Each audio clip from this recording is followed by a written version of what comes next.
Greetings chosen, I've been waiting here for you since the beginning of this universe. You know the world is fading, there's a secret power hidden in your soul. Don't be afraid to use it. There are voices in your head saying that you're a failure. You're not good enough, but you know that's not true. There is a secret power hidden in your soul. Don't be afraid to use it, 'cause you're the one.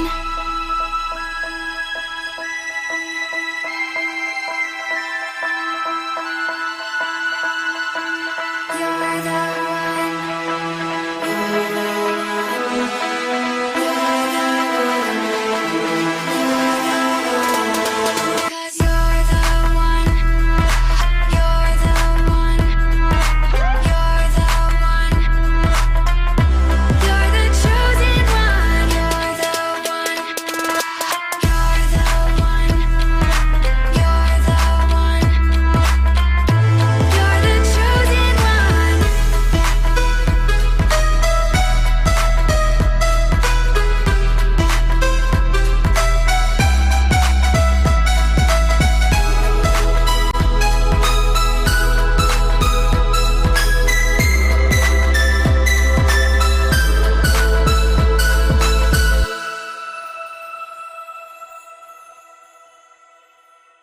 All right. Today, we take on one of the greats, one of the greatest thinkers, one of the most well-known thinkers in libertarian philosophy. We once again risk controversy. We once again risk becoming pariahs in for the reason of finding truth in the world. And I mean, so be it. Like, I'm not setting out here to be controversial.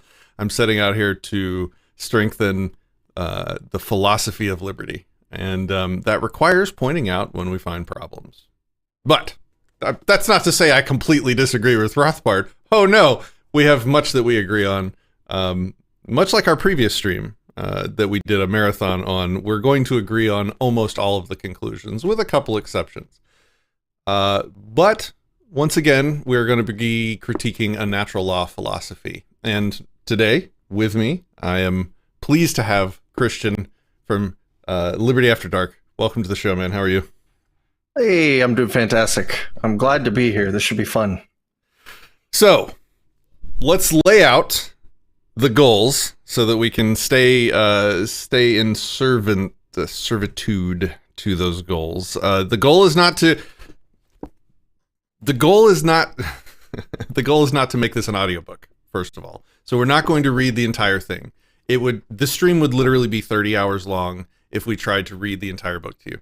If you want the audiobook, that already exists, Mises.org. Just search The Ethics of Liberty. You'll get an audiobook that we actually have here in case our voices give out when we're trying to read. I am going to hopefully try and keep the stream less than 8 hours long, if at all possible. And we're going to do that by trying to focus on the meat in the book. We're gonna focus on the meat, the areas where we will likely have the most cogent discussions and maybe even the most disagreement to be had. Then we'll also cover, let's just look at the table of contents. Let me get this pulled up here. Hold on one second. Oh, shout out to the awesome wallpaper that has the book actually lighting the scene. Isn't that nice? That is nice. All right, and now we're gonna hide it completely. Put a lot of work into that wallpaper, and now we're just gonna cover it up completely. Okay. Let's see. I want to get to the table of contents just so that we can kind of look through this real quick. Okay, so quick summary. I don't want to spend too long on this. We're going to skip the introduction. It's like a third of the book by Hans Hoppe. He basically goes over the history of Rothbard's contributions to libertarian thought. You guys can read that if you want. We're going to skip most of this and we're going to jump straight into part one. Part one contains most of the foundations of the philosophy of Rothbard's conception of natural law.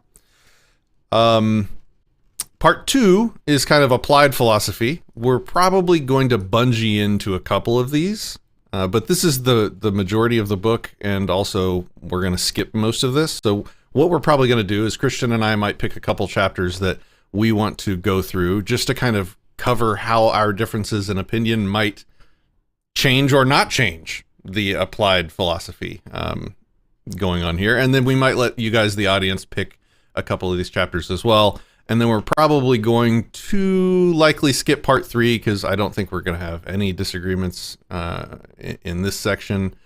And then we might, at the very end, hit 4 and 5. This is when he discusses the alternative theories of liberty. This might be interesting. It'll just depend on how much time we've probably already spent on the stream and how we're feeling when we get to it. But this will be kind of like a bonus part at the end of the stream. So that's the plan. That's the goal. The goal is to have a respectful conversation, a respectful critique in the best way possible. And yeah. So welcome to the stream, everybody. Good to see you in chat. Part 1 is my, let's see, I can't read your name because it's like hieroglyphics. Part 1 is always my favorite place to start anything, someone says. AnCap Gamer, good to see you. Thanks for posting. I need to get a couple more buttons clicked here before we get started. When I have this quote. This is actually one of the first things you see in the book on the screen by Reverend Alicia Williams from 1744. And I went and looked her up on Wikipedia and kind of looked about who she was. But anyway, I think it's really interesting that this is the paragraph that they open the book with, because it contains pretty much the entire foundation that we're going to spend hours attacking in one paragraph. And okay, so I have a few more buttons to click here. I need to get something working that isn't. Christian, would you mind reading this and getting us started there? And my plan is like we can take turns reading, and because I have to eat breakfast, and we'll kind of take turns hopefully. And then if our voices give out or something, I have the audiobook that we can play to kind of pick up where we left off. So why don't you kick us off, Christian? Sure. As reason tells us, all are born thus naturally equal, i.e., with an equal right to their persons, so also with an equal right to their preservation. And every man having a property in his own person, the labor of his body and the work of his hands are properly his own, to which no one has right but himself. It will therefore follow that when he removes anything out of the state that nature has provided and left it in, I almost said state of nature, sorry, he has mixed his labors with it and joined something to it that is his own, and thereby making it his property. Thus every man having a natural right to, or being proprietor of, his own person and his own actions and labor, which we call property, it certainly follows that no man can have a right to the person or property of another. And if every man has a right to his person and property, he also has a right to defend them. And so he has a right of punishing all insults upon his person and property. Reverend Elisha Williams. So, I mean, this whole stream is probably going to come off nitpicky, but this stuff is important when we're talking about the details of the equations behind the logic involved in this philosophy. So, again, you guys, if you've watched the channel for any amount of time, you would know that I disagree that labor is a valid form of property. But this is like this is also from 1744, so I'm not going to belabor the point too much. Like, this was a common conception of this stuff back then. 1 second, Christian. There's something not working right. I'm hearing, this could just be my audio interface going bad. I'm hearing like pops every once in a while. Are you? Or is that just me? I'm not hearing anything weird from your end, at least. All right, good. Let me know in chat if you are, if you guys are hearing anything weird. I think it might be time to buy another audio interface. Ladies and gentlemen, if you'd like to become a supporter of the show to help make that happen, I've pinned a link in both Odysee and YouTube. If you guys are appreciating what we're doing here, please consider using that link. If you use YouTube Super Chat, they get half. So don't do that. Be a Chad. To say one more thing on the labor point real quick, I did have a conversation with somebody about this a few months ago, and they brought up a perspective I hadn't before, which was at the time of a lot of these writings of property theories that included this labor aspect of it, your labor was almost always going directly into something that would produce like a thing, right? So like the product of your labor could be the wood you chopped, which is now, you know, your wood or whatever. So they're thinking about them in terms of these like tangible items, like the carpenter turns his wood into a chair which he owns, etc. But it's not necessarily through the inclusion of his labor is our argument. They already owned the stuff that they're making it out of, and so they have the right to do whatever they want. So it's like a transference almost. So okay, yep. We are getting occasional pops, but they're pretty subtle. So I think we're just gonna have to live with it, guys. So ignore it. I'm sorry I said anything. It probably highlighted it in your mind. Now everybody's going to notice it. Okay, so let's move on. Again, I'm going to skip the introduction by Hoppe because it's like a third of the book. It's like the history of Rothbard's contribution to libertarian economics and philosophy. You guys are welcome to go read this. The audiobook is free on Mises.org. And if you Google, you can find the PDF. Excuse me, not Google. I gotta stop saying Google. It's a verb. If you brave search, if you brave it, that doesn't sound right. That's part Look of how the long problem. this introduction is. Oh my god. All right, there we go. Hoppe is, he's, you know, he knows how to put some words onto a page. That's for sure. Yeah, he can pound the keyboard. Should we do the preface? I think we probably Yeah, I should. think. Yeah, the preface is like a good idea for getting like into the right frame of mind. So Okay. All right, let's do it. All of my work has revolved around the central question of human liberty, for it has been my conviction that while each discipline has its own autonomy and integrity, in the final analysis all sciences and disciplines of human action are interrelated and can be integrated into a science or discipline of individual liberty. In particular, my Man, Economy, and State, published in 1962, set forth a comprehensive analysis of the free market economy. While the analysis was praxeologic and value-free, no political conclusions were directly upheld. The great virtues of the free market and the evils of coercive intervention into that market were evident to the discerning reader. The sequel to that work, Power and Market, 1970, carried the analysis of Man, Economy, and State further in several ways. A systematic analysis of the types of government intervention in the economy clearly shows the myriad of unfortunate consequences of such intervention. For the first time in modern political economic literature, a model was outlined of the way in which a totally stateless and therefore purely free or anarchistic market economy could function successfully. And C, a praxeological and therefore still value-free critique was conducted of the lack of meaningfulness and consistency of various types of ethical attacks on the free market. The latter section moved from pure economics to ethical criticism, but it remained within the bounds of value freedom, and thus did not attempt a positive ethical theory of individual liberty. Yet, I was conscious that the latter task needed almost desperately to be done, for, as will be seen further in this work, I at no time believed that value-free analysis or economics or utilitarianism, the standard social philosophy of economists, can ever suffice to establish the case for liberty. Economics can help supply much of the data for a libertarian position, but it cannot establish that political philosophy itself. Political judgments are necessarily value judgments. Political philosophy is therefore necessarily ethical, and hence a positive ethical system must be set forth to establish the case for individual liberty. It was furthermore clear to me that no one was engaged in trying to fill this crying need. For one thing, until very recently in this century, there have been virtually no libertarian political philosophers.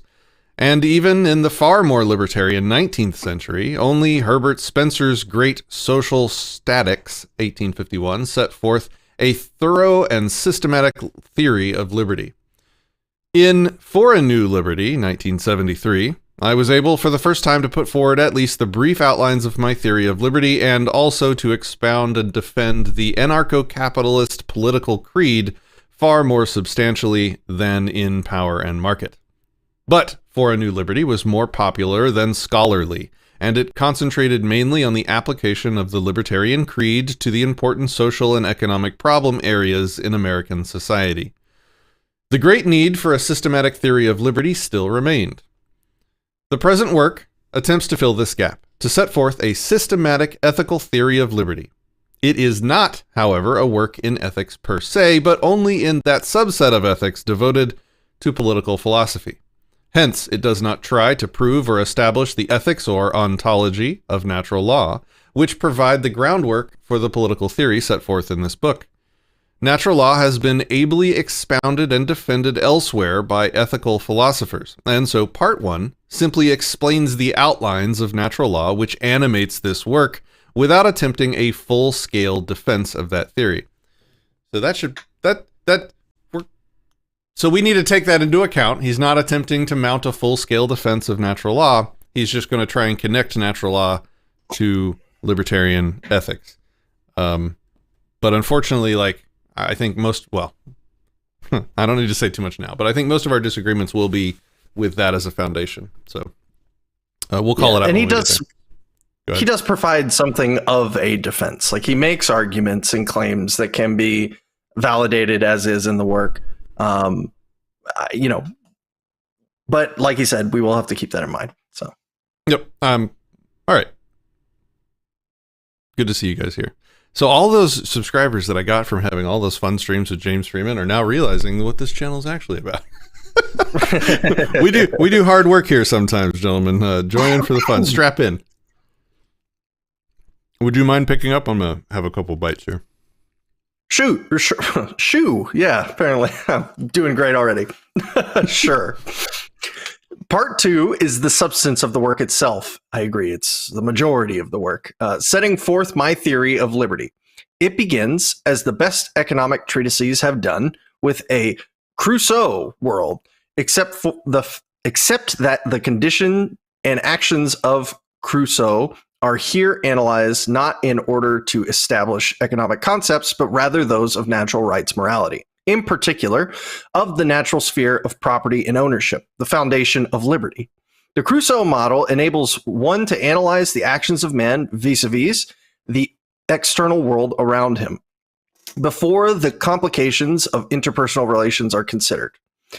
The key to the theory of liberty is the establishment of the rights of private property. For each individual's justified sphere of free action can only be set forth if his rights of property are analyzed and established. Crime can then be defined and properly analyzed as a violent invasion or aggression against the just property of another individual, including his property in his own person. The positive theory of liberty then becomes an analysis of what can be considered property rights and therefore what can be considered crimes.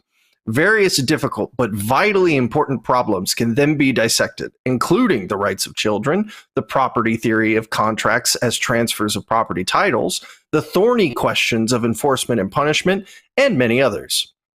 Since questions of property and crime are essentially legal questions, our theory of liberty necessarily sets forth an ethical theory of what law concretely should be. In short, as a natural law theory should properly do, it sets forth a normative theory of law, in our case, a theory of libertarian law. While the book establishes the general outlines of a system of libertarian law, however, it is only an outline, a that's a new word for me, prolegomenion to what I hope will be a fully developed libertarian law code of the future. We gotta look that gem up. I have to add that to my vocabulary if that's good. Yeah. Prolegomenon.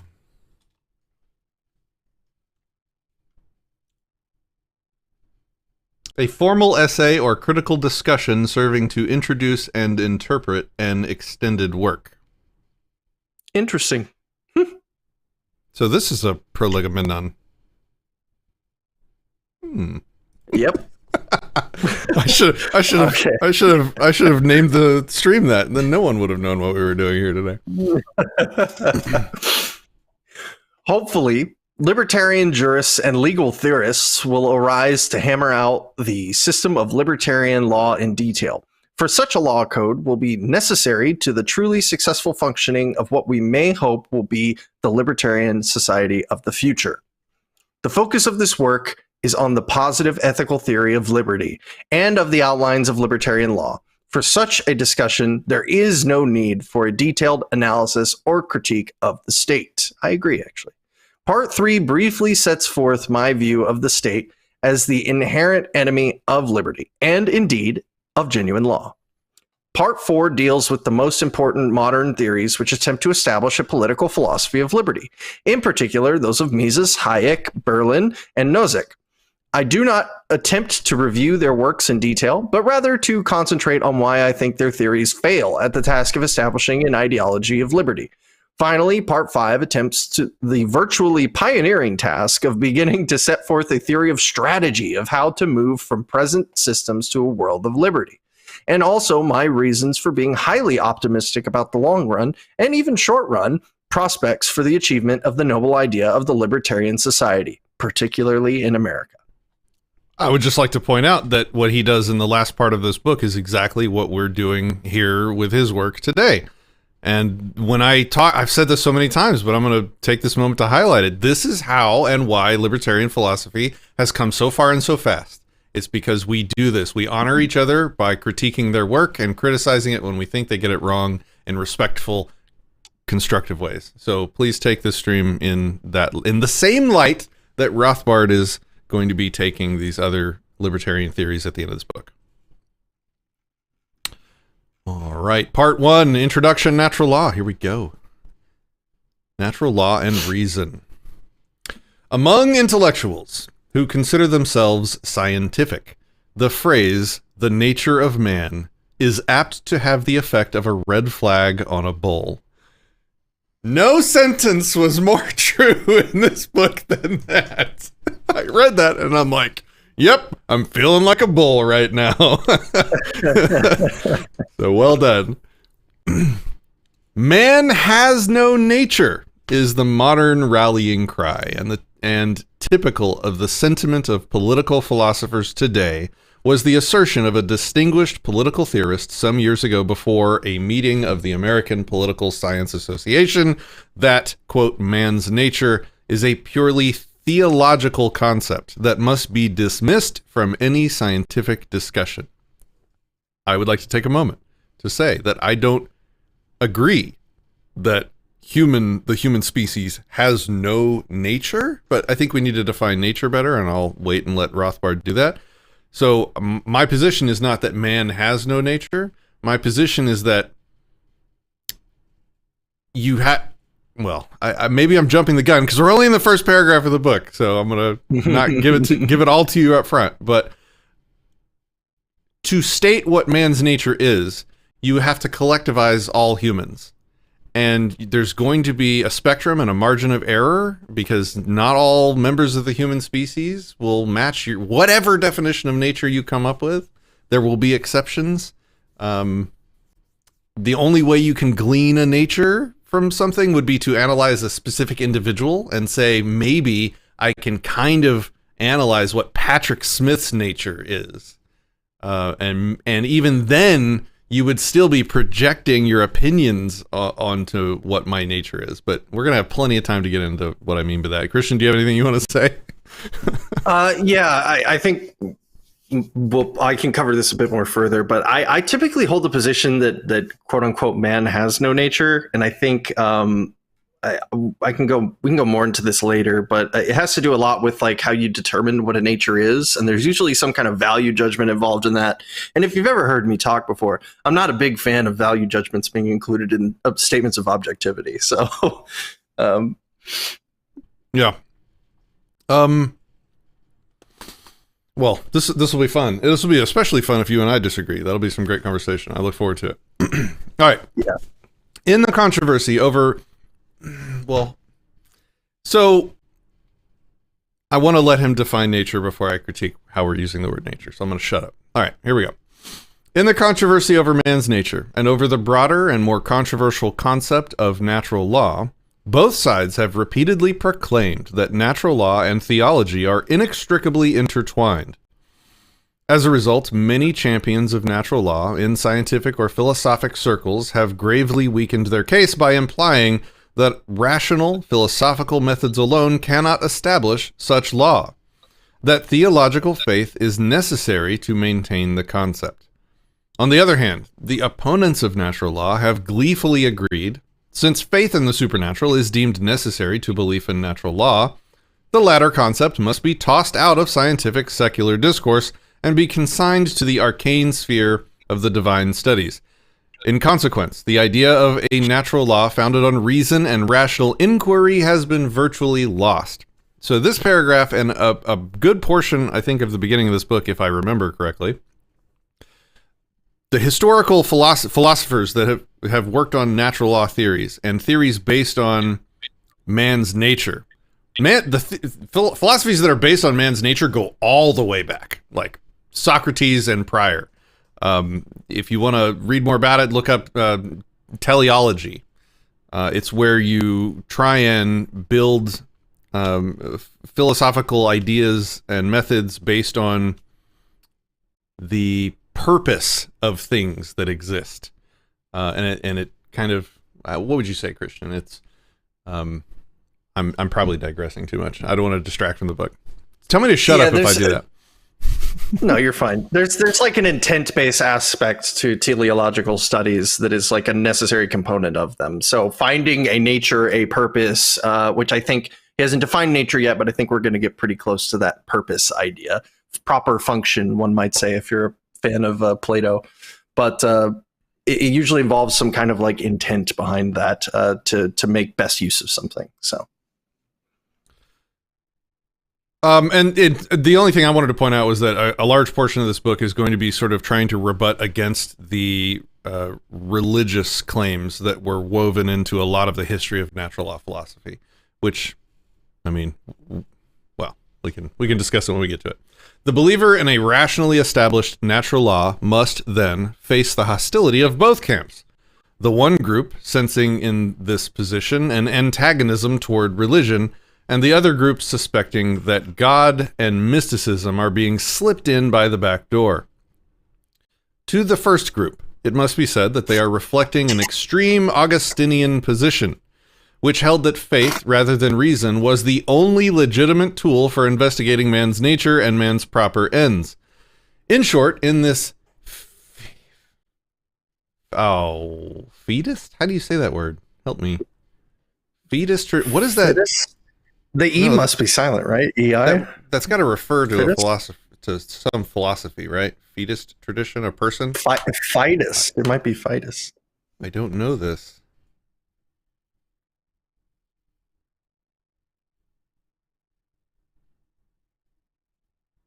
Reason is unnecessary and inappropriate for the exercise and justification of religious belief.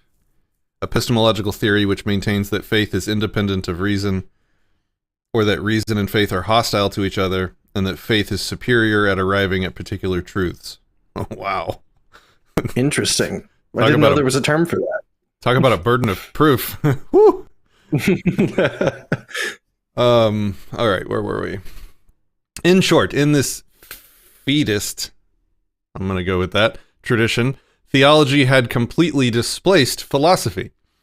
The Thomist tradition, on the contrary, was precisely the opposite, vindicating the independence of philosophy from theology and proclaiming the ability of man's reason to understand and arrive at the laws, physical and ethical, of the natural order. If belief in a systematic order of natural laws open to discovery by man's reason is per se anti-religious, then anti-religious also were St. Thomas and the latter scholastics, as well as the devout Protestant jurist Hugo Grotius. The statement that there is an order of natural law, in short, leaves open the problem of whether or not God has created that order, and the assertion of the viability of man's reason to discover the natural order leaves open the question of whether or not that reason was given to man by God. The assertion of an order of natural laws, discoverable by reason, is, by itself, neither pro nor anti-religious. Because this position is startling to most people today, let us investigate this Thomistic position a little further. The statement of absolute independence of natural law from the question of the existence of God was implicit rather than flatly asserted in St. Thomas himself, but, like so many implications of Thomism, it was brought forth by Suarez and the other brilliant Spanish scholastics of the late 16th century. The Jesuit Suarez pointed out that many scholastics had taken the position that the natural law of ethics, the law of what is good and bad for man, does not depend upon God's will. Indeed, some of the scholastics had gone so far as to say that, quote, even though God did not exist or did not make use of his reason or did not judge rightly of things, if there is in man such a dictate of right reason to guide him, it would have had the same nature of law as it now has. Or, as a modern Thomist philosopher declares, quote, if the word natural means anything at all, it refers to the nature of a man, and when used with law, natural must refer to an ordering that is manifested in the inclinations of a man's nature and to nothing else. Hence, taken in itself, there is nothing religious or theological in the natural law of Aquinas. Dutch Protestant jurist Hugo Grotius declared in his De Lure some French words, 1625, quote, what we have been... I'm a Texan. I do not do French well. My mother took French lessons. If she's watching, she could tell us how to pronounce that. What we have been saying, quote, what we have been saying would have a degree of validity even if we should concede that which cannot be conceded without the utmost wickedness, that there is no God. Another one, and again, quote, measureless as is the power of God, nevertheless it can be said that there are certain things over which that power does not extend. Just as even God cannot cause that 2 times 2 should not make 4, so he cannot cause that which is intrinsically evil be not evil. Well, that's an interesting assertion yeah. Totally different can of worms, but wow, that has a lot of implications to it. Yeah, God's power is limited. There went omniscience. And you also bring in the Euthyphro dilemma, which is not on topic for today, so we'll leave that alone. Look up the Euthyphro dilemma if you want to know some. Yeah, anyway. The thing I wanted to point, I want to come back to this here in a second. I'm going to highlight it.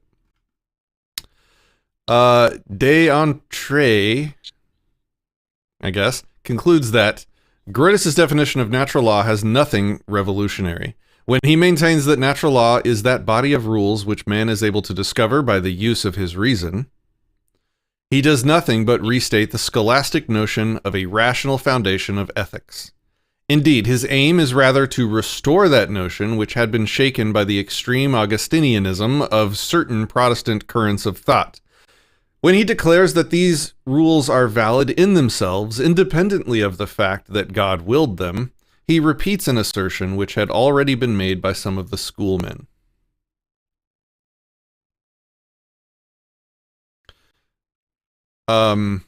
This is the first time we've had like a clear, short, concise definition of natural law, so I wanted to highlight that.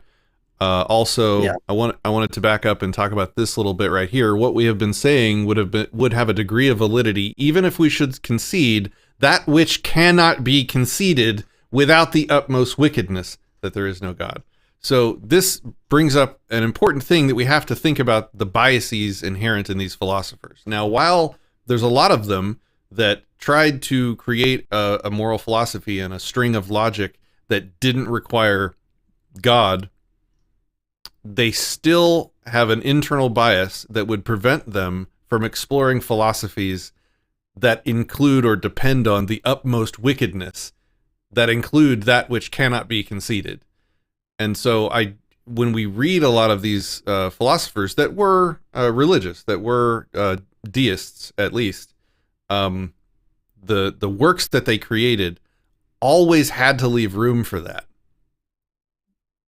because that was an internal wall that they couldn't get around. That's the point I wanted to make there. And then we finally had or not finally, but we have our first definition of what natural law is: a body of rules which man is able to discover by the use of his reason. So a body of rules discoverable, which imply that they exist sort of outside the mind. And these are specifically normative rules. Not necessarily. I mean, well, just based off of this definition alone, this author might have included things like, electromagnetism could be like a natural law just from that interpretation. But at least in the context of this work, I think it's fair to say that these are going to be normative, discoverable laws, right? Yes. Otherwise, I don't think we'd be critiquing it, because it would just be opinion. If they weren't asserting normative, objective laws, we probably wouldn't be here. Grotius's aim, d'entrée adds... Now that quote, one's French. Yeah.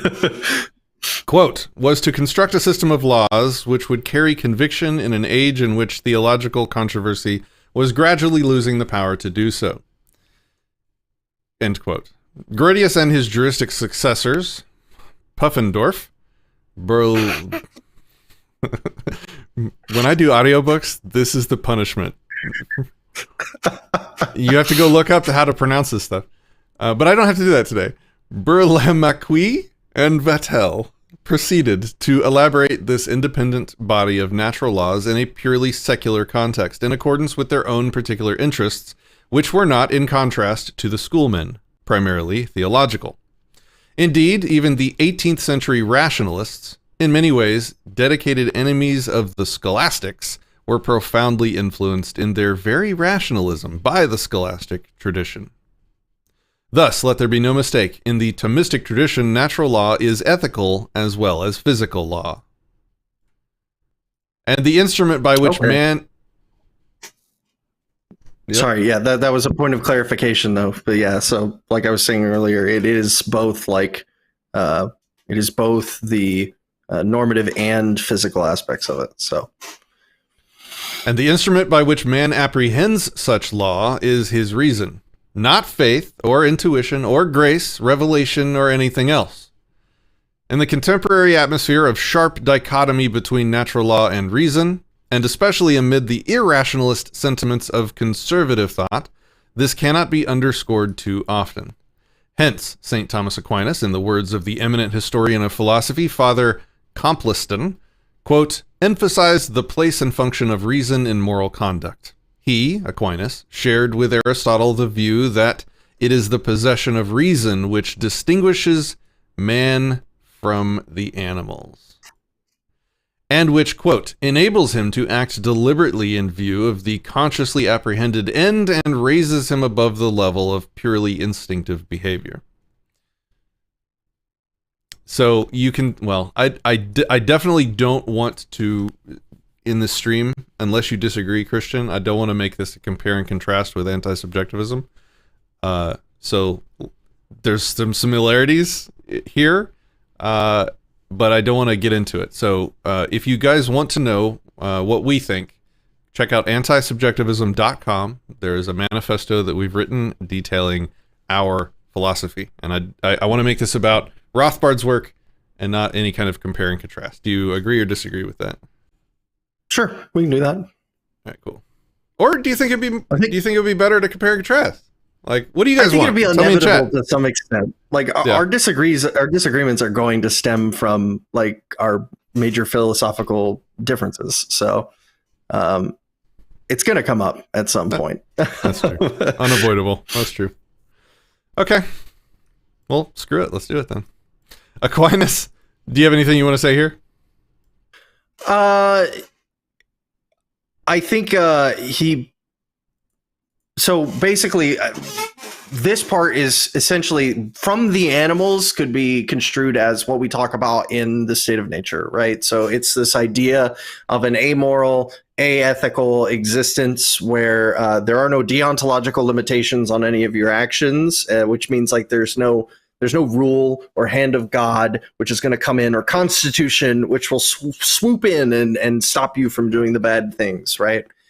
So this idea of rationality, which separates human people from animals, is also kind of the idea that it's related to the idea that separates the person with the capacity to engage in consensual relations and everything else in the state of nature that can't or won't or chooses not to. So that I think, to me, is like the big comparison that I see there. And to nitpick, because I can't not do it because in my brain, while the distinction of capacity to reason between human and animal is practically true, it's logically arbitrary. So I usually don't say human and animal. I usually just talk about the entities with the capacity to conceptualize. Like advanced conceptualization, the entities that are able to understand concepts like rights and modify their behavior according to those conceptions. So, you know, that leaves it non-arbitrary and allows for maybe some animal that we haven't discovered yet to be advanced, or an alien, you know, to come down with full rational faculties, let's say. Anyway, I'm just being pedantic now, but it also allows for humans to be classified as state of nature beings, which under this consideration you couldn't really do, which raises problems for ethical, we'll say, punishments, perhaps, which this work gets into. So I'd be a little interested to see how he addresses that. That's a good point. I sell my pedanticness short. You're right in that regard, because certainly some humans fall outside of the set of beings that can conceptualize or that choose to reciprocate rights. Right. Aquinas then realized that men always act purposively. Right? Yeah, purposively. But also went beyond this to argue that ends can also be apprehended by reason, as either objectively good or bad for man. I'm going to read this again. Aquinas then realized that men always act purposively. But also went beyond this to argue that ends can also be apprehended by reason as either objectively good or bad for man. I'm going to finish the paragraph at least. For Aquinas, then, in the words of Copleston, quote, "There is therefore room for the concept of right reason, reason directing man's acts to the attainment of the objective good for man. Moral conduct is therefore conduct in accord with right reason. If it is said that moral conduct is rational conduct, what is meant is that it is conduct in accordance with right reason, reason apprehending the objective good for man and dictating the means to its attainment." I think we have located a crux of disagreement in this paragraph for sure. Yeah, so to act purposively is this. I'm pretty sure the same as purposefully. It's having or serving a purpose, which is true to the extent that you have to have some kind of like cognitive function going on to make any action, right? Like our limbs typically don't control themselves. However, the degree of relevance of the intent of an action is speculative for me, as far as whether it's relevant or not to the conversation of like substantiating an ethical theory. That's just for the first part. Yeah, Ginger Beardman asks, what was the website for comparison? I just put it in chat on all of the platforms. It's antisubjectivism.com. It just basically has a video where I read the manifesto, and it also has a link to read the manifesto. So it's like 10 pages long. It's not some long philosophical treatise. It's made to be digested quickly. Okay, so for my own brain, Aquinas then realized that men always act purposively, but also went beyond this to argue that ends can also be apprehended by reason as either objectively good or bad for man. Ends can be apprehended by reason as either objectively good or bad for man. And this is so the man part, at first I thought it was like a singular man, but then we talk about this idea of the objective good for man as like a greater mankind. And that's, I think, where you really start to lose it, because there's like an argument you could make of like what is objective based on your subjective preferences, right? But that's a nothing burger of an argument. That's not what they're trying to say. They're framing this off of the good for mankind, which is like a way bigger claim. That necessarily requires collectivizing everyone. And Right, exactly. Like, you can't describe a group of people, like, I always say, like, you can't say one thing that's accurate for all members of a group larger than the number of people that would, like, order pizza together. Like, we humans are just very different individuals from each other. It would be very difficult to accurately describe collective attributes other than maybe, I don't know, sections of DNA that never change between humans. I don't know. Like, it would be challenging. It's you can't just make sweeping ethical. Well, anyway, they're taking on a burden of proof at least. Maybe they'll satisfy it. We'll see. For Aquinas, then, in the words of Copleston, there is therefore room for the concept of right reason. So right reason would be reason directing man's acts to the attainment of the objective good for man. So this idea of an objective good for the human species. This is when I see man, that's kind of what I translate it to in my head. Yeah. Moral conduct is therefore conduct in accord with right reason. If it is said that moral conduct is rational conduct, what is meant is that it is conduct in accordance with right reason. Reason apprehending the objective good for man and dictating the means to its attainment. So it's really all in this one sentence that was up here. Like, ends can be apprehended by reason as either objectively good or bad for man. So we're collectivizing human species into man. We are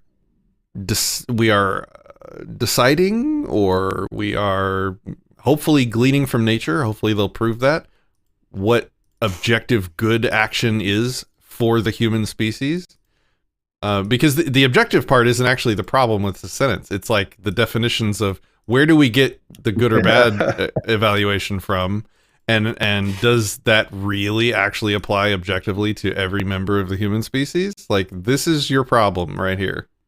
So good and bad are meaningless statements at this point or meaningless terms at this point in the conversation because they haven't been defined. So it's like you say good or bad, and we have to just like put our own interpretations on them at this point. So the framework is being laid, though, and I think that's the important part. And this could just be because we just came off of like months of drama with Passio supporters, but when I see the concept of right reason, I'm starting to PTSD'd from having the word equivocation from right to correct to good, you know, like, anyway. Let's see. Moral conduct is therefore conduct in accord with right reason. If it is said that moral conduct is rational conduct, what is meant is that it is conduct in accordance with right reason, reason apprehending the objective good for man, and dictating the means to its attainment. All right, I'm just going to highlight this so I can come back to this paragraph, because that's pivotal. In natural law philosophy, then, reason is not bound, as it is in modern post-Humean philosophy, to be a mere slave to the passions, confined to cranking out the discovery of the means to arbitrarily chosen ends. For the ends themselves are selected by the use of reason, and right reason dictates to man his proper ends as well as the means for their attainment. For the Thomist or natural law theorist, the general law of morality for man is a special case of the system of natural law governing all entities of the world, each with its own nature and its own ends. For, quote, for him, the moral law is a special case of the general principles that all finite things move toward their end by the development of their potentialities. End quote. And here we come to a vital difference between inanimate or even non-human living creatures and man himself, for the former are compelled to proceed in accordance with the ends dictated by their natures, whereas man, quote, the rational animal, end quote, possesses reason to discover such ends, and the free will to choose.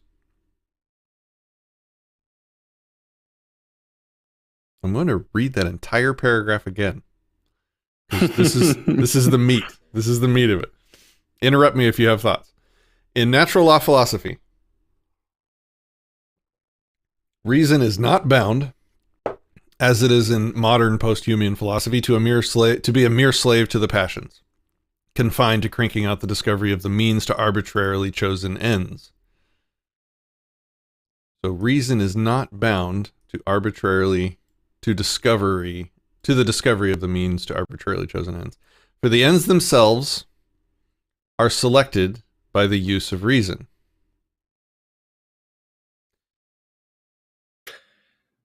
Yeah, so this is one of the biggest, most important parts of this entire work, is that reason is segmented up into two categories. And that is reason, which you may colloquially think of it, of like your brain figuring up ways to solve a problem or put together reality or something like that. And then right reason, which is specifically being moral reasoning, good moral reasoning, correct moral reasoning. And that idea of right reason is asserted now, and hopefully will be substantiated a bit more later, but we'll be doing the majority of the heavy lifting for this. Because if we can demonstrate right reason as some kind of instrument that not only is not just an arbitrary, meaningless categorization to try to, create a variable which justifies the proof, but is something which is discoverable in and of itself, we have something we can work with here. But that is a big claim to make, because Hume's claim is essentially that reason is just the first tool, and it can be used for things that we perceive to be morally good or bad, but it doesn't make it any different than reason as reason. So I see reason as a computer processor that functions, if properly used, it functions objectively and deterministically.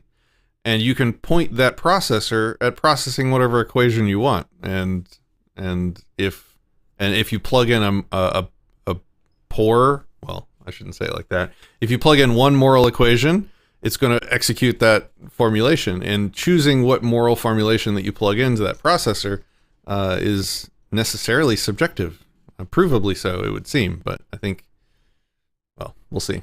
So again, we have this word proper here. Dictates to man his proper ends. So again, this is the second time we've kind of alluded to a judgment of the correct objectives for man. I would like to see more on that. For the Thomist or natural law theorist, the general law of morality for man is a special case of the system of... I'm already choking. You're going to have to take over next paragraph. Yeah, I got it. For the Thomist or natural law theorist, the general law of morality for man is a special case of the system of natural law governing all entities of the world, each with its own nature and its own ends. Okay, so this is saying that like each species, I guess, would have its own nature and its own ends.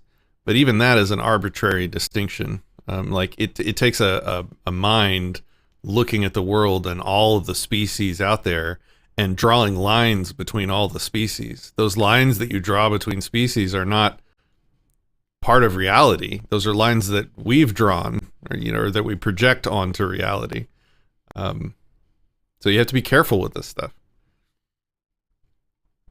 And that goes back to like teleology. There's extrinsic and intrinsic teleology, right? So like the idea that there's intrinsic purpose to things, I think is a burden of proof that I've never seen sufficient evidence for.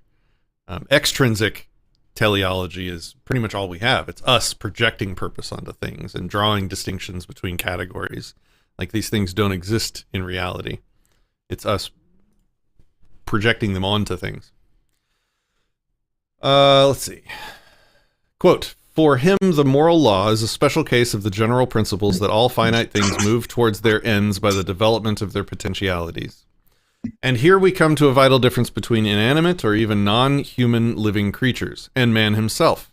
For the former are compelled to proceed in accordance with the ends dictated by their natures, let's say DNA, whereas man, quote, the rational animal, possesses reason to discover such ends and the free will to choose.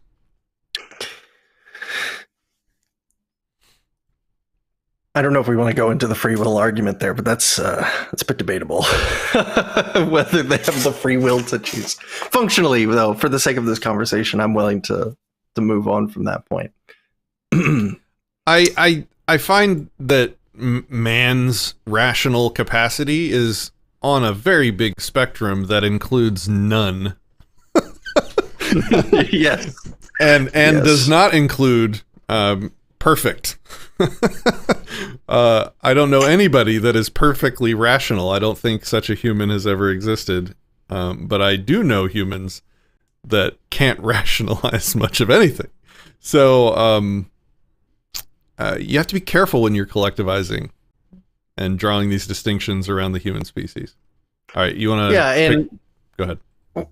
Oh, yeah, I was just going to say, we talked about rationality as a process. Even a human who is always perfectly rational process-wise requires perfect information coming in to always have perfect outcomes. Because the process can be perfect, but if the inputs aren't, then you're going to get garbage outputs. So, yeah, and that's something important to keep in mind as well. Like, there's a lot of things that have to go right as far as we know now for all these things to be airtight. So I can pick up from here. Yep. Cool.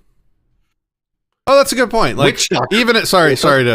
Yeah, like that's a good point. I just wanted to restate it in a different way. Like, even if this right reason existed, and even if the good and bad was an objective thing in reality, your right reason could still be fed bad data, which would result in wrong action.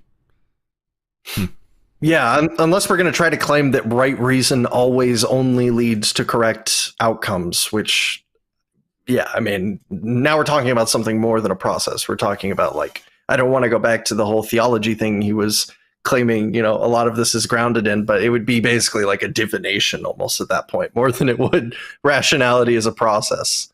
Yeah, Matt R. asks, who is the guest? He's not a guest today, he's a co-host. We're doing a marathon stream critiquing Rothbard's The Ethics of Liberty. All right, I'm going to stop interrupting you now.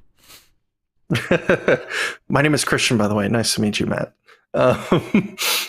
Which doctrine, natural law or those of its critics, is to be considered truly rational was answered incisively by the late Leo Strauss in the course of a penetrating critique of the value relativism in political theory of Professor Arnold Brecht. For in contrast to natural law, oh, is this a quote? Yeah, looks like it might be.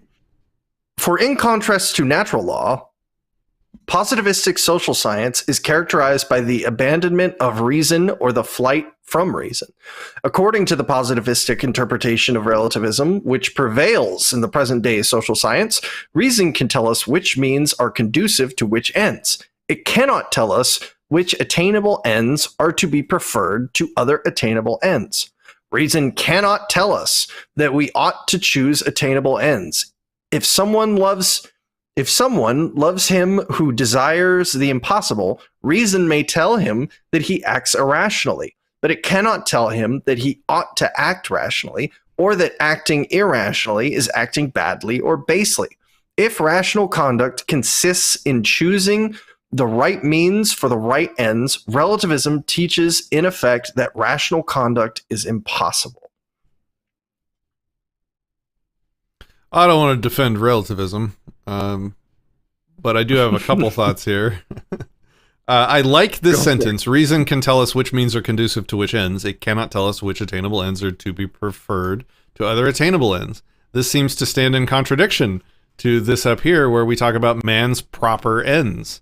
How are you going to ration out or apprehend out from the reality of nature what the good and bad or proper ends are.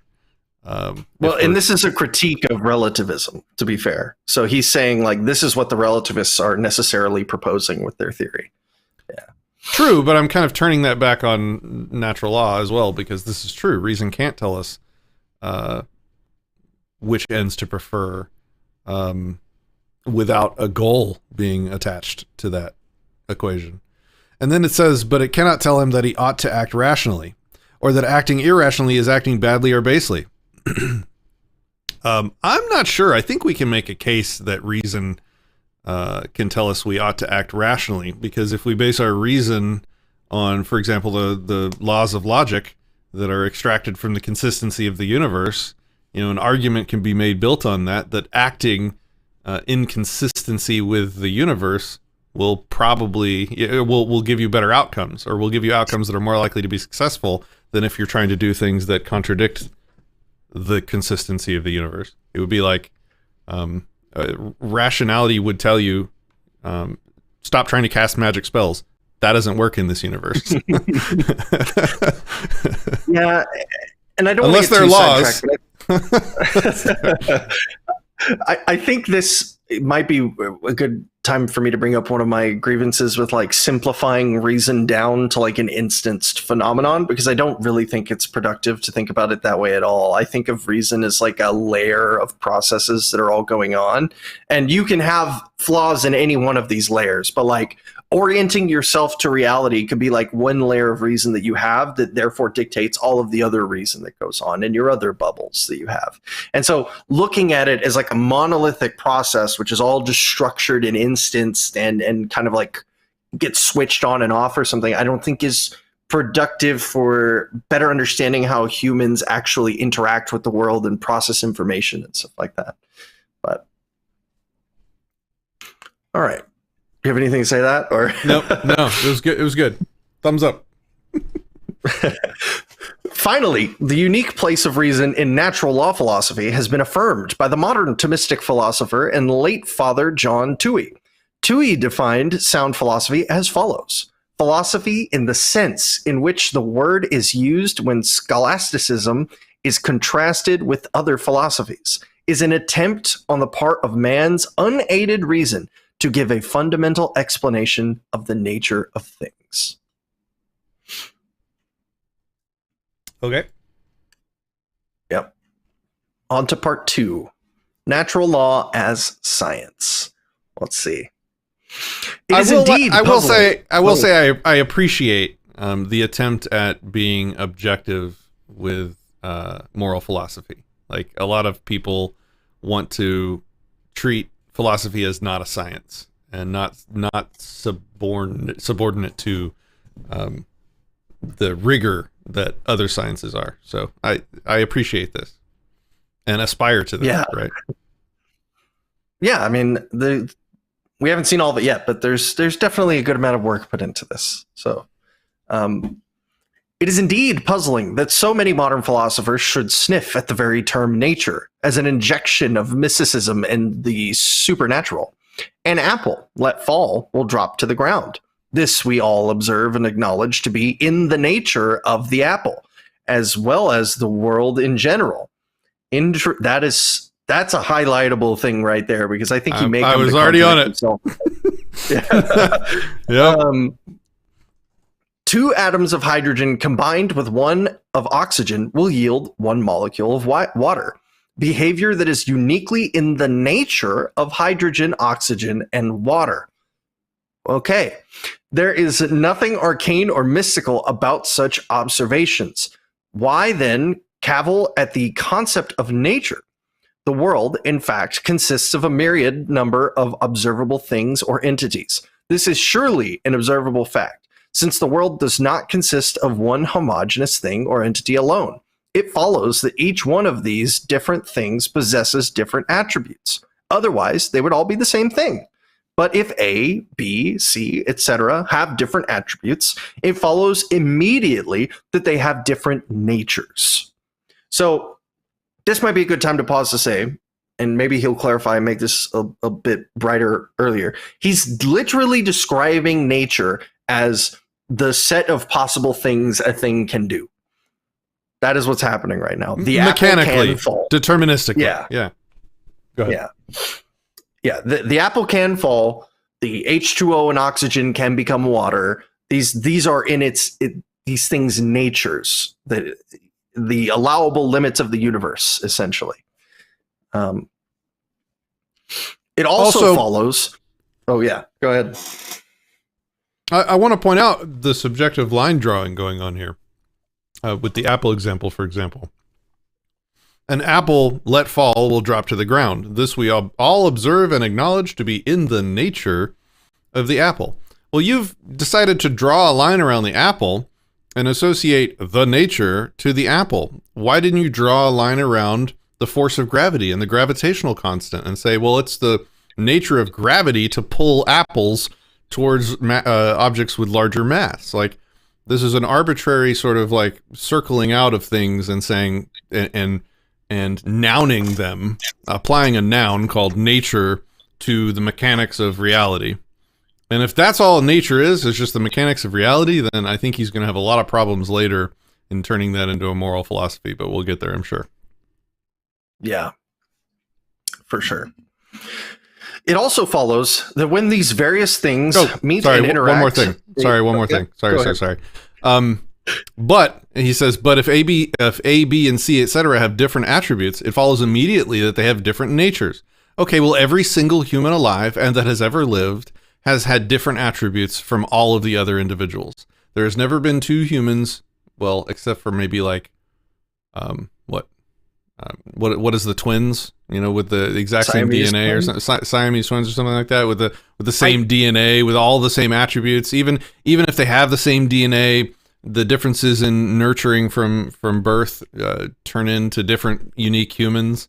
So it then follows immediately that you need to stop collectivizing all humans and applying a single nature to them that you can then extract a moral philosophy from. These are all different individuals. They all have different natures. Yeah, I think his idea of things or entities metaphysically is doing a lot of work here, where he's able to create these groups, these categories that can function, because all apples can fall to gravity, right? We wouldn't say that some apples could and some apples couldn't, therefore it is in the nature of the apple.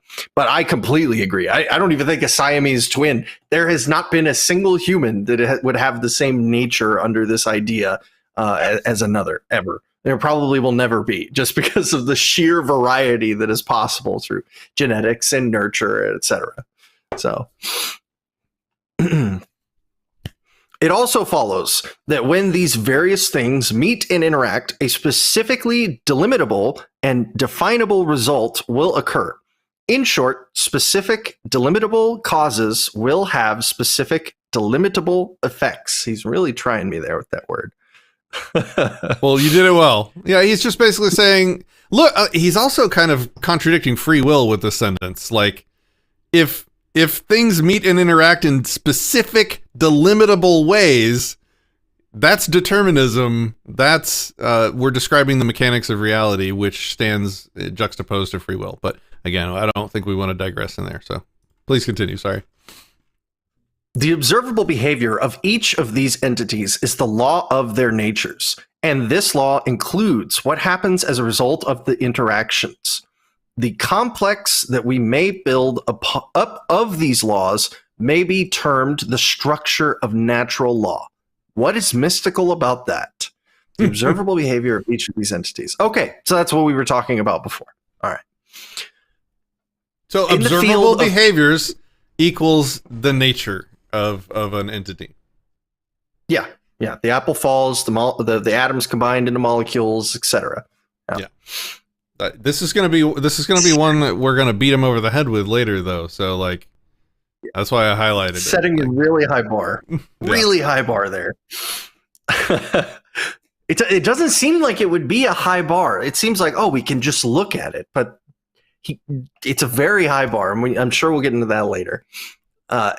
In the field of purely physical laws, this concept will usually differ from modern positivistic terminology only on high philosophical levels. Applied to man, however, the concept is far more controversial. And yet, if apples and stones and roses each have their specific natures. Is man the only entity, the only being that cannot have one?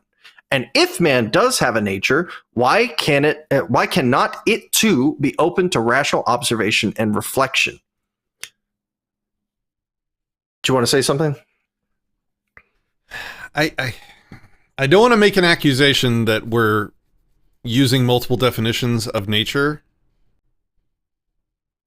as we proceed, and we're going to jump between them, because I guess I can't reference that yet. I just feel it coming. Like, if observable behavior is something's nature, then according to that definition, no one would say that a person doesn't have a nature because they have observable behavior. Every object in the universe has observable interactions with the rest of nature. And again, another thing that just bubbled up in my mind about the drawing lines around things to make them into categories, whatever, is that, remember, everything in the universe is nothing more than quantum particles that collapse waveforms in a big quantum soup that bubbles up into larger larger molecules, let's say, larger atoms than molecules, and then systems called bodies.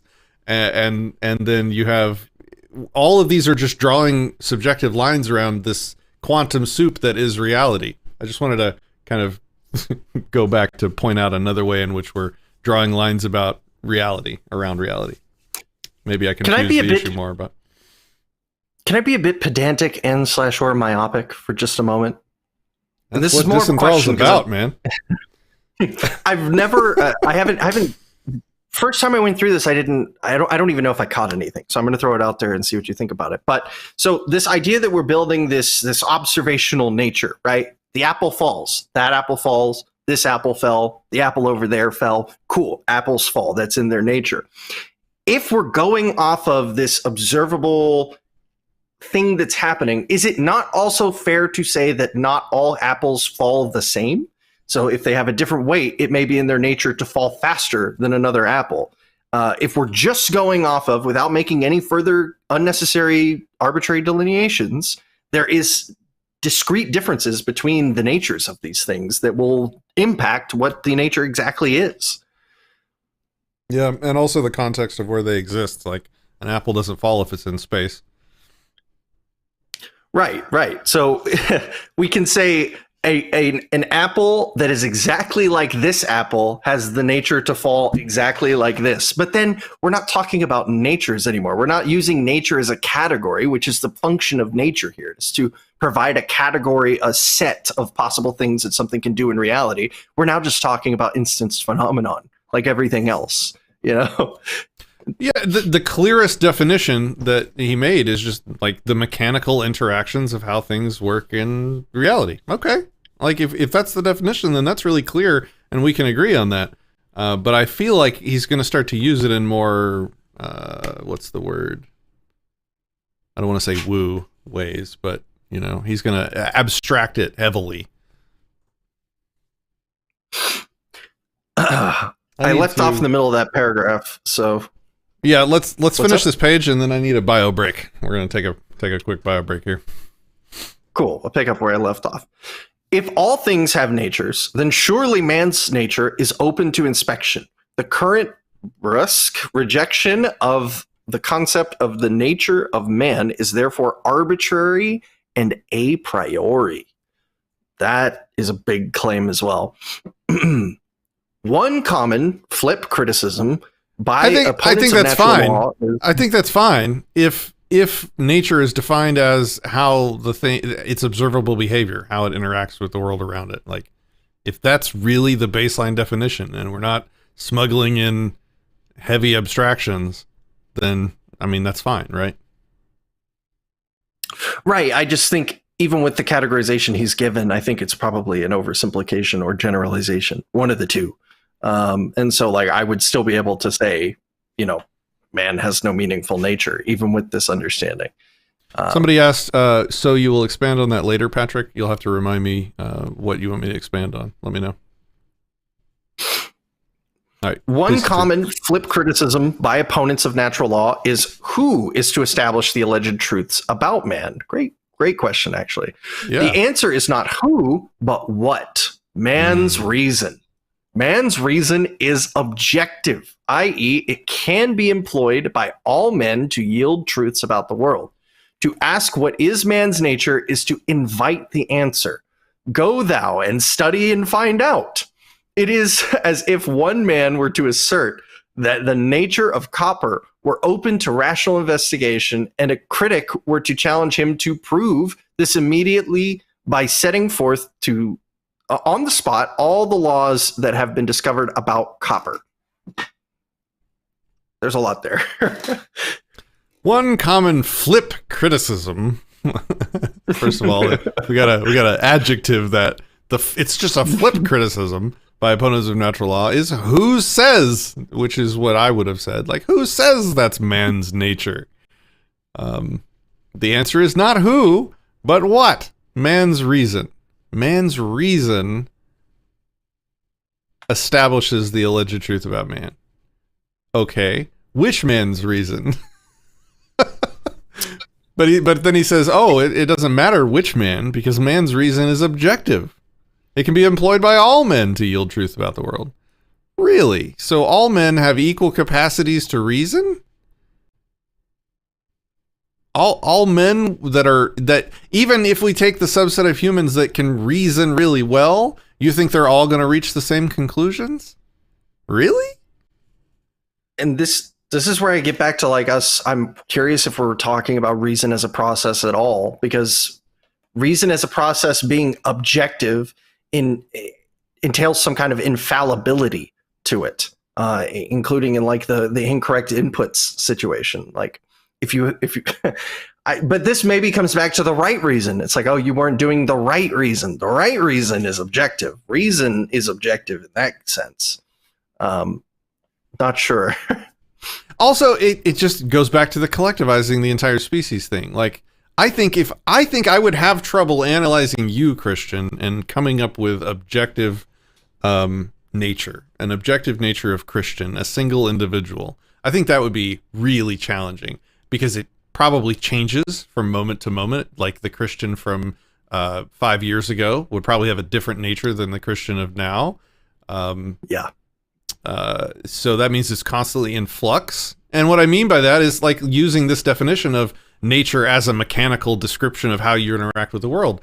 The nature of Christian 5 years ago would have interacted with the world differently than he does today. He would have had a different nature. And so if I can't even do it for one person, how could you possibly do it for all of man?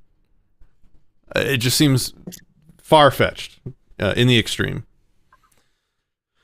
Right. Strategic Tactics says, let me get this comment and then we'll do bio break. Strategic Tactics says, and there's also a bit of a problem with personal views. If we base some reasoning on only what is observed and we observe something new, all the reasoning after our previous conclusions should be re-examined.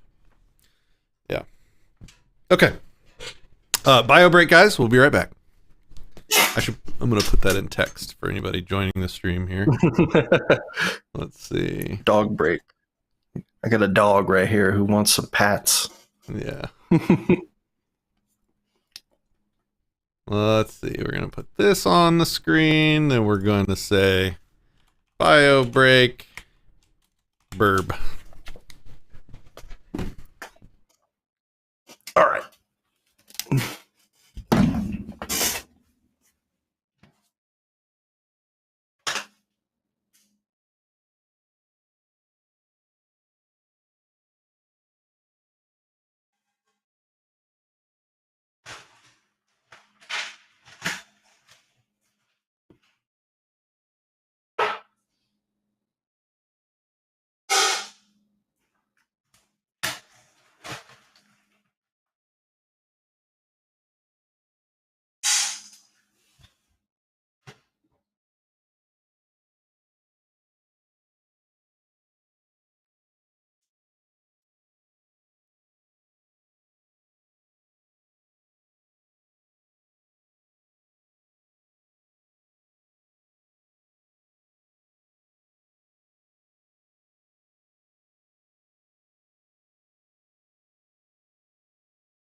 What's up, gamers?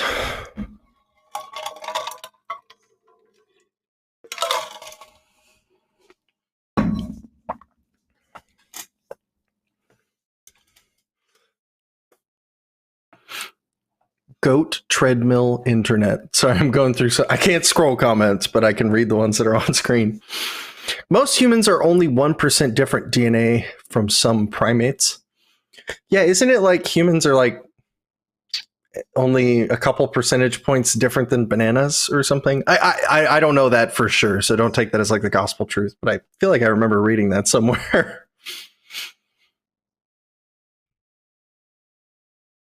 Gotta pop in on a bet on a during the intermission. Gotcha. Favorite fried rice. I like fried rice in pretty much any way it comes, if that's what you're asking. Hello, Fallstar. Actually closer to bananas than chimps. See, DNA is weird, man. DNA is weird stuff, all right? It is not something you can oversimplify. It is something that I genuinely believe if you wanted to be like considered like a master or have like a good masterful grasp of the understanding of DNA, you'd probably have to dedicate a lot of your life to understanding it. Oh, is that bao? Is that what it is? Bao fried rice? BAO? It's kind of hard for me to read that from like through the... I'm getting a stream of the stream, basically. So... Does it have like some kind of sauce in it or something?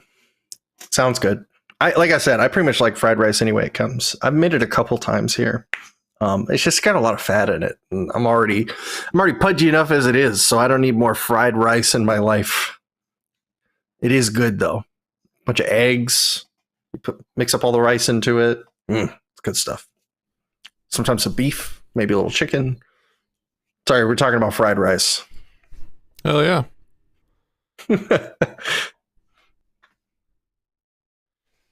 All right, let's continue. Okay, you know what I'm going to do? I'm going to start back at the flip criticism just so that we can get that like line of thought all the way through. So cool. One common flip criticism by opponents of natural law is who is to establish the alleged truths about man? The answer is not who, but what? Man's reason. Man's reason is objective, i.e., it can be employed by all men to yield truths about the world. To ask what is man's nature is to invite the answer. Go thou and study and find out. It is as if one man were to assert that the nature of copper were open to rational investigation, and a critic were to challenge him to prove this immediately by setting forth on the spot all the laws that have been discovered about copper. Another common charge is that natural law theorists differ among themselves, and that therefore all natural law theories must be discarded. This charge comes with peculiar ill grace when it comes, as it often does, from utilitarian economists. For economics has been a notoriously contentious science, and yet few people advocate tossing all economics and therefore into the discard. Furthermore, difference of opinion is no excuse for discarding all sides to a dispute. The responsible person is the one who uses his reason to examine the various contentions and make up his own mind. He does not simply say a priori, a plague on all your houses. The fact of a man's reason does not mean that error is impossible. That's interesting. Even such hard sciences as physics and chemistry have all had their errors and their fervent disputes. No man is omniscient or infallible, a law, by the way, of man's nature.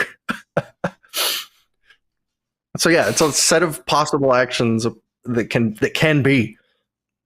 The natural law ethic decrees that hold on. I think we need to digest a little bit of this. So another common charge is that natural law theorists differ among themselves, and that therefore it should be discarded. Well, when you're saying things like man's reason is objective, and then two different natural law theorists provide two different conclusions, It illustrates subjectivity in man's so-called objective reason, which is called a contradiction, which is a problem. And then... Go ahead. I think what it does, which I think maybe I hope he would understand this, is that what the criticism does is illustrate that there's like something else that needs to be demonstrated other than saying, look, this is my natural law. This is okay. Well, this other guy has his natural law and it says something completely different. So one of you two has to be wrong at least. Why is it not you? You know, that's the charge that's actually being placed. I don't think it's so much. I think some people are probably just skipping that step because they either may assume that they can't prove it or whatever. But the actual charge is, why are you not the one who's wrong? You know, or why are you right, rather, to get rid of the double negative. I think I'm also trying to make sure that I'm not being too myopic, because look, and this upsets me, right? The man isn't around anymore. Otherwise, he would have had an invitation to be on the show with us right now, as is my rule. So we are critiquing his work that he is not around to defend. So I need to remember to be charitable. I don't think that he thinks man's reason is perfect. So I need to make sure I don't hold him to that standard. But it is a logical contradiction to say that man's reason is objective and that all men can employ it to glean truths about the world, and then to have natural law adherents come up with different truths about the world. There is a problem with that logic there. In the comments, someone said footnote number 5 could be included. Okay, it says, and there is well, let me find where footnote 5 is referenced. Right here. Okay. So, in reference to, furthermore, difference of opinion is no excuse for discarding all sides to a dispute. The responsible person is the one who uses his reason to examine the various contentions and make up his own mind. Footnote is, and there is a further point, the very existence of a difference of opinion seems to imply that there is something objective about which disagreement can take place. I'm not sure that follows. For otherwise there would be no contradictions in the different opinions and no worry about these conflicts. And then he references G.E. Moore, one of my favorite philosophers that I disagree heavily with. Yeah, no, this is not like a lot of Moore's stuff. It's cool if you just like read it and you're like, oh, I like this. This idea that the very existence of a difference of opinion seems to imply that there is something objective about which disagreement can take place. Patrick, what's your favorite flavor of ice cream? Peppermint. Okay, well, mine's chocolate. So which one of us is objectively right? Well, I'm just saying, it's revealing. It's revealing an objective fact that ice cream exists. Is that what he's trying to say? Oh, something objective about which disagreement can take place, though. It would have to be the flavor, right? That's what the disagreement is about. That's true. Or various attributes about it. Are those attributes objective? Maybe the attributes are objective, but our experience of them isn't. So maybe that's what he's saying. Maybe. The attributes of peppermint ice cream do differ from chocolate ice cream. Objectively. Like, if you look at their molecular composition, right? I'm trying to be charitable here, because he's not here to defend himself. Yeah, I'm failing to see how that would contribute to the... I don't think either of us... Never mind. I don't think the disagreement was whether or not chocolate holds cocoa powder. I think the disagreement is which is the best flavor. True. You know?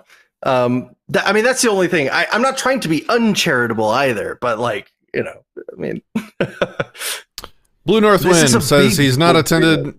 Says he's not attended the live stream until now. Thank you. Hey, welcome to the stream. This is one of the more nerdy streams that we do. Sometimes we just have fun. Sometimes we do heavy, thick philosophy. Today is a marathon, thick philosophy stream. So, welcome in.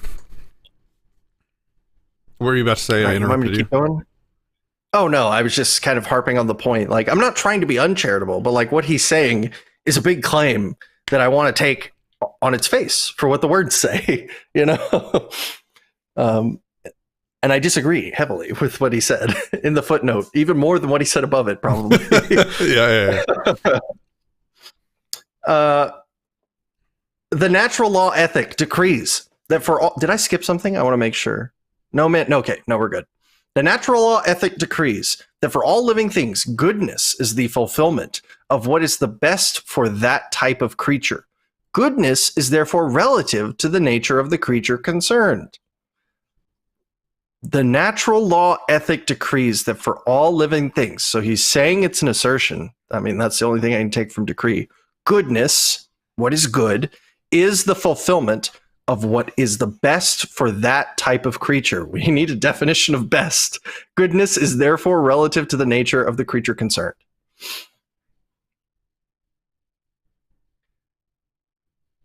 Best is doing a lot of work there. No, I think this is the missing cornerstone of natural law philosophy that we've just hit. This is the speed bump. This is the speed bump. This is the fundamental problem that's missing. So maybe we belabor this point for a moment. The judgment of what is best in relation to... See, even the type of creature is a collectivizing of a bunch of individuals that will have slightly different natures. So even if we band-aid that and say the fulfillment of what is best for a specific creature, who makes the determination of what is best? Because if it's the creature itself, that might be different. That's subjective because it would be by individual creature. And this is with my band-aid of decollectivizing it. If it's collectivized, then you couldn't say, well, they all together decide what's best for them. That's nonsense. That doesn't work. That's not how decisions are made. And if it's you, the philosopher, that's just you projecting what's best onto them based on goals that you have subjectively chosen for that creature, based on your observations of the behavior of that creature, which is what we're calling nature, right? So you've decided what the nature of the creature is based on the behavior that you've observed, and then you've used your right reason to determine which actions produce results in line with the nature of the creature. And then you've declared that to be good. So there's layers of issues here, and the most fundamental one is declaring it good. Nothing in nature says that a creature making decisions in line with its nature is the good. That's Hume right there. That is the guillotine in this entire discussion. Yeah. That is the end of this critique, honestly. Like, we could stop there. I mean, I'm not trying to be like a dick about it, but that's it. So let me reiterate that one more time. The biggest flaw, the most lowest level foundational flaw, is that there's nothing in nature that declares acting in accordance with one's nature is good, and acting against one's nature is bad. And that's assuming away all of the subjectiveness in what is something's nature. Individual or collectivistic nature. Like all of these other things that we've talked about, we can just assume for the sake of the argument that all makes sense. There's still nothing in nature that says that it's good or bad. That's just an assertion. And that is it. Christian, do you have anything to say? I feel like this is the moment. I mean, we would have, in order for this to work, we would have need to have said that like there's some kind of normative property to a nature. It's not just said, substantiated that there's some kind of normative property for things operating in their nature. Like the apple falling is good. Like that in itself is good, which is a huge claim because as far as I can tell, when I see an apple fall, I don't get any good particles communicating to me that that's a good thing that's happening. So this is, like you said, the lowest level. Hume's guillotine strikes again. And based off of his words about Hume, I don't think he has a very high opinion of him, but that doesn't really matter because the logic is sound. Yes. So I'll start back there again, unless you want to keep going, and then I can read through the quote. But I mean, one of the strategic tactics in the comments over on Odysee highlighted again. Are they talking best for the individual creature or the group of creatures? And then he points out self-sacrifice would produce drastically different outcomes to the evaluation of the moral equation of natural law. If you're talking about what's best for the nature of all human species, then self-sacrifice of the individual for the collective would be more easily justified to serve the nature, the right reason of the collective of the human species. Whereas if we're talking about the nature of each individual, then that reclassifies the entire moral discussion. They only talk in terms of the collective men, which I'm trying to be charitable. I don't think that's what they mean, but that's the language they're using. So I'm trying not to burn them with that torch too much, but yeah. All right, we can continue. All right. The natural law ethic decrees that for all living things, goodness is the fulfillment of what is best for that type of creature. Goodness is therefore relative to the nature of the creature concerned. Thus, Professor Krupsey writes, the classical natural law doctrine that each thing is excellent in the degree to which it can do the things for which its species is naturally equipped. Why is the natural good? Because there is neither a way nor a reason to prevent ourselves from distinguishing between the useless and serviceable beasts, for example, and the most empirical and rational standard of the serviceable, or the limit of the thing's activity, is set by its nature. We do not judge elephants to be good because they are natural or because nature is morally good. Whatever that would mean, we judge a particular elephant to be good by the light of what elephant nature makes it possible for elephants to do and be. Elephants are good? This is not. This is it. This is the Hume. This is Hume right here, peeking his head back up and slicing it again. We judge a particular elephant to be good. This is a subjective judgment you're placing on the elephant based on standards that you've decided. Nothing in nature says that when the elephant does elephant things, that is the good, or that is morally good. Let me read this sentence again as well, because this was like a word salad, and I need to digest it. Why is the natural good? Because there is neither a way nor a reason to prevent ourselves. There's not a way to prevent ourselves from distinguishing between useless and serviceable beasts. There's not a way to prevent ourselves from distinguishing between useless and serviceable beasts.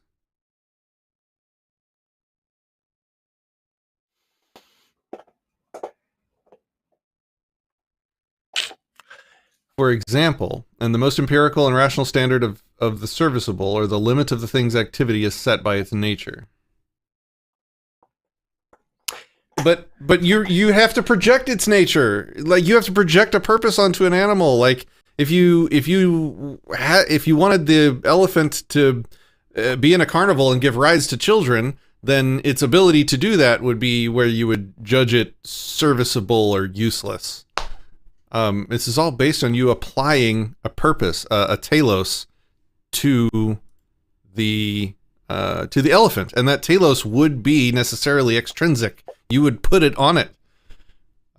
If you're just choosing that, like, if the elephant does elephant things, that is the good. Well, again, we're back to Hume's guillotine. Okay, I'm just talking through this sentence because this is a weird way to talk about it. Do you have any clarifying thoughts?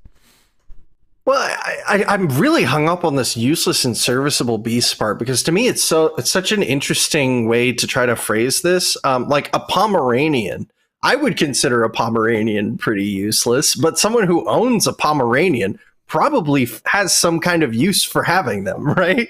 Like, you wouldn't take a Pomeranian on a hunting trip. You wouldn't expect it to, like, pull a cart or protect your home, but there must be some sort of use, whether it's like emotional use or whatever it be. So I don't see how this is not in itself in the eye of the beholder. I don't think there's an objective standard that we could say, like, oh yes, this makes the beast useless, this makes it serviceable. that would have to be substantiated, which it's not. It has to be based on a goal. You can't make that evaluative judgment without a goal, and the goal isn't written on the DNA of the animal. You have to decide on that goal and project that goal onto it to make that evaluation even make sense. James Freeman in the chat, ladies and gentlemen, says, "It is in my nature to try to sleep with as many women as possible. Being a man whore is good."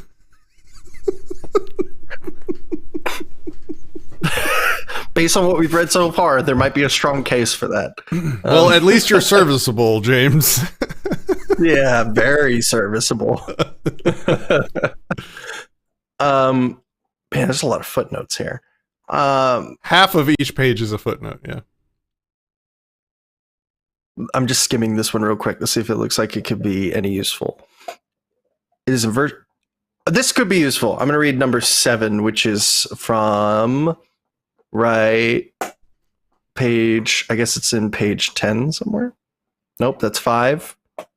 6. 7 is the quote. Okay. Yeah, and then I'll get back to where we were in the actual thing. "Moreover, it is in virtue of a thing's nature, i.e., of its being the kind of thing that it is, that it acts and behaves the way it does. It is not also in virtue of a thing's nature that we often consider ourselves able to judge what that thing might or could be, but perhaps isn't. A plant, for example, may be seen to be underdeveloped or stunted in its growth. A bird with an injured wing is quite obviously not able to fly as well as others of the same species. And so it is that thing's nature may be thought of as being not merely that in virtue of which the thing acts or behaves in the way it does, but also as a sort of standard in terms of which we judge whether the thing's action or behavior is all that it might have been or could have been."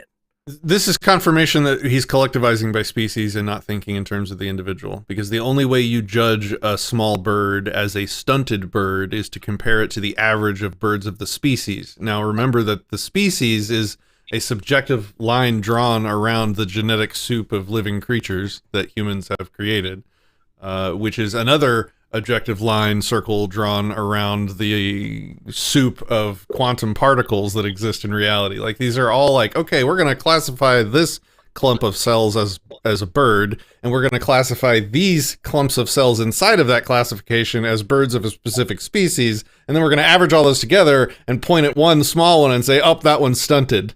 So we're going to point at this one small example of quantum particles in the soup as outside the average. Okay, well, this is all projected onto it by humans and not part of reality. Reality didn't give a shit if a bird is small. What's the difference between a small bird of a species and a genetic mutation that is attempting to try out something new to make the bird more successful? Maybe the stunted bird is actually the best form of the bird of the species because it's got a new adaptation that would make it more successful. Like, you're projecting this stuntedness as a bad trait or as a less bird-like bird of the species onto it. Tell me if this follows as well, okay? So if we're basing the standard of birdness, the nature of the bird, based on its average capacity of the other birds to fly, are the exceptional birds who fly exceptionally well not also outside of their nature for being beyond the standard? Or are we saying that the exceptional is the standard and all of the other birds aren't making the cut? In which case, why isn't the average considered just as bad as the one with the stunted wing or whatever?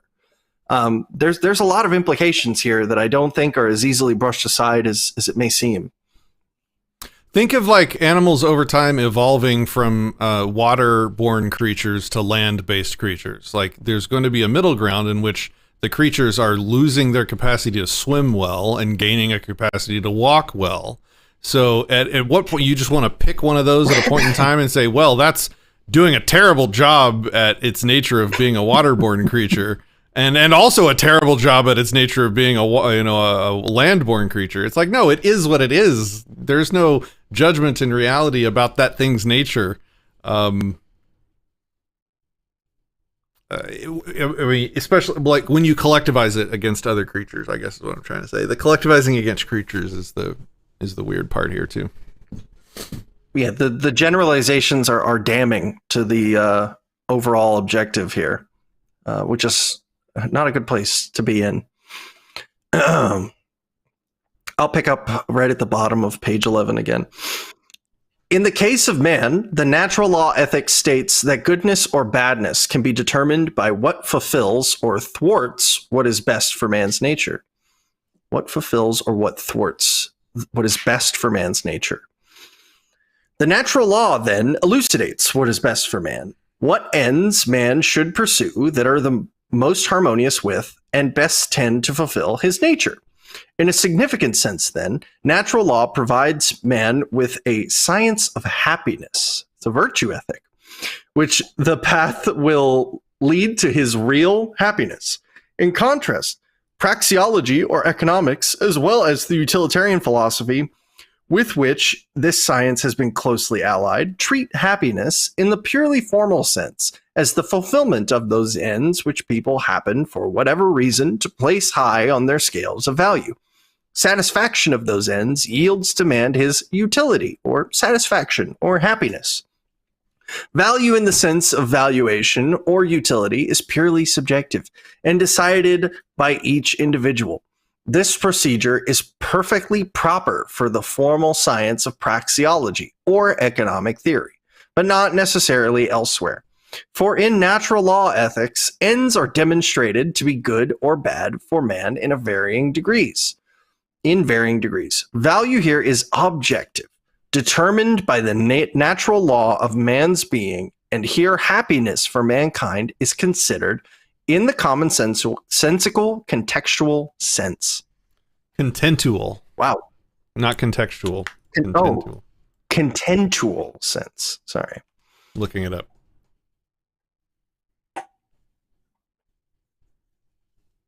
Belonging to or dealing with content. So it's a eudaimonia. Yeah.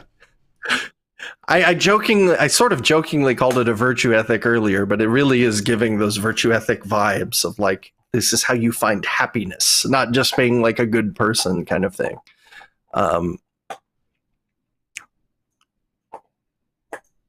Value here is objective, determined by the natural law of man's being, and here happiness for man is considered in the commonsensical, contentual sense.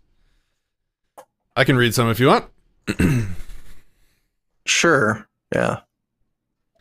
As Father Keneally put it, quote, "This philosophy maintains that there is in fact an objective moral order within the range of human conscience to conform, and upon which the peace and happiness of personal, national, and international life depend." End quote. And the eminent English jurist, Sir William Blackstone, summed up the natural law and its relation to human happiness as follows, quote, "This is the foundation of what we call ethics or natural law, demonstrating that this or that action tends to man's real happiness, and therefore very just..." Yeah. The real is that's a, what do you call those bombs that destroy submarines? They're under the water. Depth charge? That's a depth charge right there. That word real. Yeah. This is the foundation of what we call ethics or natural law, demonstrating that this or that action tends to man's real happiness, and therefore very justly concluding that the performance of it is a part of the law of nature. Or, on the other hand, that this or that action is destruction of man's real happiness, and therefore that the law of nature forbids it.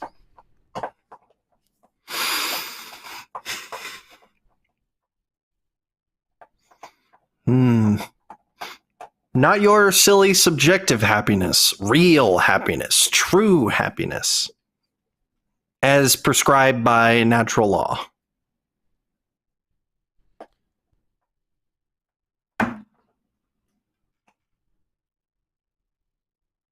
Footnote number 9, realistic ethics is founded on the basic distinction between human need and uncriticized individual desire or pleasure, a distinction not found in modern utilitarianism.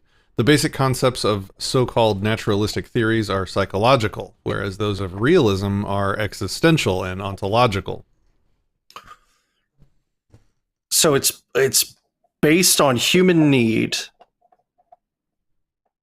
and uncriticized individual desire or pleasure, a distinction not founded on the basic distinction between. So I'm assuming he's leaning towards the human need aspect, since he's criticizing the individual desire or pleasure part. Yeah, this was a footnote up here where he was contrasting praxeology with utilitarian philosophy. So that was probably a bad footnote to read. That derailed us, sorry. All right. Without using the terminology of natural law, psychologist Leonard Carmichael has indicated how an objective absolute ethic can be established for man on scientific methods based upon biological and psychological inquiry. Quote, because man has an unchanging and an age-old, genetically determined, anatomical, physiological, and psychological makeup, there is reason to believe that at least some of the values that he recognized as good or bad have been discovered or have emerged as human individuals have lived together for thousands of years in many societies. Is there any reason to suggest that these values, once identified and tested, may not be thought of as essentially fixed and unchanging? For example, the wanton murder of one adult by another for the purely personal amusement of the person committing the murder, once it is recognized as a general wrong, is likely always to be so recognized. Oh boy. Such a murder has disadvantageous individual and social effects. Or to take a milder example from aesthetics, man is always likely to recognize in a special way the balance of two complementary colors because he is born with specially constituted human eyes. End quote. Man has an unchanging, age-old, genetically determined anatomical, physiological, psychological makeup. That is quite the assertion. I mean, yeah. it definitely changes. It definitely changes. Physiologically, humans are much larger today than they were historically. Psychologically, I'd be hard pressed. Yeah, like I'd be hard pressed to think that if you brought some like straight out of the line that we drew, human Homo sapien, and brought them to today, that they would be considered to have the same kind of psychological makeup that we do. That doesn't. I can't imagine that follows in a way that he suggests it. I mean, there's also the nature-nurture dichotomy. Like, genetically, you're going to be predisposed maybe to something, but your environment will radically change the outcome of everything listed here: anatomical, physiological, psychological makeup. Also, even a single person from minute to minute will change in these three categories. I can't imagine trying to argue that man as a collective, not even talking about an individual, has an unchanging makeup. Also, I think I kind of skimmed over this in my head, but I think it's important to remember how low he set the goalpost. There is some reason to believe that at least some of the values that he recognized as good or bad have been discovered or have emerged as human, blah, blah, blah. That bar is like maybe, possibly, a few could perhaps maybe be right. Like there's nothing concrete. It's just entirely speculative analysis. Is there any reason to suggest that these values, once identified and tested, may not be thought of as essentially fixed and unchanging? And then he brings up murder as an example. So let's analyze murder as a moral judgment being wrong over the course of human history. This is so blatantly obvious, I can't understand why I'm having to make the rebuttal here. Murder has... I mean, people murder people all the time for this reason or that, and the reasons that they murder change constantly. They're constantly in flux throughout history. Witch burning, they didn't think that was murder. And so if we're applying an objective definition of murder, which would be the non-consensual killing, then that has been excused, and the reasons that buttress it have changed throughout history constantly. Name every single atrocity where people thought they were justified in killing others non-consensually, and thought they were not. And in many cases, not only did they think it was acceptable, they thought it was righteous to do those murders. And that judgment has changed throughout history. I don't understand why they would make this argument. I don't get it. I wish he was here to tell me, like, what is happening here? Is there any reason to suggest that these values, once identified and tested, may not be thought of as essentially fixed and unchanging? Yeah. I mean, there's a million examples of people being murdered throughout history that were thought to be not only acceptable, but righteous. And the categories of those murders changed constantly. Like, if we burned a witch today, we would be condemned and caged, rightfully. How is that essentially fixed and unchanging? It literally changes. Okay. These ones bother me because they make me question my own capacities. I'm like, I have to be missing something obvious here because the exceptions are so obvious. What am I missing? But I'm not seeing it. So if you guys know tell me in the comments if I'm missing something. But I'm not seeing it. This just comes off to me as totally irrational. I had the same kind of feeling the first time I ever read through G.E. Moore's Proof of an External World when he's like, duh, I have a hand. And I'm like, you literally can't have written this. Like, that can't be your proof for an external world, right? But then, like, you just have to, I think the only way that you can take these, especially with people who can't be here to defend themselves or clarify, is to take the words for what they say on the page, nothing more, nothing less. And what it seems to be is a gross generalization, like we've said before, or oversimplification at the least, of how people work and how these things work. Yeah, I'm really trying to be charitable. You have to be like 5 times as charitable when the person isn't here to defend themselves. And even that, I'm just like, what are we saying in that paragraph? Anyway, end quote. One common philosophic objection to natural law ethics is that it confuses or identifies the realism of fact and value. For purposes of our brief discussion, John Wilde's reply will suffice. Quote, in answer, we may point out that their natural law view identifies value not with existence, but rather with the fulfillment of tendencies determined by the structure of the existent entity. Tendencies. I mean, that implies a continuum of behavior right there. Furthermore, it identifies evil not with non-existence, but rather with a mode of existence in which natural tendencies are thwarted and deprived of realization. I mean, rapists have some terrible natural tendencies. Are we sure we don't want to thwart those and be evil? Or are we now going to try and apply an objective tendency to a rapist and say, oh, your actual tendency is not to rape. Therefore, we can decide that you're being evil because your natural tendency is to not rape. Again, you know what? That's there's so much there in that one idea. What is the natural tendency from a moral perspective of humanity today? What is the average? What is the aggregate? I don't think we would suggest that it's what's being proposed here.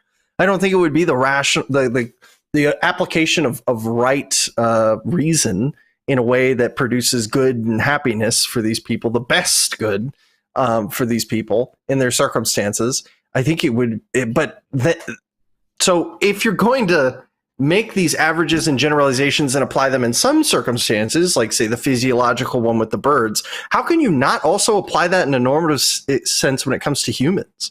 Like, would it not be easier to defend that our nature is like the terrible thing that it's being portrayed as, and not this hyper rationalized society of like right reason? What is it called? Where is it? Localized maximums will sometimes limit a system's ability to find the actual maximum. Like you'll get It's like if you have a hilly terrain and I put a ball on one of the hills, it'll roll down until it finds a low point. But that low point might not necessarily be the lowest point because there's a local minimum that isn't the actual minimum.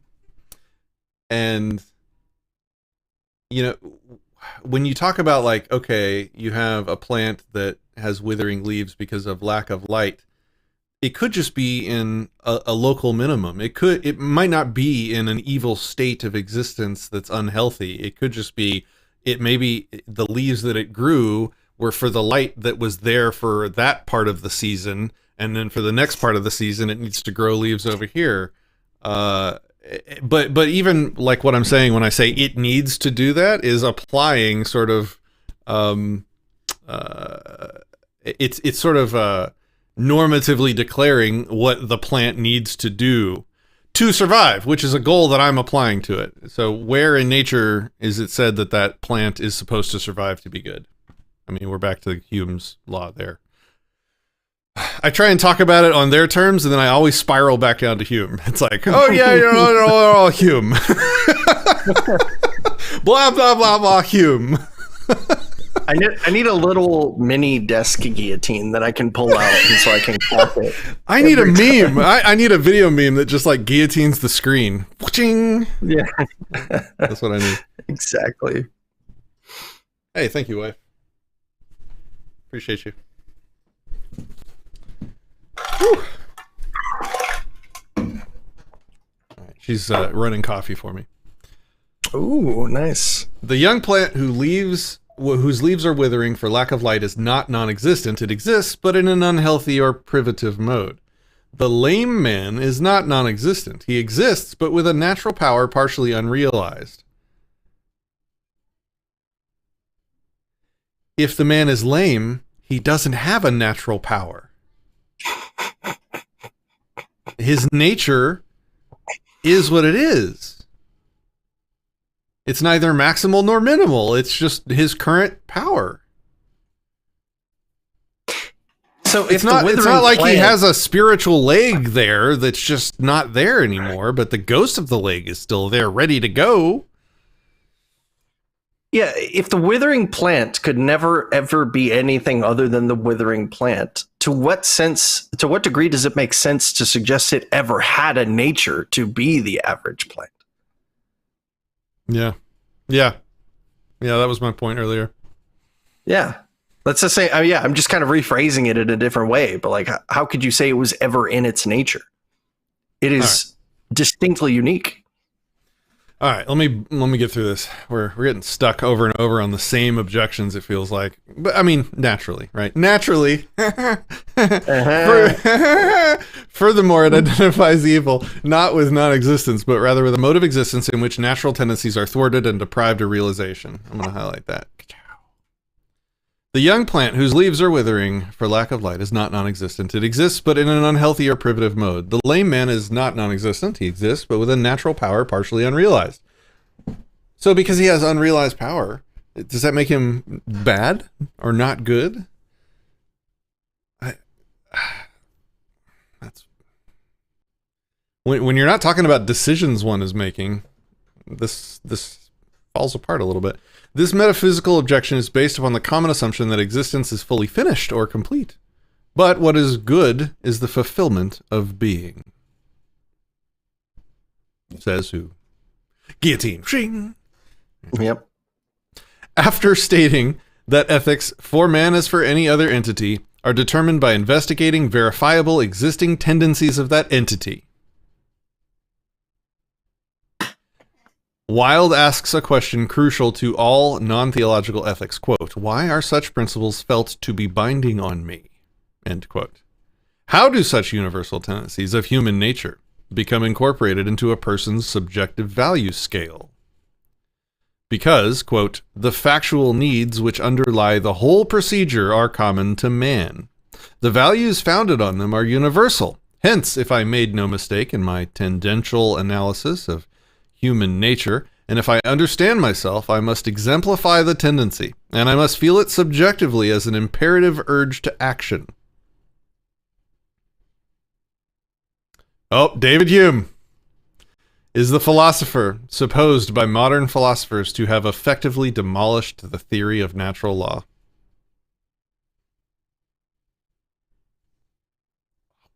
Where is it?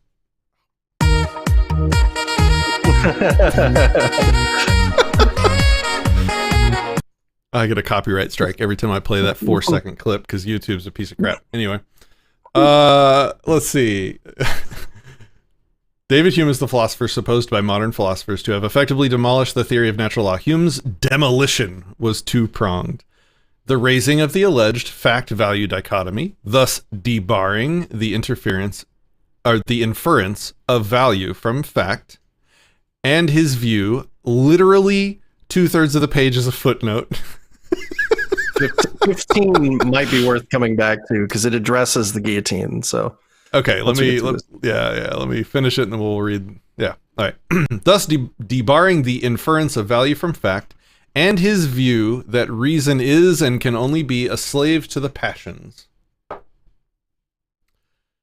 In short, in contrast to the natural law view that man's reason can discover the proper ends for man to follow, Hume held that only the emotions can ultimately set man's ends, and that reason's place is as the technician and handmaiden to the emotions. Here, Hume has been followed by modern social scientists since Max Weber. According to this view, people's emotions are assumed to be primary and unanalyzable givens. Let me back up now and check that out. What were we, 15? Yeah, it was at the bottom. Hume, in fact, failed to prove that values cannot be derived from facts. Oh. Mm-hmm. Oh. I'm going to highlight that one. Oh, that's news to me. Wow. It is frequently alleged that nothing can be in the conclusion of an argument which was not in one of the premises. Oh, thank you. Do you have pants on? No, that's fine. But Oh, we spilled it. yeah, I Okay. spilled some too on the way out. Hey, put pants on before you come in here next time. Okay. They weren't on camera. You're good. Yeah, thank you. Oh, man. All right. Sorry about that, guys. Coffee is important to this adventure.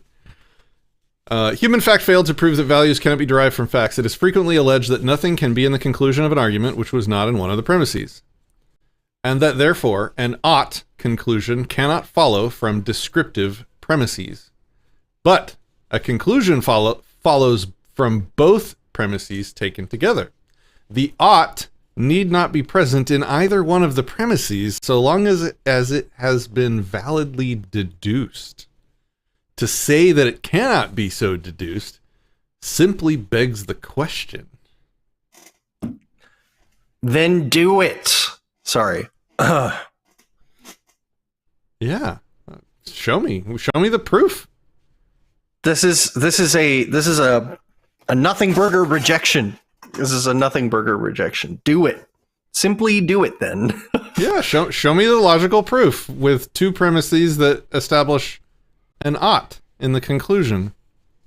Yeah, the thing that was so just to make sure everybody's clear on this. I'm pretty sure. Yeah, go ahead. Yeah. So when he says you can't draw an ought from an is, right, is essentially what he's saying here. That's the common fact value distinction. Nothing can be in the conclusion of the argument that was not in one of the premises. And what is being included in the ought from an is argument is the normative property itself, the good or bad, the ethics of it, you could say. And if there is no normative property in the premise, you can't derive it. You cannot produce it in the conclusion. It's an impossibility. There is no X and Y, therefore Z. You get X and Y. There has to be more to it than that. I'm trying to come up with what's a good practical example of Hume's guillotine. And the reason why we're harping on Hume is because, as we've said many times, he is the slayer of moral philosophies. It's this distinction that you can't get an ought from an is, you can't get a value from a descriptive statement, that everyone either ignores willfully or or isn't aware of for some stupid reason. Speeding is my favorite. Go ahead.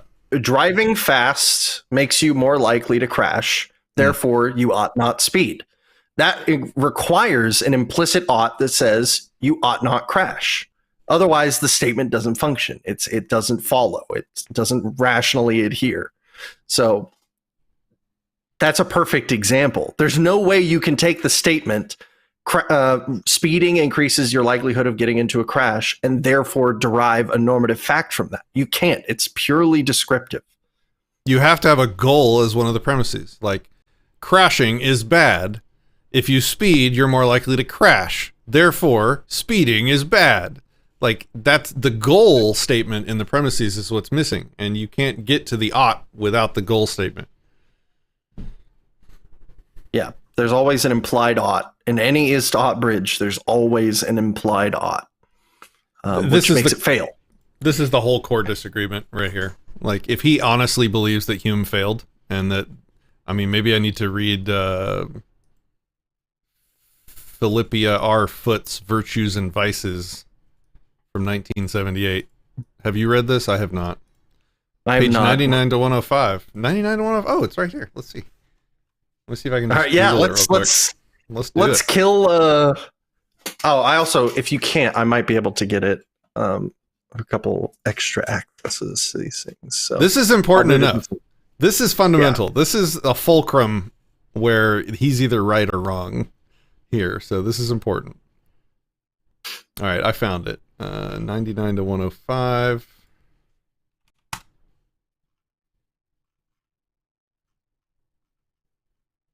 Yeah, this one point could lead to a whole lot more streams after this. I think that, Yeah.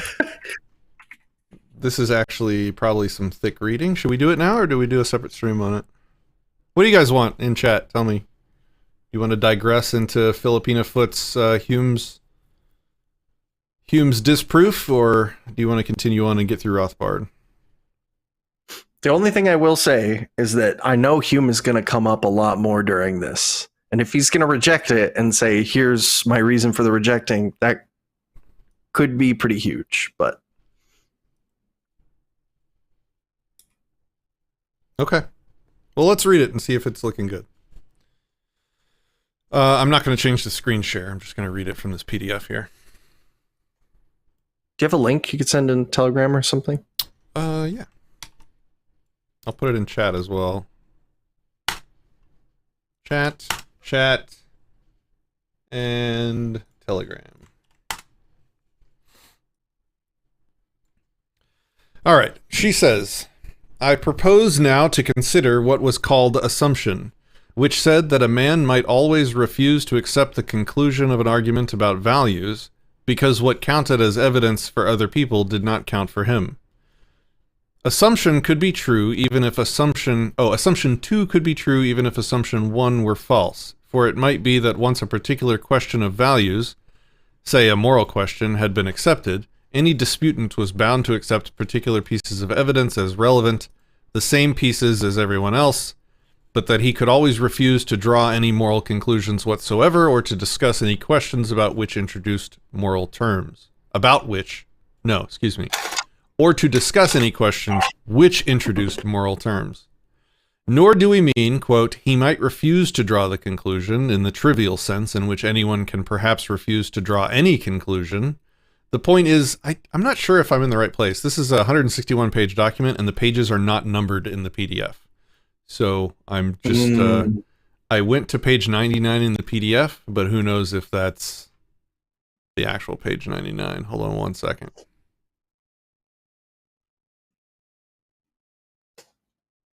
I wish he included a snippet quote, then we could just search it. All right, let me try this page. It is clear, I think, that an injury is necessarily something bad, and therefore something which, as such, anyone always has a reason to avoid.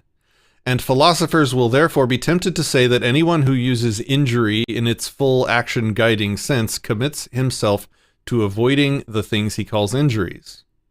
They will then be in the usual difficulties about the man who says he knows he ought to do something but does not intend to do it.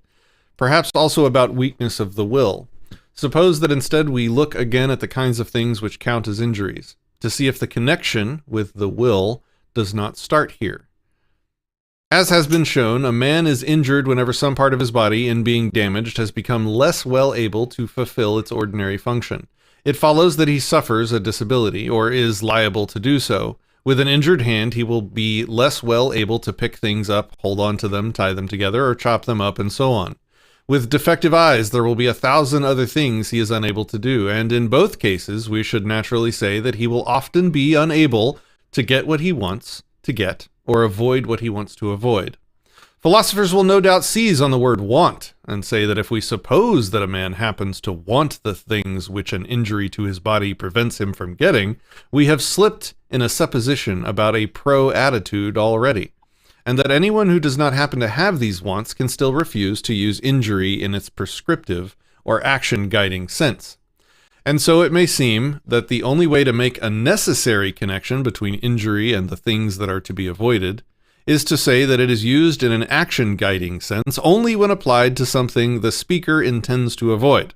But we should look carefully at the crucial move in that argument and query the suggestion that someone might happen not to want anything for which he would need the use of hands or eyes. Hands and eyes, like ears and legs, play a part in so many operations that a man could only be said not to need them if he had no wants at all. That such people exist in asylums is not to the present purpose at all. The proper use of his limbs is something a man has reason to want if he wants anything.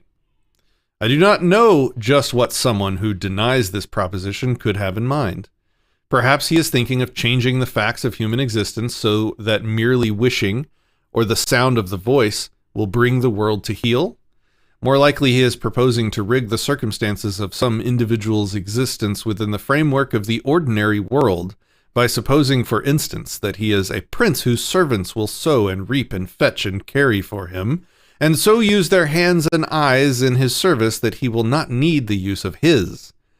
Let us suppose that such a story could be told about a man's life. It is wildly implausible, but let us pretend that it is not. It is clear that in spite of this, we could say that any man had a reason to shun injury. For even if at the end of his life it could be said that by a strange set of circumstances he had never needed the use of his eyes or his hands, this could not possibly be foreseen. Only by once more changing the facts of human existence and supposing every vicissitude foreseeable could such a supposition be made. I don't feel like we're in the Hume's area, but we're around it.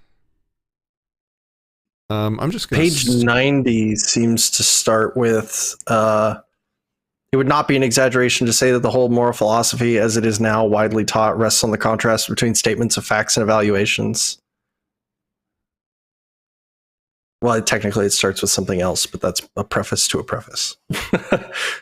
I mean, I just control F Hume, and there's 55 instances of it in this document, and it's all throughout. Seems like this whole thing might be about it. Well, yeah, maybe this will take... I was hoping it would be as easy as us going to the section he highlighted with the bombshell for Hume, but maybe that's not the case. From what I heard, though, there was a lot of continued generalizations, so which wouldn't surprise me, to be honest with you.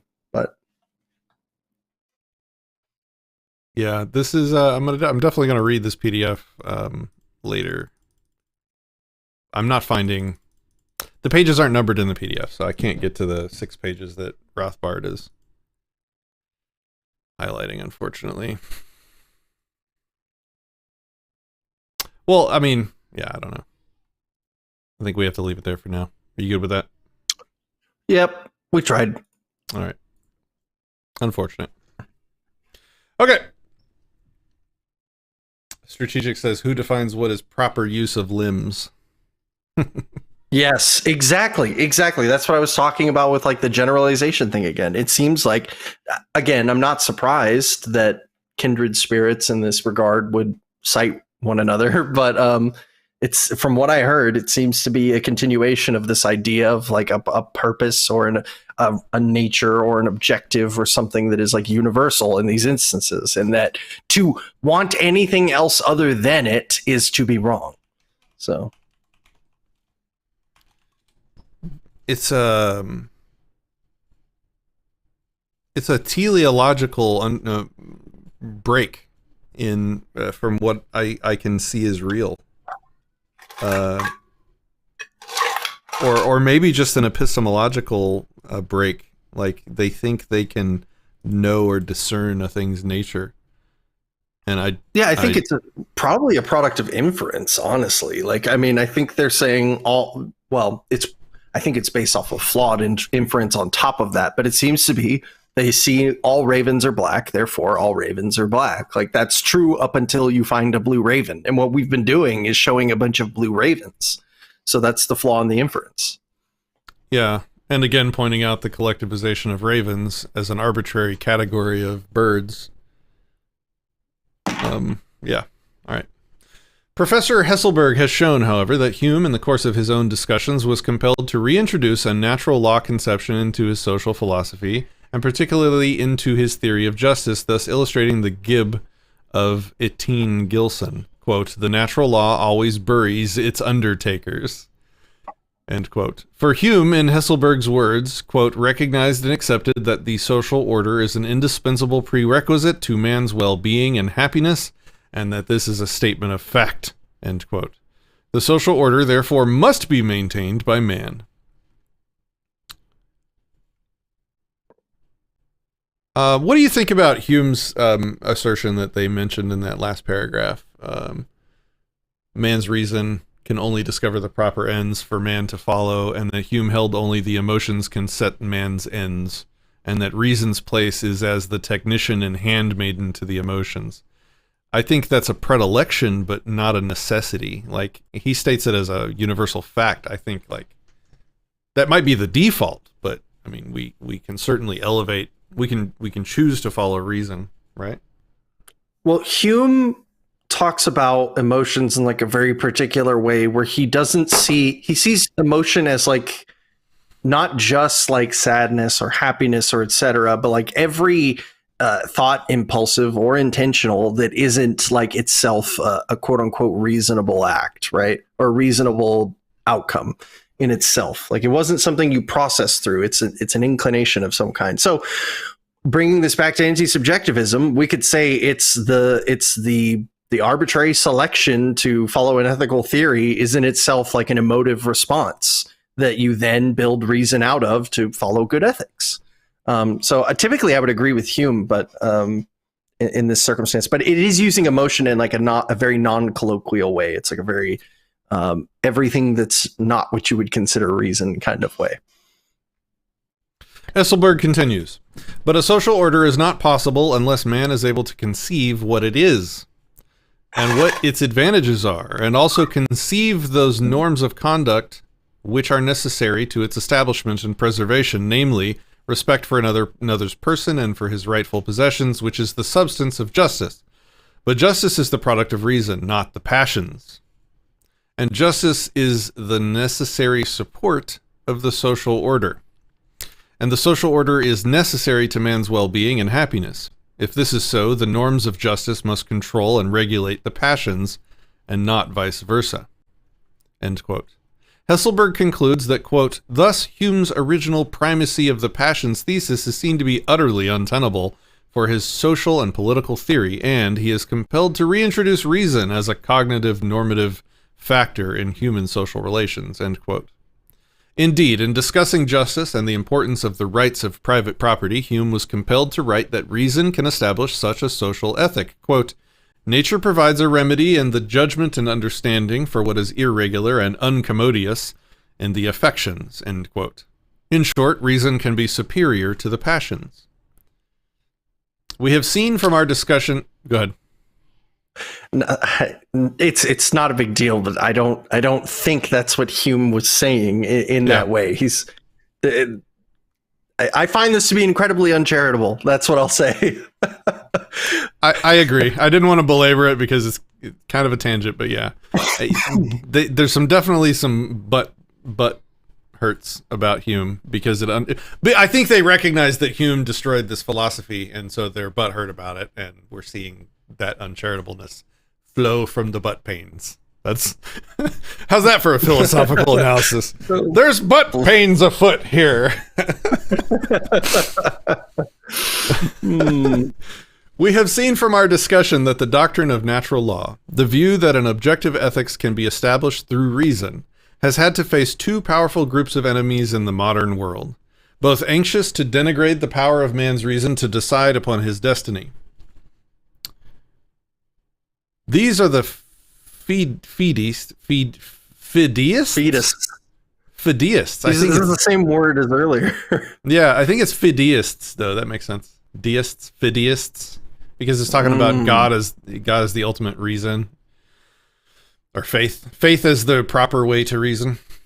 These are the fideists who believe that ethics can only be given to man by supernatural revelation, and the skeptics who believe that man must take his ethics from arbitrary whim or emotion. It's interesting that I'm just never part of any of the categories that they break. When they break it up into a dichotomy of people, I'm like, I'm not either of those.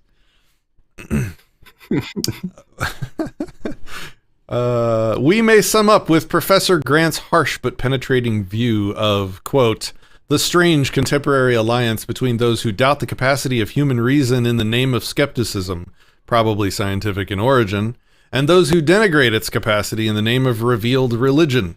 It is only necessary to study the thought of Occam to see how ancient this strange alliance is. For in Occam can be seen how philosophic nominalism, unable to face the question of practical certainty, solves it by the arbitrary hypothesis of revelation.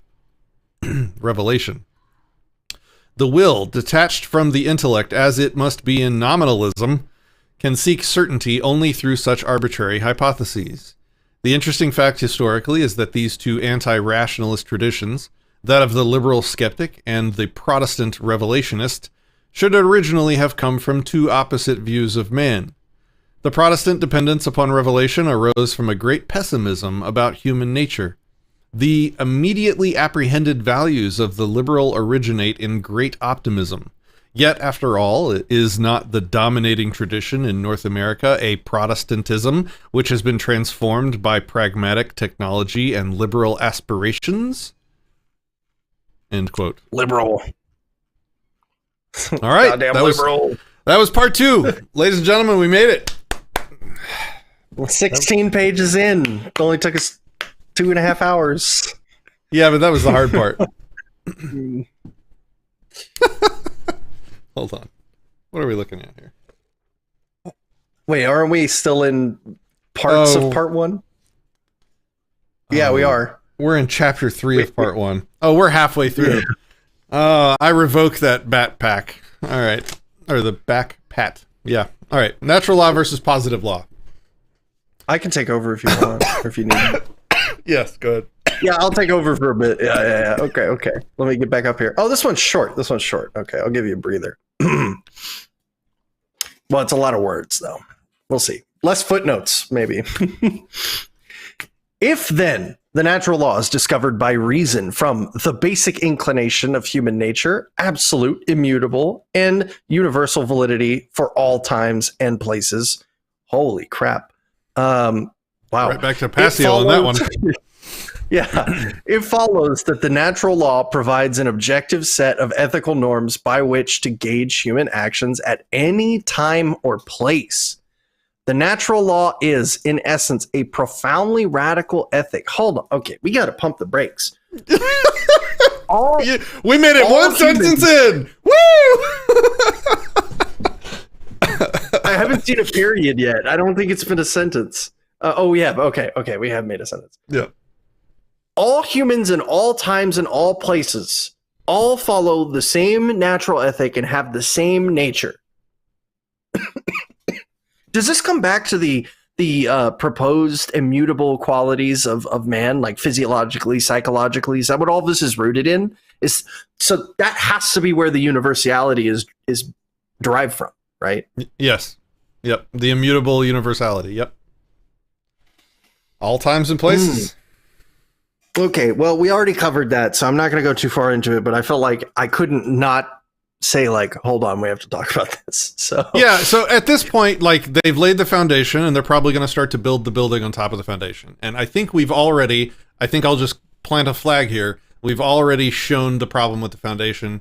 It's invalid. And so now we're going to talk about all the stuff built on top of the foundation, and my tendency, and probably Christian's tendency, is going to be to constantly go back to our objections with the foundation, but that's just going to make the video take forever. So maybe we try and resist doing that and just get through the invalid structure built on top of it. Or maybe we look for ways in which the flaws that we found invalidate the structure built on top of it, or something like that. But or compare and contrast anti-subjectivism with the structure, because a lot of the implications that he's going for, the ends of natural law, like we always say, are good, and we agree with them. And it's just the foundation. So, all right, sorry. Well, do you want to maybe talk about, like, how you would go about, I don't know, maybe constructing an ethic that is universalizable in all times and all places across all people? Because we could do the sales pitch real quick. It wouldn't take that long. yeah, let's do it. Go for it. So basically, there is a way by which you can, and I'm going to be skipping over some of this. You can go read it if you want at antisubjectivism.com. But there is a way that you can derive an ethic that is universal, all people, all times, all places. But you have to properly orient yourself in order to make that a reality. And in this case, it's if you don't want to live in the state of nature, then the negation of the state of nature, which is the action of consent, can produce outcomes which universally which have a degree of universality to them, not a degree, a complete universality to them. Meaning that the state of nature is an unchanging amoral existence that relies on might makes right. That is the fundamental characteristic of the state of nature. And the negation of that, consent, must necessarily always be applicable, because the state of nature is unchanging. It is always amoral. It is always might makes right. So if that is true, then it necessarily follows that consent, being the negation of the state of nature, is a universal in the sense of universalizability ethic. So, ta-da! That's the sales pitch. All right. That's one way you could do it. That's the way I've seen. That's the best way I've seen that you could do it. But this is my least preferred term. But I will say, how about this? I'll do something. They actually thought about universalizability and how that's important to an ethical system, and they tried to include that in their system. That is a lot further than most people get. Which not all moral philosophies do. Yeah. Yeah. That is definitely a pro. Also, and I don't want to be toxic in saying this, but I want to be educational when I say this. Compare and contrast this stream and how we're engaging with this content to the Passio stream. In Passio, our critique was, we need evidence, you have to prove that.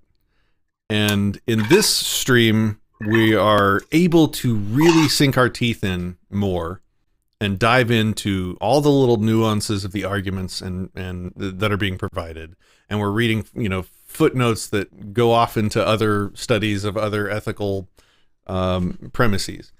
There's meat on this bone. It might be a broken bone, but there's meat on it.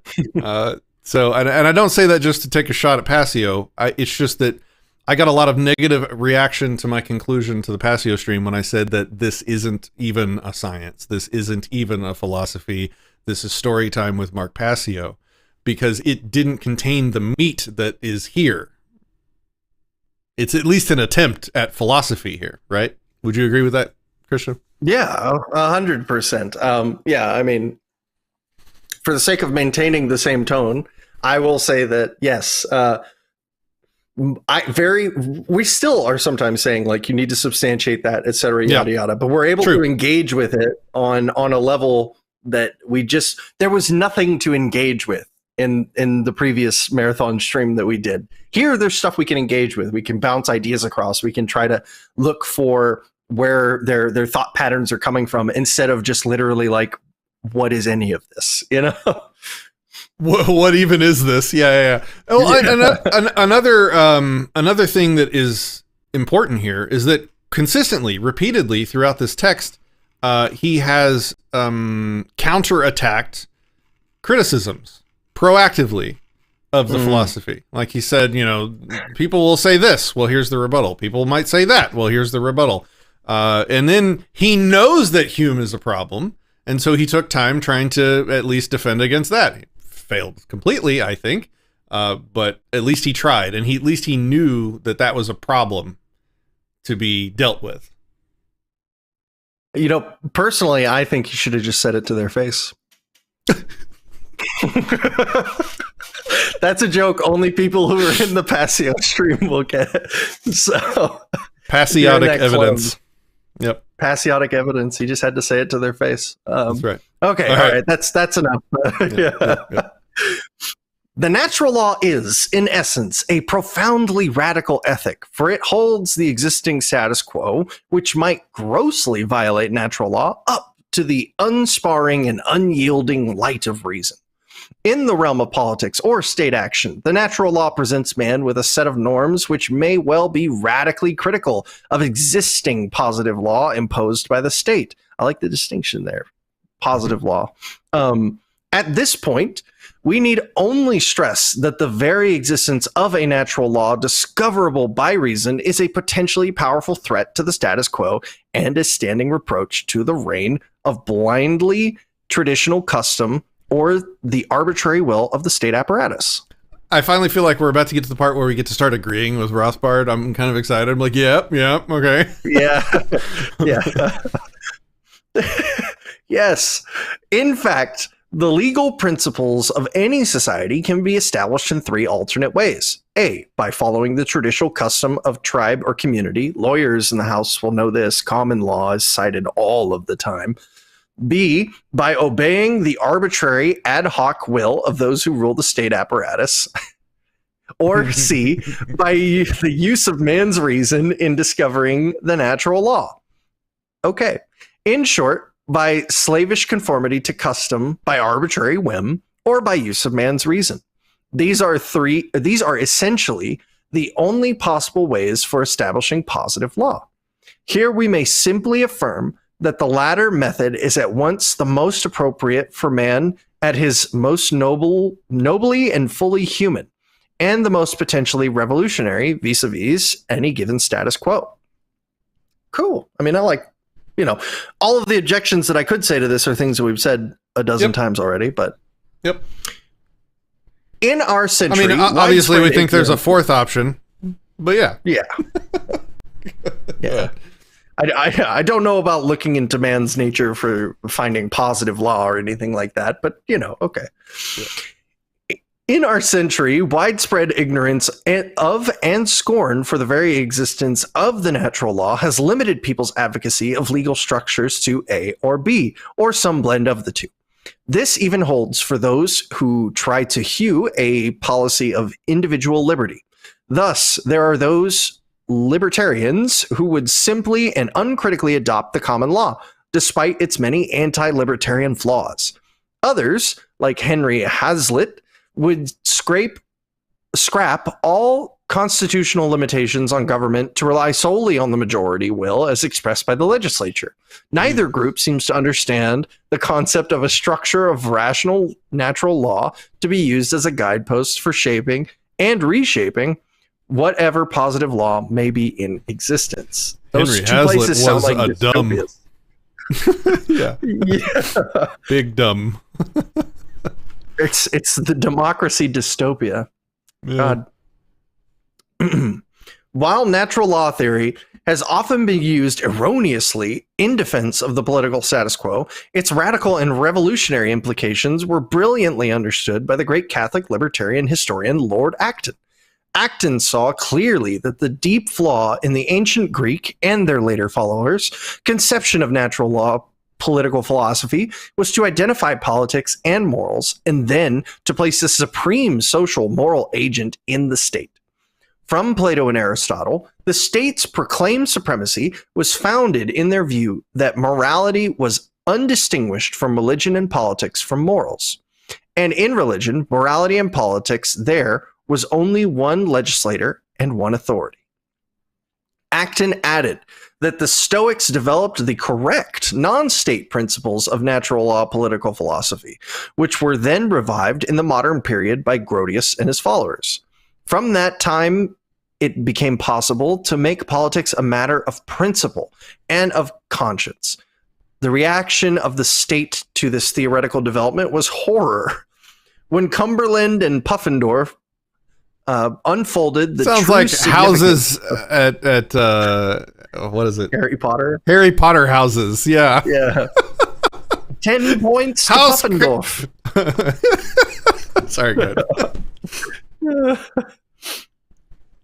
When Cumberland and Puffendorf unfolded the true significance of Grotius's doctrine, every settled authority, every triumphant interest recoiled aghast. It was manifest that all persons who had learned that political science is an affair of conscience rather than of might and expediency must regard their adversaries as men without principle. Acton saw clearly that any set of objective moral principles rooted in the nature of man must inevitably come into conflict with custom and with positive law. To Acton, such an irrepressible conflict was an essential attribute of classical libertarianism, or liberalism. Liberalism wishes for what ought to be, irrespective of what is. As Himmelfarb writes in Acton's philosophy. I would have making these things. I would have changed my name. Mr. Himmelfarb, may I speak with you? Oh man, sorry, go ahead. There's so many weird names in this. Like, I'm used to more like traditionally like Western European. I mean, I guess French sometimes too, but like a lot of these are just weird, man. The past was allowed no authority except as it happened to conform to morality. To take seriously this liberal authority of history, to give precedence to what ought to be over what is, was, he admitted, virtually to install a revolution in permanence. And so, for Acton, the individual, armed with natural law moral principles, is then in a firm position from which to criticize existing regimes and institutions, to hold them up to the strong and harsh light of reason. Even the far less politically oriented John Wilde has trenchantly described the inherently radical nature of natural law theory. The philosophy of natural law defends the rational dignity of the human individual and his right to and duty to criticize by word and deed the existent institution or social structure in terms of those universal moral principles which can be apprehended by the individual intellect alone. I get a lot of Kantian vibes from this section, a lot of like the rationality as like judge and jury kind of thing that he talks a lot about. So it feels good. It feels good.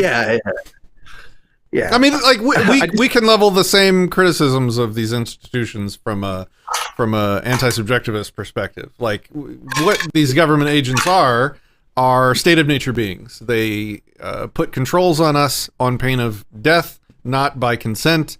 They're just they're worthy of nothing more or less than a wild animal that's threatening us. If it's growling at us to make us leave an area, that's you deal with these people on the same moral level as you would a wild animal. They don't conceptualize or reciprocate rights or consent of any kind, and that's what it is. That's all it is. Yeah, creating the consent dichotomy, or rather discovering the consent dichotomy, is what like motivates pretty much every action, therefore, in anti-subjectivism.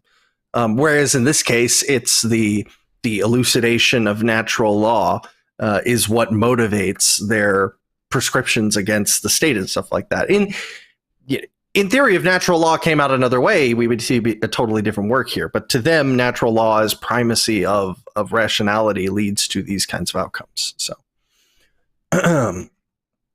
if the very idea of natural law is essentially radical and deeply critical of existing political institutions, then how has natural law become generally classified as conservative? Professor Parthemos considers natural law to be conservative, because its principles are universal, fixed, and immutable, and hence are absolute principles of justice. Very true. But how does fixity of principles imply conservatism?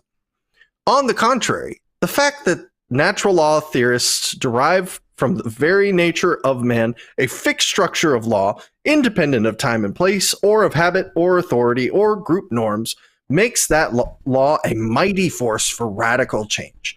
The only exception would be the surely rare case where the positive law happens to coincide in every aspect with the natural law as discerned by human reason. Okay. Yeah, not much to say about that we haven't already said, I guess. It's just like building up upon the natural law perspective of like the role of the state, essentially, of law in general. Positive law, rather. Yeah. Okay, I'll do chapter 4 here. Natural law and natural rights. As we have indicated, the great failing of natural law theory, from Plato and Aristotle to the Thomists and down to Leo Strauss and his followers in the present day, is to have been profoundly statist rather than individualist. That bothers me because the whole time up until now we've been collectivizing by species to extract nature. But, okay. I don't want to digress again into that. So we're going to collectivize members of a species. We're going to extract a collective nature purpose out of them, and then we're going to reverse that and now apply it to an individual. I think that has to be justified. This, quote, classical natural law theory placed the locus of the good and of virtuous action in the state, with individuals strictly subordinated to state action. Thus, from Aristotle's correct dictum that man is a, quote, social animal, that his nature is best fitted for social cooperation, the classicists leaped illegitimately to a virtual identification of society and the state, and thence to the state as the major locus of virtuous action. It was, in contrast, the levelers, and particularly John Locke in 17th century England, who transformed classical natural law into a theory grounded on methodological and hence political individualism. From the Lockean emphasis on the individual as the unit of action, as the entity who thinks, feels, chooses, and acts, stemmed his conception of natural law and politics as establishing the natural rights of each individual. It was the Lockean individualist tradition that profoundly influenced the later American revolutionaries and the dominant tradition of libertarian political thought in the revolutionary new nation. It is this tradition of natural rights libertarianism upon which the present volume attempts to build.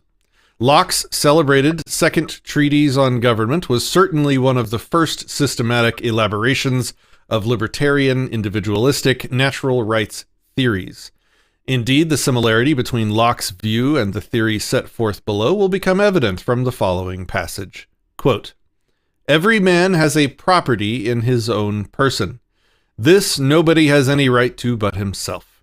The labor of his body and the work of his hands, we may say, are properly his. Whatsoever then he removes out of the state of nature that nature hath provided, and left it in, he hath mixed his labor with, and joined to it something that is his own, and thereby makes it his property. It being by him removed from the common state of nature placed it in, common state, nature placed it in, yep. It hath by his labor something annexed to it that excludes the common right of other men. For this labor, being the unquestionable property of the laborer, no man but he can have a right to what that is once joined to. He that is nourished by the acorns he picked up under an oak, or the apples he gathered from the trees in the wood, has certainly appropriated them to himself. Nobody can deny but the nourishment is his. I asked then, when did they begin to be his? And 'tis plain, if the first gathering made them not his, nothing else could. That labor put a distinction between them and common.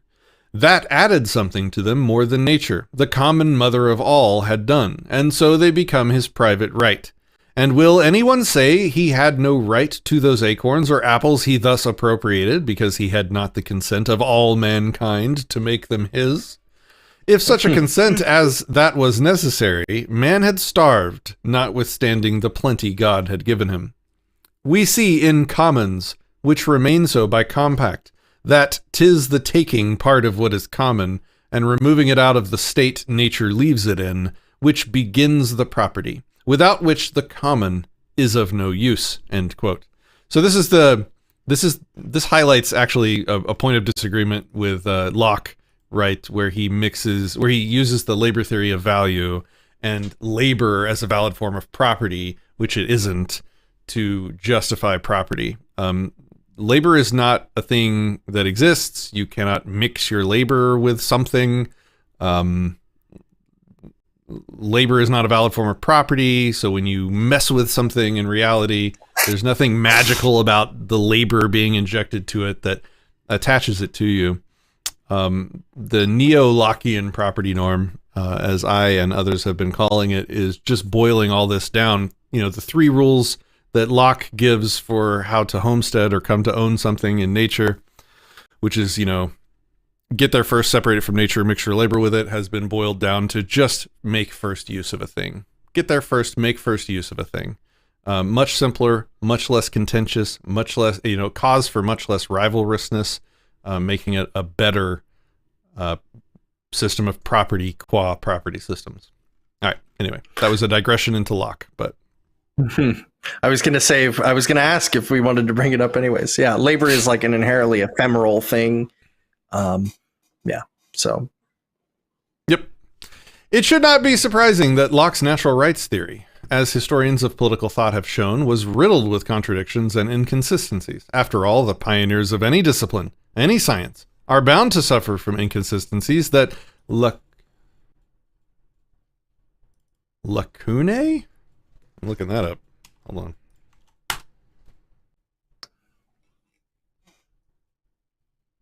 A deficiency? A gap or missing part. So missing parts. Let me try that again. After all, the pioneers of any discipline, any science, are bound to suffer from inconsistencies and lacunae, missing parts, that will be corrected by those that come after them. Divergences from Locke in the present work are only surprising to those steeped in the unfortunate modern fashion that has virtually abolished constructive political philosophy in favor of a mere antiquarian interest in older texts. In fact, libertarian natural rights theory continued to be expanded and purified after Locke, reaching its culmination in 19th century works of Herbert Spencer, and Lysander Spooner. And this goes right back to what I was saying at the beginning of the stream, where we are doing a good job by continuing to fight over this stuff and to continuing to force the philosophy forward and to continue to refine it. And there's no antagonism intended. This is an honorable fight to engage in, as far as I see. No animosity. I love Rothbard. Hell yes. Hell yes. I should have said that in the beginning, yeah. Let's see. The myriad of post-Locke and post-Leveler... Leveler or Levier? I don't know. French, whatever. I think it's Levier, technically.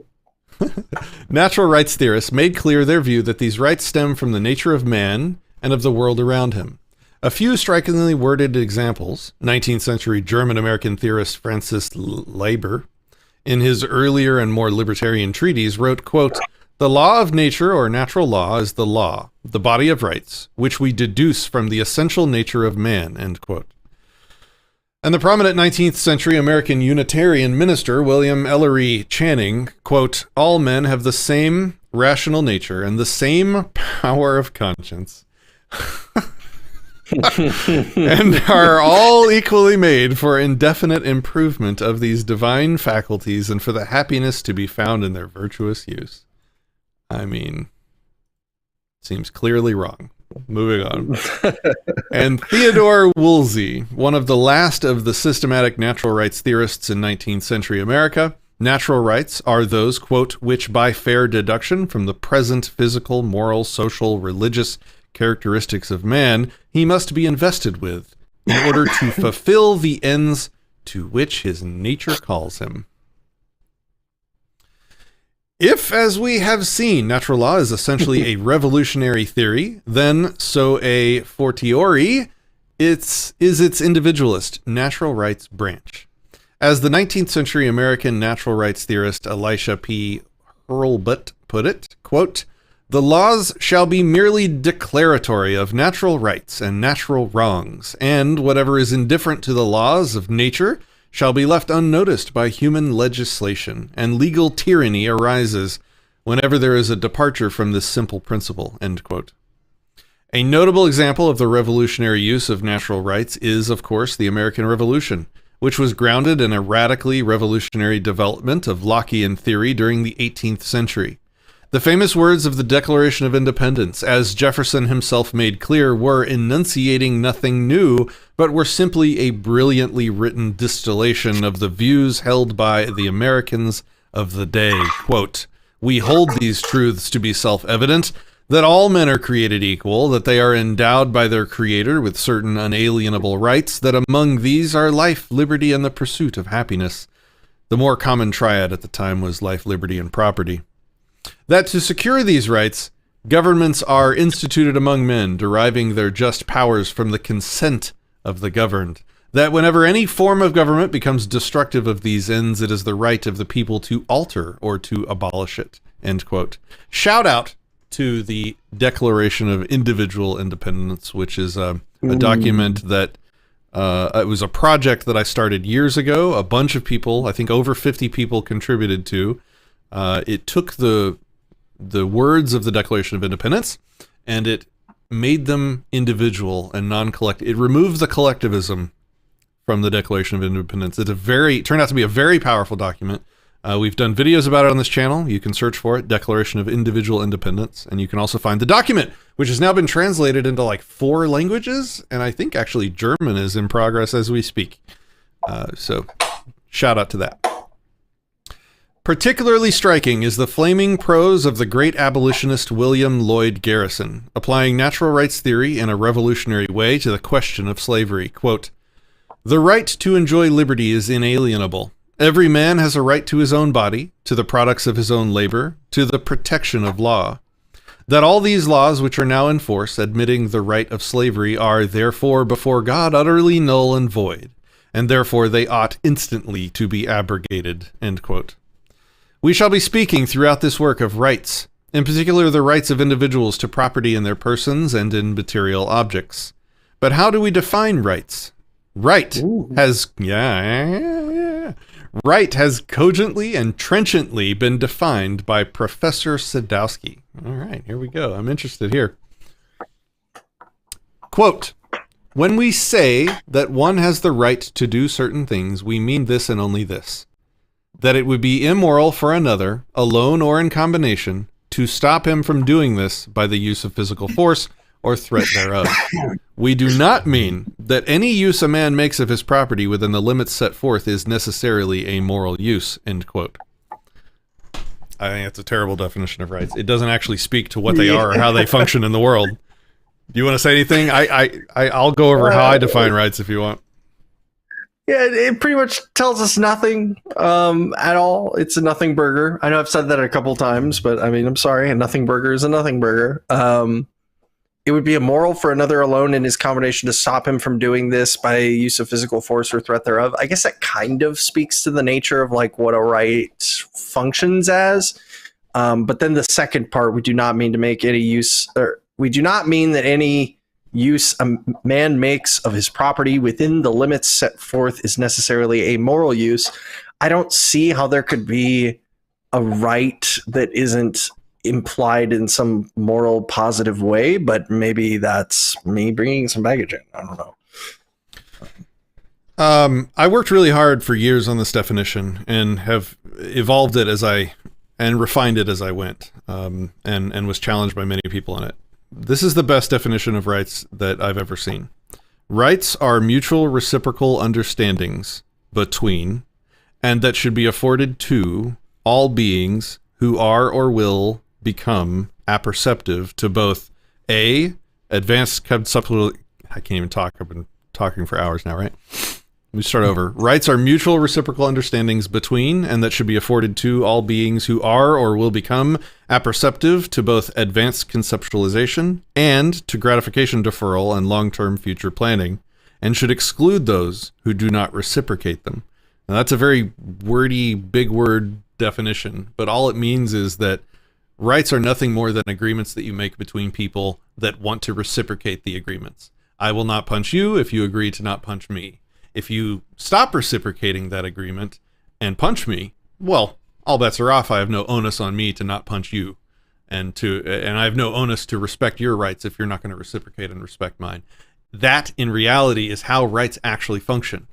That is a description of how they actually work in the world. Rights, a lot of people reify them into existence as if something that actually exists, that floats around you, or that can be stolen from you. Right? Your rights are stolen. Your rights are destroyed. Your rights are you're tread upon. It's like that talks about them as if they exist when they don't. If you want to read more about my conception of what are rights and who gets them, check out disenthrall.me/rights. All right. Let's continue. Sadowski's definition highlights the crucial distinction we shall make throughout this work between a man's right and the morality or immorality of his exercise of that right. We will contend that it is a man's right to do whatever he wishes with his person. It is his right not to be molested or interfered with by violence from exercising that right. But what may be the moral or immoral ways of exercising that right is a question of personal ethics rather than of political philosophy, which is concerned solely with the matters of right and of the proper or improper exercise of physical violence in human relations. The importance of this crucial distinction cannot be overemphasized, or, as Elisha Hurlbut concisely put it, quote, "The exercise of a faculty by an individual is its only use. The manner of its exercise is one thing that involves a question of morals. The right to its exercise is another thing," end quote. All right, that was chapter 4. Interesting. Can I just say I'm not a big fan of this distinction between like political philosophy and other, I mean, perhaps this is how it's more commonly used, but I don't typically find it to be very productive. Maybe it's because I have like a knee-jerk reaction to the term political or something, but yeah, it seems like they go back and forth between defining them as synonyms, like political philosophy is moral philosophy. Yeah. And yeah, I agree. It's messy. The task of political philosophy. It is not the intention of this book to expound or defend at length the philosophy of natural law, or to elaborate a natural law ethic for the personal morality of man. Interesting.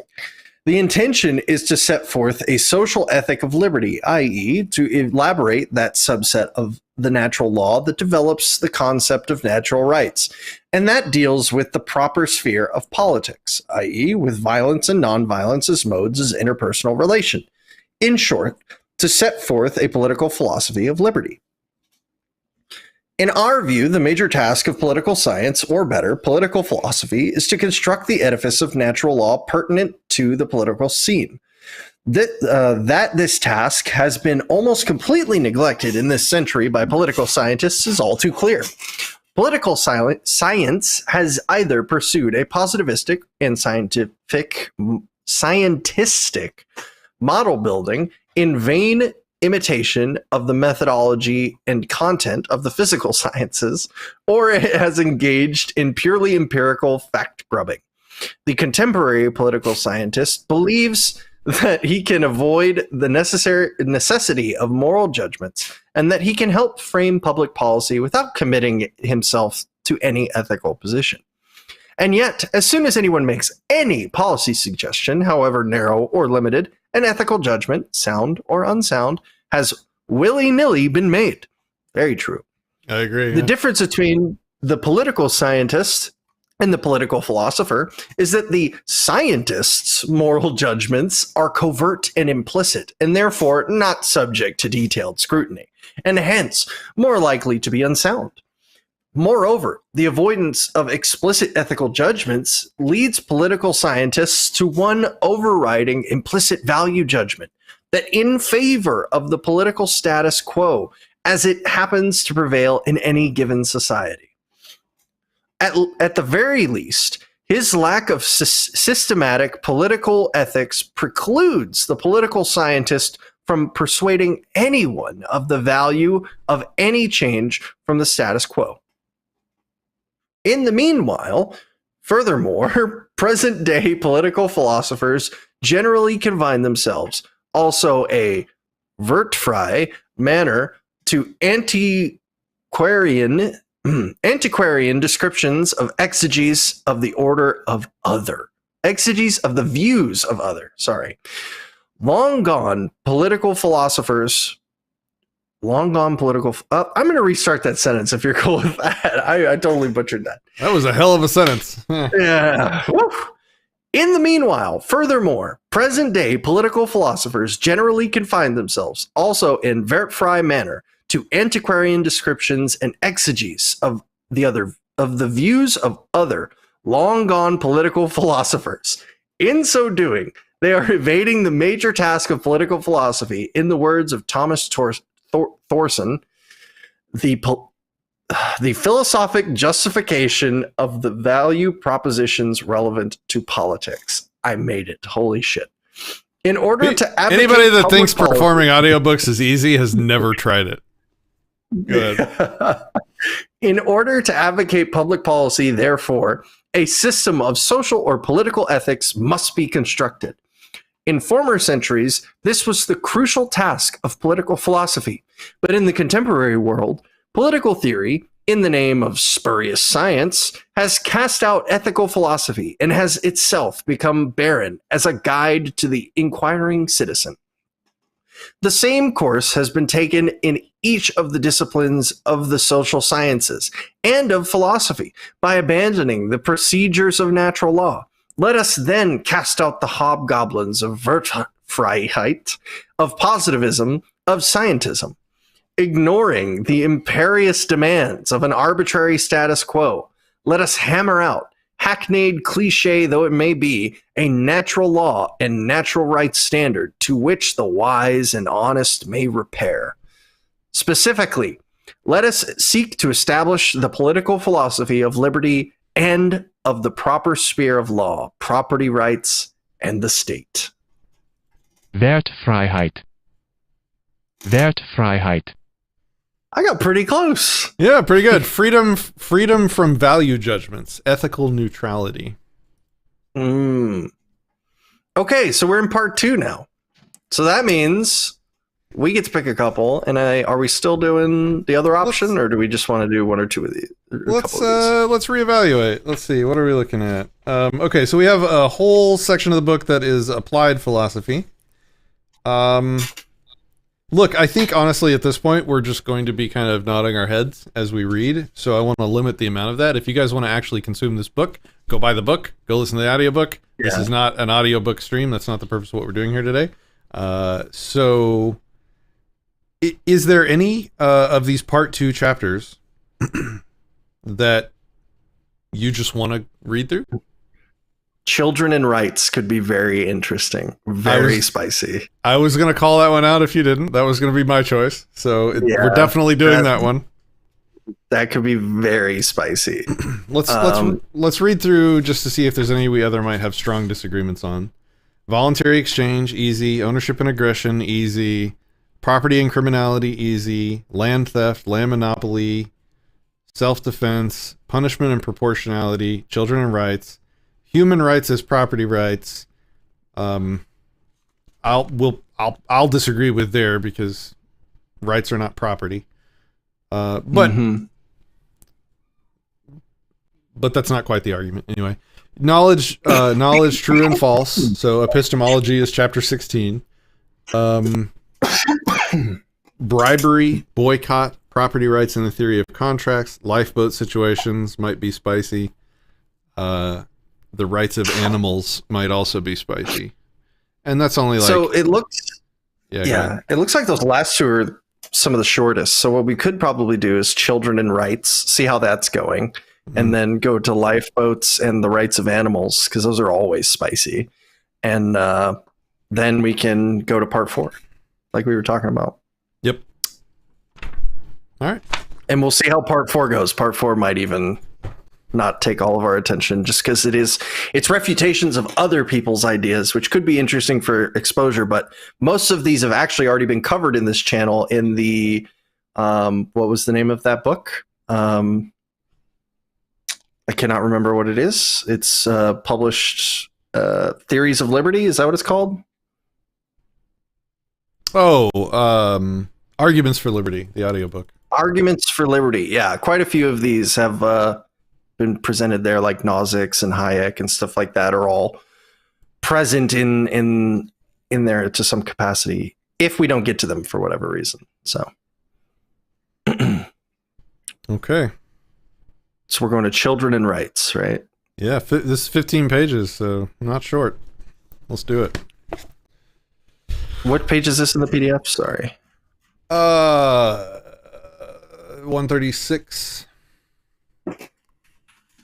Thanks. Yep. We can Okay. take turns on this one. It's so long. And I think there's probably going to be some conversation here. So Yeah, definitely. And I'm gonna need a bio break in the near future. I've had a lot of coffee, so should we do that now? bio Or break now? Or? Yeah, let's do let's it. bio All break right. now before you know this. Bio Everybody break. get ready. This might get spicy.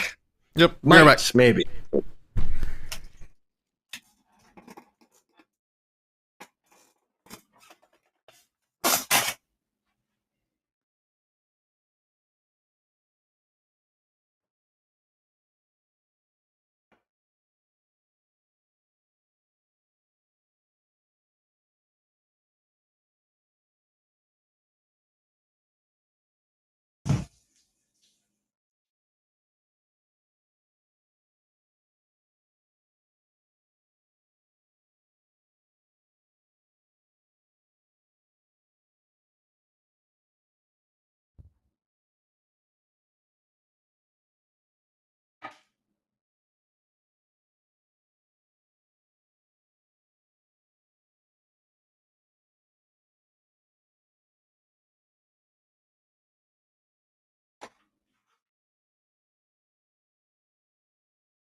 Shout out to the 7 people that have stuck with us the whole stream.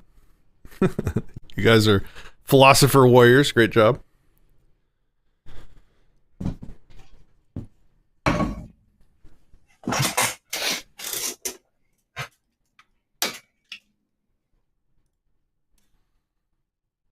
Howdy, gamers. Howdy. Okay. Do we still have people here? Say hi if you're in the chat. Say hi if you're enjoying this. And we definitely have people. They're all asleep though, so Well, we'll see how long they stay asleep. yeah, right. Okay, chapter 14, Children and Rights. We have now established each man's property right in his own person, and in the virgin land that he finds and transforms by his labor. And we have shown that from these 2 principles we can deduce the entire structure of property rights in all types of goods. These include the goods which he acquires in exchange or as a result of a voluntary gift or bequest. There remains, however, the difficult case of children. The right of self-ownership by each man has been established for adults, for natural self-owners who must use their minds to select and pursue their ends. On the other hand, it is clear that a newborn babe is in no natural sense an existing self-owner. I don't think it's clear. But rather a potential self-owner. But this poses a difficult problem, for when or in what way does a growing child acquire his natural right to liberty and self-ownership? Gradually or all at once? At what age? And what criteria do we set forth for this shift or transition?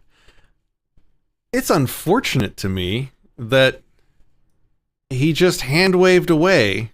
He didn't justify why a newborn is not a self-owner. Like, why not? Perhaps maybe he'll get into it a little bit more later on. First, let us begin with the prenatal child. What is the parent's, or rather the mother's, property right in the fetus. In the first, we're going abortion here. All right, here we go. In the first place, here we go. Strap in. In the first place, we must note that the conservative Catholic position has generally been dismissed too brusquely. This position holds that the fetus is a living person, and hence that abortion is an act of murder, and must therefore be outlawed, as in the case of any murder.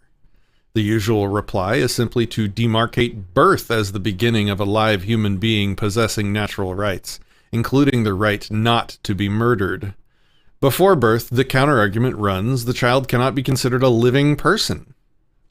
But the Catholic reply that the fetus is alive and is an imminently potential person then becomes disquietingly close to the general view that a newborn baby cannot be aggressed against because it is a potential adult. While birth is indeed the proper line of demarcation, the usual formulation makes birth an arbitrary dividing line and lacks sufficient rational groundwork in the theory of self-ownership. I am tempted to jump in now, but I kind of want to give him enough rope for me to hang him with here in a little bit. So Yeah, give him a little bit more. We got plenty of pages here. Yeah. That's right. The proper groundwork for analysis of abortion is in every man's absolute right of self-ownership. This implies immediately that every woman has the absolute right to her own body, that she has absolute dominion over her body and everything within it. This includes the fetus. Most fetuses are in the mother's womb because the mother consents to this situation, but the fetus is there by the mother's freely granted consent. But should the mother decide that she does not want the fetus there any longer, then the fetus becomes a parasitic invader of her person, and the mother has the perfect right to expel this invader from her domain. Abortion should be looked upon not as murder of a living person, but as the expulsion of an unwanted invader from the mother's body. Any laws restricting or prohibiting abortion are therefore invasions of the rights of mothers. I mean, it's just completely wrong from end to end, but I'm going to continue a little bit farther. Okay, just a little bit more, and then I'll let you go off, King. It has been objected that since the mother originally consented to the conception, the mother has therefore contracted its status with the fetus and may not violate that contract by having an abortion. There are many problems with this doctrine, however. In the first place, as we shall see further below, a mere promise is not an enforceable contract. Contracts are only properly enforceable if their violation involves implicit theft, and clearly no such consideration can apply here. Secondly, there is obviously no contract here since the fetus, fertilized ovum, ? It's like they constantly have to dehumanize in these arguments, right? Like we can't call it fetus is too human. Yeah. Even fetus was too human, right? It's got to be a fertilized ovum, ? Can hardly be considered a voluntary and consciously contracting entity. And thirdly, as we have seen above, a crucial point in libertarian theory is that the inalienability of the will, and therefore the impermissibility of enforcing voluntary slave contracts. Even if this had been a contract, then it could not be enforced because a mother's will is inalienable, and she cannot legitimately be enslaved into carrying and having a baby against her will. All right. Let's fucking tap the brakes, as Christian would say. Yeah, let's pump the brakes here for a little bit. All right, where do you want to start? At the top? Yeah. So, there is no non-arbitrary point beyond conception where you could say that a human gains rights. And again, to even talk about rights as something that can be gained is to talk about them improperly, in my opinion. Rights are mutually reciprocal agreements, and they should be afforded to anybody who does or potentially will reciprocate them. And it should exclude those who do not reciprocate them. So if I see somebody punch Christian, I have no onus or reason to respect that person's rights. He's obviously showing that he doesn't respect people's rights. It doesn't necessarily have to even be with me. It can just be like if somebody attacks Christian, I'd be okay, well, that's an asshole. I'm not respecting his rights. I'm not reciprocating rights with that guy. And as to, there is no non-arbitrary, this cannot be said enough, there is no non-arbitrary line in the sand in which the clump of cells magically becomes enough of a human to need to start respecting rights or reciprocating rights with them. Another thing is, and jump in here if you have anything to say on any of this. Well, Otherwise, I was going I'm to just say gonna what keep could going. be fun. What could be fun is if I try to steel man Rothbard here a little bit, and we have like a little back and forth with Rothbard's perspective. So, how do you address this kind of situation when we have what appears to be at least a conflict of rights? Right, the mother no longer is consenting to having this baby occupying their body and using their resources. How do we evaluate which right wins in this situation when we have the right of the baby or the fetus and we have the right of the mother? I just want to say one more thing about this first paragraph where he says this poses a problem for when or in what way they acquire their rights, so to speak. Gradually or all at once, at what age? The only consistent non-arbitrary answer is from the beginning, from the moment that they become a living, existing being. And also later on in here, he talks about like they're not alive when they're a fetus. That is scientifically inaccurate. Like they are like the scientific definition of life is met by the fertilized egg. That being will start multiplying and becoming, it's on its path. It is alive. It is replicating. It is consuming resources and growing and living at that point. So now to your question. There's a couple analogies. It is notoriously difficult to come up with analogies for birth because there's not any other situation in the world where life is created other than conception and pregnancy. So it's hard to find another example that is a direct analogy. There's a couple close ones. And both of them illustrate the important point here that goes to Christian's question, which is who is responsible and culpable for the situation? That's really that's really what it comes down to. If I, even accidentally, knock Christian into a lake, who owns, that's a bad word, who is culpable for that situation? Who is culpable for the outcome of that situation? If Christian drowns, who is culpable for his death? Even if I accidentally knocked him in, who's culpable? Me. You. Even if it was an accident. If it was on purpose, I think it's clear. Nobody quibbles with me on that. But the thing that's important is even if I accidentally break someone's window, I'm still culpable to get that window repaired or to make restitution for the damage that I caused, right? So that's the first thing. We are culpable. To be clear on that, that's because intent is subjective. Like there's no way to pin down intent as like a motivator for any of these things. So it's inconsequential to the calculus whether or not you intended to break the window or push the person. What matters is the results in reality. Yes. And then the second analogy that I summon to talk about this situation, because he talks about in here, withdrawing your consent. The mother consented to the baby being there, and now she doesn't. And the moment she doesn't, it goes from being a baby to a fucking invader parasite. Like, first of all, slow the hell down just a little bit, please. But no, the illustration I use to point out the absurdity of what happens there is that if I point a gun at Christian and I pull the trigger and I fire a bullet, and the moment that bullet leaves the barrel, I withdraw my consent to being culpable for the situation, then I just get to shoot people because I can just say, oh, I didn't consent to what that bullet did after it left the gun. Oh, did it hit Christian? Oh, crap. Oh, it killed him? Oh, man, I didn't consent to any of that. It's like, no, sorry. You pulled the trigger. You fired the bullet at him. And you don't get to just disconsent to the effects of your actions, in the middle, in situ, in the middle of the situation. That's absurd.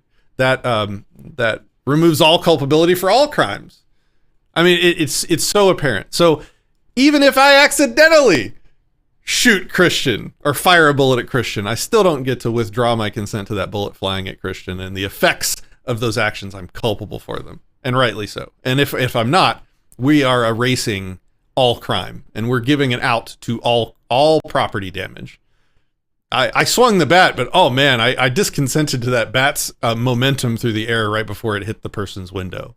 Like, this is all absurd. You initiate a situation, even accidentally, you are culpable for the effects of that situation.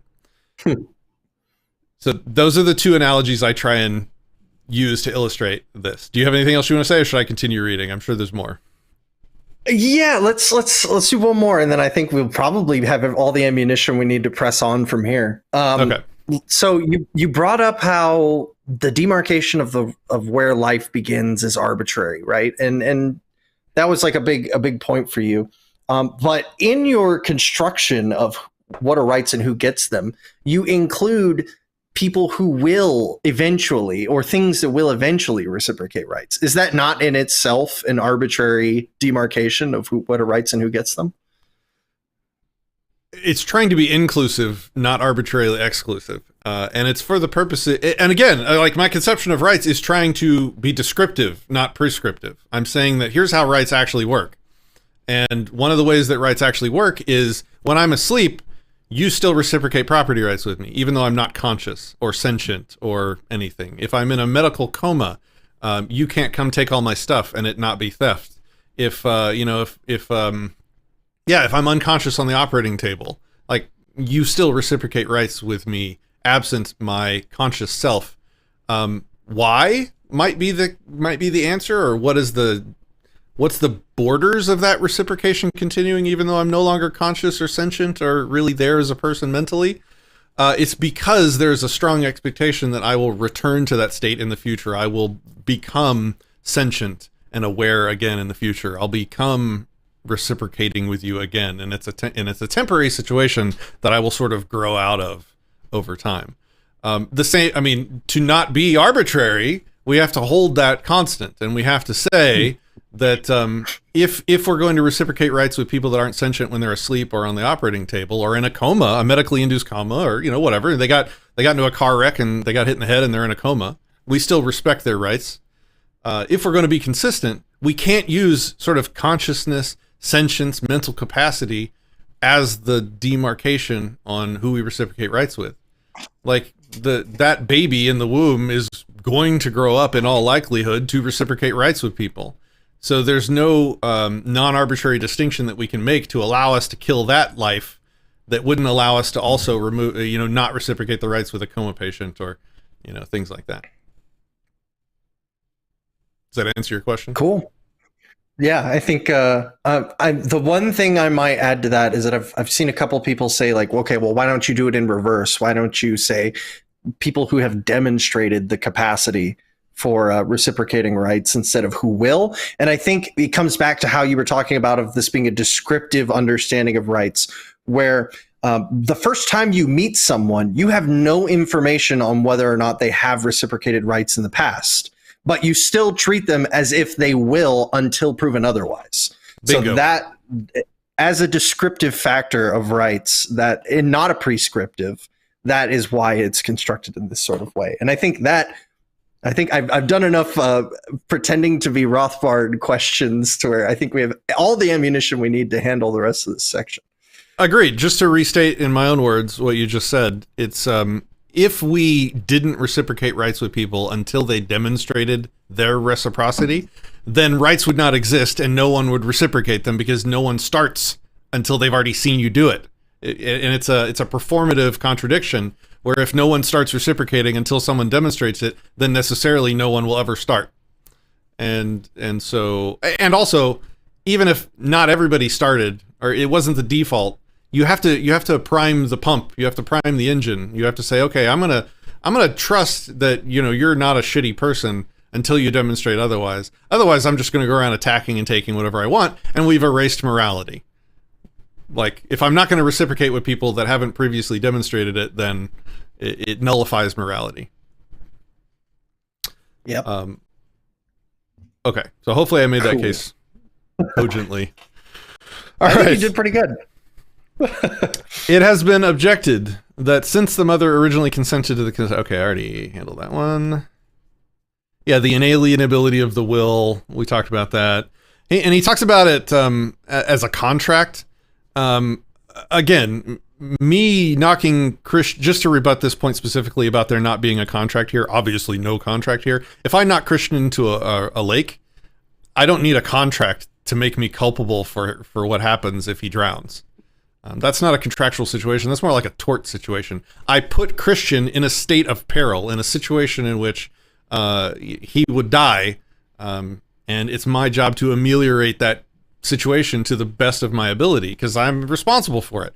If I have sex, even accidentally, and this excludes rape, by the way, which we'll get to, but if I have sex, I am culpable for that situation. It's my job to take care of that person that I put in a perilous state of dependence on me. If we're not culpable for our action, and that doesn't require a contract. That's where I was going with that. Okay, another argument of the anti-abortionists is that the fetus is a living human being, and therefore entitled to all of the rights of human beings. Very good. Let us concede for purposes of the discussion that fetuses are human beings, or more broadly, potential human beings. Well, they're definitely scientifically human beings. They're definitely scientifically living, and they're definitely scientifically human species members. So this is not even, anyway. And are therefore entitled to full human rights. But what humans, we may ask, have the right to be coercive parasites within the body of an unwilling human host? Clearly, no born humans have such a right. And therefore, a fortiori, the fetus can have no such right either. The analogy I use for this one is, if I abduct someone and I put them in my basement, can I then withdraw consent to feed them? It's like, I didn't consent. I mean, I withdraw my consent for them to be in my basement. They're just a parasite at this point. I don't have to feed them, and I'm not responsible if they starve to death. Like, come on. Like, what? You created the situation. This whole discussion is an attempt to get out of being culpable for situations that you create. And it's so obvious. The anti-abortionists generally couch the preceding argument in terms of the fetuses as well as the born human's right to life. I never used that, by the way.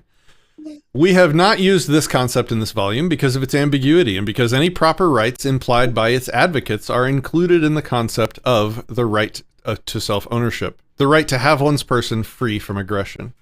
I also want to point out that I don't object to anti-abortionist as a term. I find both pro-life and pro-choice to be the misleading marketing propaganda of their respective positions. Abortion is the issue. One side is pro-abortion, the other side is anti-abortion. That's clear language, and I don't disagree with that usage. Just to digress. Even Professor Judith Thomson, who in her discussion of the abortion question attempts inconsistently to retain the concept of right to life along with the right to own one's own body, lucidly demonstrates the pitfalls and errors of the right to life doctrine. Quote, in some views, having a right to life includes having a right to be given at least the bare minimum one needs for continued life. But suppose that what in fact is the bare minimum a man needs for continued life is something he has no right at all to be given. If I am sick unto death, and the only thing that will save my life is the touch of Henry Fonda's cool hand on my fevered brow, then, all the same, I have no right to be given the touch of Henry Fonda's cool hand on my fevered brow. It would be frightfully nice of him to fly in from the West Coast to provide it, but I have no right at all against anybody that he should do this for me. Unless, says Patrick, Henry Fonda put your ass in that state of about to die. And then it's on him to fly his ass from wherever he is to touch your brow and save your life, which is the analogy to abortion. Moving on. In short, it is impermissible to interpret the term right to life to give one an enforceable claim to the action of someone else to sustain that life. In our terminology, such a claim would be an impermissible violation of the other person's right of self-ownership. Or, as Professor Thomson cogently puts it, quote, having a right to life does not guarantee having either a right to be given the use of or a right to be allowed continued use of another person's body, even if one needs it for life itself. Again, Patrick says asterisk, unless you put the fucking person in that state of life and death peril. Like, it's so obvious. Why are they missing it? Suppose now that the baby has been born, then what? And this is probably when it gets spicy. First, we may say that the parents, or rather the mother, who is the only certain and visible parent, as the creators of the baby become its owners. I disagree with that. Yeah, children is property. Yeah. Wow. Yep, here we go. A newborn baby cannot be an existent self-owner in any sense. So this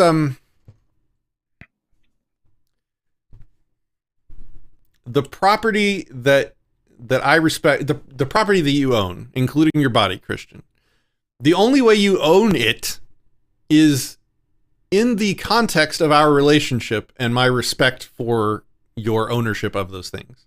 It's not some existential attribute that's tagged onto your body and all your property that says property of Christian. It is your property, as in so much as the people around you respect it as such. And so there's no problem with a baby being a self-owner in the sense of the people around the baby afford the baby respect of its self-ownership in its body. There's no contradiction or problem there. Okay, I'm going to continue on. I get a little ranty here. If you want to read, can you read a little bit? Do you mind? Yeah, sure. I will say also this idea of self-owner as like you said, like a property, like an attribute of you isn't how we think about any of the rest of property at all. It's actually an inconsistent application of property, right? It's like property is about exclusion to, and it is a consensual relationship that you have with somebody else who's willing to respect that. So yeah, just kind of wanted to reiterate that aspect. Put it in my own words, as they say, eat up more of our time. And I'm picking up at the therefore. Hold on. Before you do, we just got a comment. This person says, you seem to think that the embryo was previously somewhere safe, and by having sex, you put it in peril. But that's not true.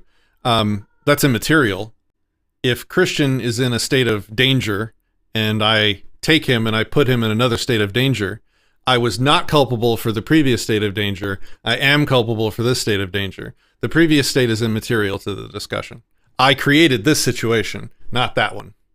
And not only that, but prior to it being a fertilized egg, it wasn't a living human. And so this whole thing is kind of a moot point. It's only at that point where it becomes a living human on the path to being able to reciprocate rights that any of this matters anyway. All right, sorry, go ahead. I'm picking up at the, is it the paragraph suppose? Sorry, I kind of lost my place. Suppose now the baby is born. No. Yeah. Okay, yeah. Suppose now that the baby has been born. Then what? First, we may say that the parents, or rather the mother, who is the only certain and visible parent, as the creators of the baby, become its owners. A newborn baby cannot be an existent self-owner in any sense. Therefore, either the mother or some other party or parties may be the baby's owner. But to assert that a third party can claim his ownership over the baby would give that person the right to seize the baby by force from its natural or homesteading owner, its mother.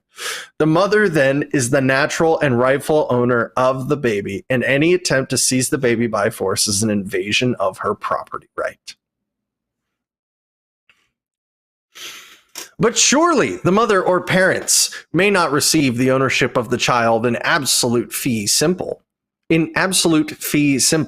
because that would imply the bizarre state of affairs that a 50-year-old adult would be subject to the absolute and unquestioned jurisdiction of his 70-year-old parent. See, sorry to interrupt. When you hold that rights don't begin at conception, you're left with this problem of picking a point where suddenly they become self-owners, and you have to justify that arbitrary nonsense. And that's what hopefully he's about to try and do. We'll see. Someone in the comments, I can't read the name, wrote, who wrote this crap you're reading? It's a little libertarian. You might have heard of him. His name's Murray Rothbard. Just a small-time figure. I hear he's got a podcast or something. Shit. So, the parental property right must be limited in time. It's a temporal property. but it also must be limited in kind, for it surely would be grotesque for a libertarian who believes in the right of self-ownership to advocate the right of a parent to murder or torture his children or her children. Do you see the hoops that you have to jump through? Yeah. Do you see the hoops you have to jump through when you don't acknowledge self-ownership from birth or from conception? Like, not only do you have to justify it in time, but you also have to justify why they own the kid but can't kill it. Like, if I own a dog, I can kill it. If I own a house, I can destroy it. But if I own a kid, I can't? So it's like limited ownership? Where does all this come from? It's nonsense. It's subjective. It's inconsistent. Sorry. I'm probably going to interrupt you more, Christian. I apologize in advance. Actually, this is a super relevant comment. First one, not so relevant. Jim Jesus says Rothbard has an 8-hour-long lecture on natural law you have to watch before addressing it. That's good. But the other one... Actually, the audiobook we're reading right now, Jim, is 14 hours long, so he beat Passio. There's another comment directly below that I think you might be willing to address. Haven't you said before that sentience is a requirement for rights? And I pointed out that when you mean it's actually known as moral agency, the embryo is not sentient or a moral agent, no rights. No, and maybe you missed it on the stream, but we talked about this like 10 minutes ago when we said we reciprocate rights with things that are not presently able to conceptualize or reciprocate rights, only that they will in the future. Examples are when you're asleep, you still own your property, and I still reciprocate property rights with you because you will again in the future be able to reciprocate property rights. Otherwise, like, all I need to do is wait until you go to sleep and I can take all your stuff and it's not theft, because we continue to reciprocate rights because you're going to become apperceptive of those things again in the future. Same thing, to be consistent, we have to hold that the same with unborn humans. They will become apperceptive of these capacities and will be able to reciprocate rights. So to be consistent, we should reciprocate rights with them from the beginning, self-ownership. Okay, back to special snowflake child-owning property group. We must therefore state that, even from birth, the parental ownership is not absolute, but of a trustee or guardianship kind. In short, every baby, as soon as it is born and is therefore no longer contained within his mother's body, possesses the right of self-ownership by virtue of being a separate entity and a potential adult. It must therefore be illegal and a violation of the child's rights for a parent to aggress against his person by mutilating, torturing, murdering him, etc. On the other hand, the very concept of rights is a negative one, demarcating the areas of a person's action that no man may properly interfere with. No man can therefore have a right to compel someone to do a positive act, for in that case, the compulsion violates the right of the person or property of the individual being coerced. Thus, we may say that a man has a right to his property, i.e., a right not to have his property invaded, but we cannot say that anyone has a right to a living wage, for that would mean that someone would be coerced into providing him with such a wage. Do y'all see where this is going? Yeah. Please continue. I'm withholding my rant. And that would violate the property rights of the people being coerced. As a corollary, this means that in the free society, no man may be saddled with the legal obligation to do anything for another, since that would invade the former's rights. The only legal obligation one man has to another is to respect the other man's rights. Applying our theory to parents and children, this means that the parent does not have the right to aggress against his children, but also that the parent should not have a legal obligation to feed, clothe, or educate his children, since such obligations would entail positive acts coerced upon the parent and depriving the parent of his rights. The parent, therefore, may not murder or mutilate his child, and the law properly outlaws a parent for doing so. But the parent should have the legal right not to feed the child, i.e., to allow it to die. The law, therefore, may not properly compel the parent to feed a child or to keep it alive. Again, whether or not the parent has a moral rather than a legally enforceable obligation to keep his child alive is a completely separate question. I don't think it is. This rule allows us to solve such vexing questions as, should a parent have the right to allow a deformed baby to die, e.g., by not feeding it? The answer is, of course, yes. Following a fortiori from the larger right to allow any baby, whether deformed or not, to die. That's all you have to do, is just let them all die. Though, as we shall see below, in a libertarian society, the existence of a free market baby will bring such neglect down to a minimum. The floor is yours. This is the result of those arbitrary lines that we were talking about earlier. This is you necessarily lead to these kind of conclusions. When you miss the starting point of rights reciprocation, you lead to starving your children because you decided to withdraw consent to be a parent. I mean, the analogy is I knock Christian into a lake and I decide that I don't have any obligation to rescue him because I withdraw consent to the situation. And to say that I had an obligation to try and ameliorate the situation and save Christian's life would be to make me a slave to Christian. That's not how culpability works. If there's very few core libertarian ethics, if not we own the effects of our actions. And while I hate that phrase, I prefer we are culpable for the effects of our actions. We're responsible for the things that we do. If we're not, property doesn't exist, right? That undermines everything. This is that I'm trying to show you like why this is absurd by describing it that way. We are culpable for the effects of our actions. And if you create a child and then not feed it, that is nothing other than murder. Oh my God. I knew Rothbard was based, but holy crap, that's super based. That's not based. Yeah, that's it's based in the original meaning of the term, saying just something so brave, yet so false. Our theory also enables us to examine the question of Dr. Kenneth Adlin of Boston City Hospital, who was convicted in 1975 of manslaughter for allowing a fetus to die at the wish, of course, of the mother after performing an abortion. If parents have the legal right to allow a baby to die, then a fortiori, they have the same right for extrauterine fetuses. God Similarly, did he just call babies extrauterine fetuses? He did. Similarly, in a future world where babies may be born in extrauterine devices, test tubes, again, the parents would have the legal right to pull the plug on the fetuses, or rather, to refuse to pay to continue the plug in place.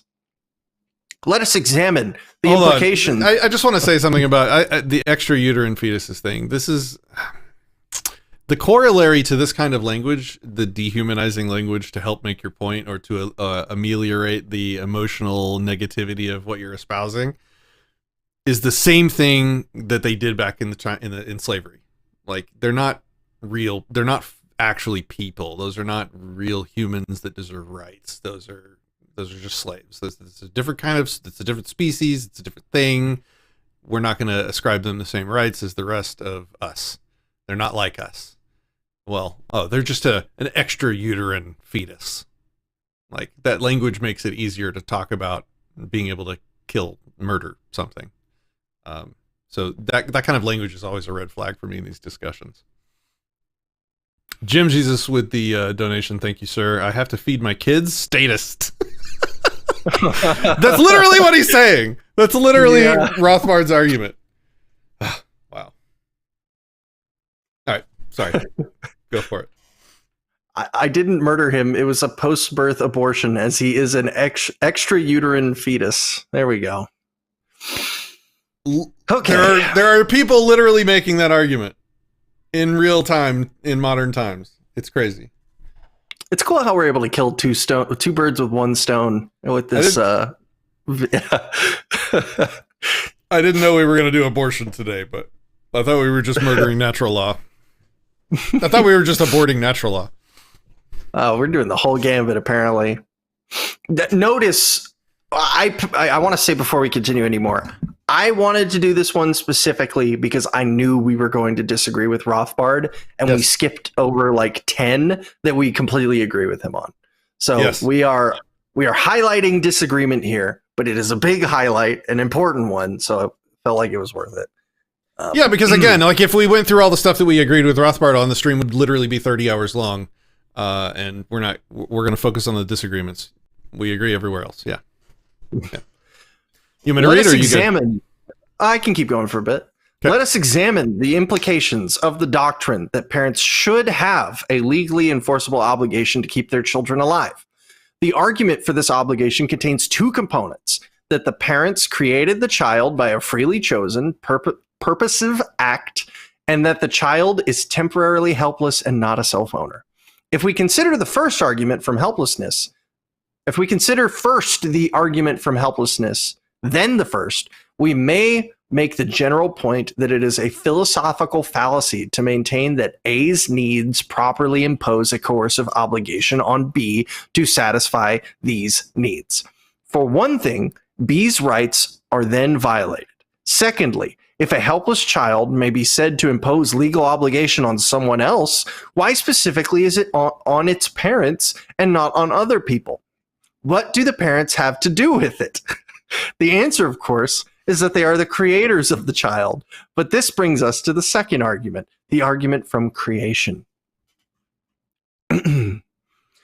Considering then the creation argument, this immediately rules out any obligation of a mother to keep a child alive who was the result of an act of rape, since this was not a freely undertaken act. It also rules out any such obligation by a step-parent, foster parent, or guardian who didn't participate at all in creating the child. Do you want to go ahead and elaborate on that before we go further? Yeah, so the unfortunate situation is that rape is the exception to everything we've been talking about, right? So the parents of the child take positive action that, even if accidental, makes them culpable for this life in peril that they're responsible for. The obvious exception is if the situation was created by somebody else using coercion, which is rape. So if a man comes along and rapes a woman, well, she absolutely didn't consent, and even expressly disconsented to that situation, and therefore you can't hold her culpable for the outcome. The rapist is obviously the culpable one for whatever situation is created by his rape. And I mean, make no mistake, the distinction is clear. If that baby is aborted, it is still a murder, but the murder shouldn't be on the woman that disconsented to the entire situation. The culpability for the murder should definitely be on the rapist. So on this specific point, for different reasons, mind you, I agree with Rothbard. Now, as for like ruling out obligations by step-parents, foster parents, guardians, etc., I mean, all those classifications of people are people that went out of their way to accept responsibility for the kid. So it's not like a foster parent could say, yeah, I'll take custody of this kid and then starve them to death. That would be a breach of the agreement, obviously. I mean, yeah. Obviously. Well, I don't know. Yeah, it's so obvious. I also really want to highlight this because it could be really easy for someone to misconstrue it. This is not an aesthetic like, oh, rape is kind of bad, so we got to make an exception there. This is a necessary implication of the exact same rules that we laid out earlier. It's a consistent application. So it's not like, rape, that's kind of we don't like that, so maybe it should be, okay. No, this is literally from the exact same tenets that says you normally, under normal circumstances, could not perform an abortion morally. It's the same ones that necessitate it through reason that it is allowable in the context of a rape. So I wanted to make that super clear for anybody who might have missed that connection there. A couple more comments from our dissenter in the comments. So first of all, your dissent is always appreciated. I like being challenged. I appreciate it. So this is not a contentious thing. I appreciate the discourse. This is good. This is healthy. This is awesome. This is how we improve and get better. He says, if the sleeping person has rights, does he also have responsibilities? Would you punish a sleepwalker who pulled a trigger and killed somebody? Yes. Yes. So, yeah, even if let's say I have a dog that I own, and I'm not even around when it happens, but he escapes my property and goes off and bites somebody, or goes off and destroys someone's property, or digs up their garden. Well, that's my property. I'm responsible for it, even if I'm not even around. So yeah, certainly if I'm asleep, and like if I'm asleep and pull triggers in my sleep, then it's my responsibility for probably locking myself away from guns when I'm sleeping. Yeah, so that's the answer to that. Another one from the same person is, you don't just disagree with Rothbard, also with Narveson, also with Walter Block, also with Benjamin Tucker and Jason Brennan, pretty much with every libertarian theorist. The only libertarian I know besides you who's against the right to abortion is Ron Paul. Do you know another one? A lot of the libertarians I know agree with me. If you're looking for big names, I don't know. I debated this topic specifically using the specific arguments I'm using with you now with Walter Block on this channel a while back, and at the end of it. And while I agree with Walter Block, like in the case of rape, abortion is definitely still wrong. Eviction,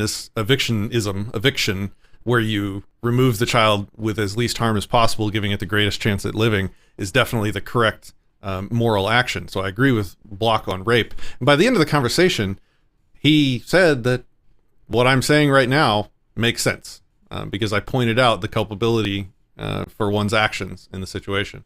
Now, a year later, a friend of mine sat down with him and talked to him, and he had totally forgotten about our conversation and kind of reverted to his previous position. But there's that. Yeah. So hey, if I'm the only one, then I'm furthering the philosophy. Hopefully, hopefully I'm refining things. And I think I'm making sound arguments for why. So it's not just like I'm stating my opinion and challenging you to say it to my face if you disagree. Like, I'm providing arguments. So you're not the only one. I got your back, bro. I got you. Yeah, there's two. There's two on screen right now. Strategic says, I don't believe Patrick identifies as a libertarian. I do. I consider a consistent libertarian synonymous with an anarcho-capitalist, which is synonymous with a voluntarist, which is synonymous with an anarchist. All four of these words, when held consistently, equal one another. I use all the labels, but I hold to them consistently. And I use the consistency term, just to digress briefly. I don't say you're not a libertarian, you are a libertarian, because there's a lot of bad libertarians. I say you're a less consistent libertarian, you're a more consistent libertarian. A maximally consistent libertarian is an anarcho-capitalist, is an anarchist, is a voluntarist. Okay. You want me to take over? Where are we? Sure. Furthermore, if creation engenders obligation is where we stop. Furthermore, if creation engenders an obligation to maintain the child, why should it stop when the child becomes an adult? As Evers states, the parents are still the creators of the child. Why aren't they obliged to support the child forever? It is true that the child is no longer helpless, but helplessness, as pointed out above, is not in and of itself a cause of binding obligation. If the condition of being the creator of another is the source of the obligation, and this condition persists, why doesn't the obligation? End quote.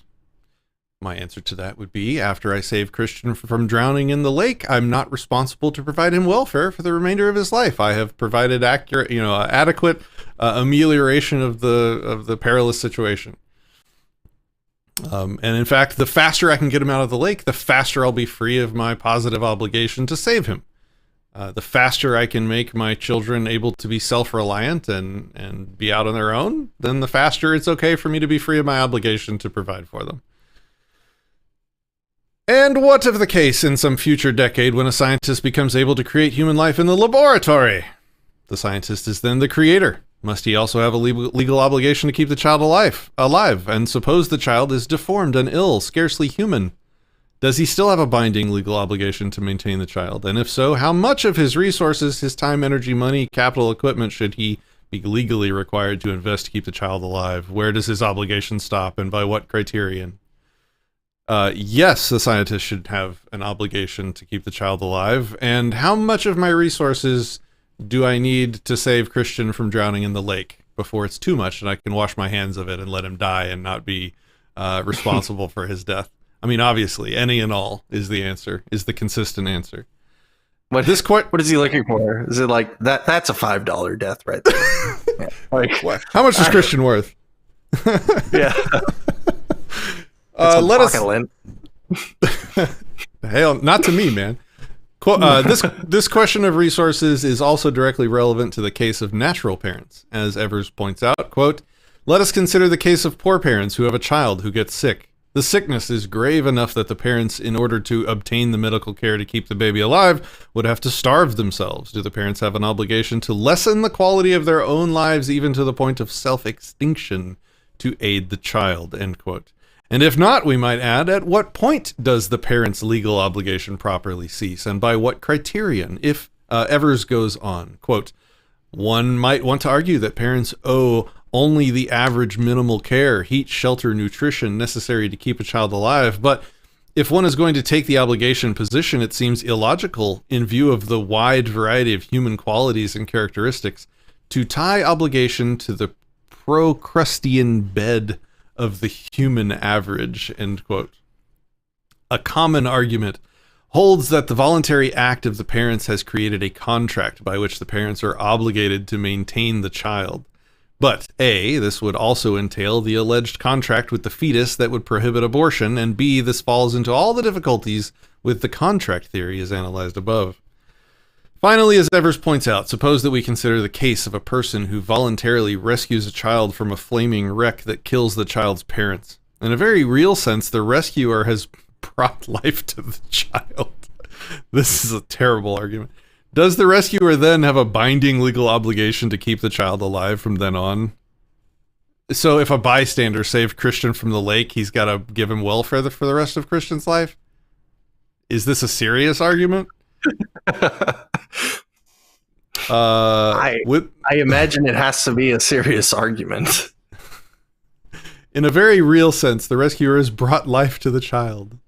No, it's not a serious sense bringing life to the child. The child was alive before the fire, and Christian was alive before the lake.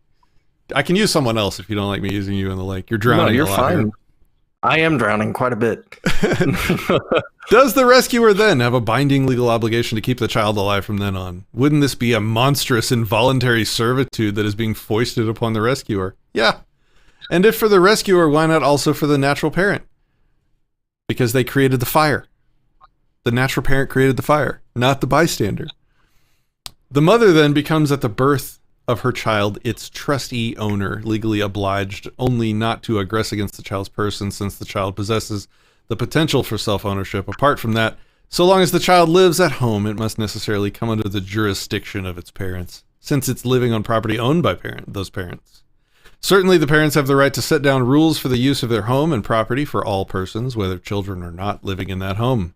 But when are we to say that this parental trustee jurisdiction over children shall come to an end? He's thinking about it as a jurisdiction over rather than an obligation to provide. And so, again, he's left stuck in the continuum subjective problem of when does it end?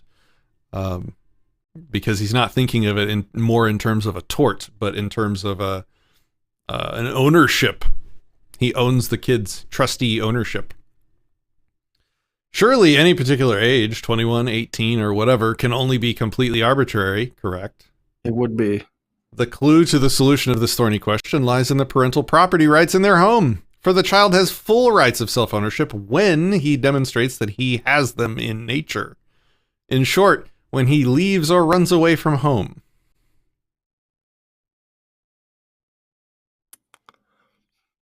Okay, so 5-year-olds can run away from home. Yeah. I'm assuming he means leaves as in like permanently, right? Not like walks out the front door. Yeah, I mean, which entails a lot of things that he's not mentioning. Like, to be charitable, we have to say literally not walking out the door. We have to say the child decides to move out on his own and get a job in a place of his own to live, which entails a bunch of physiological and brain capacities to exist and reciprocate rights and to enter into contracts and things like that. So he should have said that instead of just leave the home. And that's me being charitable. Now, if a parent may own his child within the framework of non-aggression and runaway freedom, then he may also transfer that ownership to someone else. He may give the child out for adoption, or he may sell the rights to the child in a voluntary contract. In short, we must face the fact that the purely free society will have a flourishing free market in children. Superficially, this sounds monstrous and inhuman. I actually don't disagree that you should be able to offer to transfer the guardianship rights. Superficially, this sounds monstrous and inhuman, but closer thought will reveal the superior humanism of such a market. For we must realize that there is a market for children now, but that since the government prohibits sale of children at a price, the parents may now only give their children away to a licensed adoption agency free of charge. This means that we now indeed have a child market, but that the government enforces a maximum price control of 0 and restricts the market to a few privileged and therefore monopolistic agencies. The result has been a typical market where the price of the commodity is held by government far below the free market price, an enormous, quote, shortage of the good. The demand for babies and children is usually far greater than the supply, and hence we see daily tragedies of adults denied the joys of adopting children by prying and tyrannical adoption agencies. In fact, we find a large unsatisfied demand by adults and couples for children, along with a large number of surplus and unwanted babies neglected or maltreated by their parents. Allowing a free market in children would eliminate this imbalance and would allow for an allocation of babies and children away from parents who dislike or do not care for their children, and toward foster parents who deeply desire such children.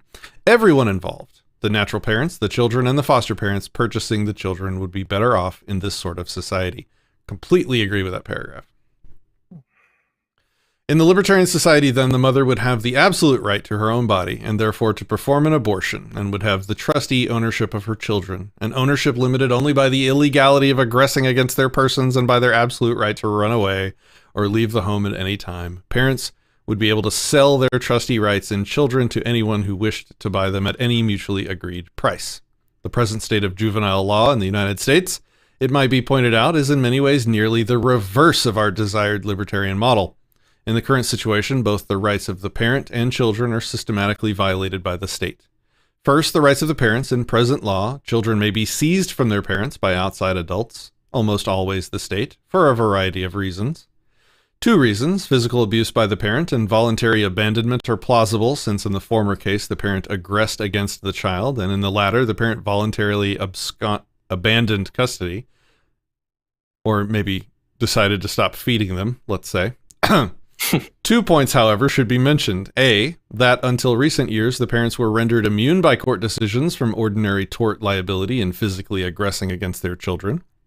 Fortunately, this is now being remedied. Yes, don't spank your kids. Agree. And B, despite the publicity being given to the battered child syndrome, it has been estimated that only 5% of child abuse cases involve physical aggression by the parents. On the other hand, the 2 other grounds for seizing children from their parents, both coming under the broad rubric of I'm reading fast because I don't think we're going to have much disagreement here. Both coming under the broad rubric of child neglect clearly violate parental rights. These are failure to provide children with the proper food, shelter, medical care, or education, which he would disagree with, astoundingly, and failure to provide children with a fit environment. It should be clear that both categories, and especially the latter, are vague enough to provide an excuse for the state to seize almost any children, since it is up to the state to define what is proper and fit.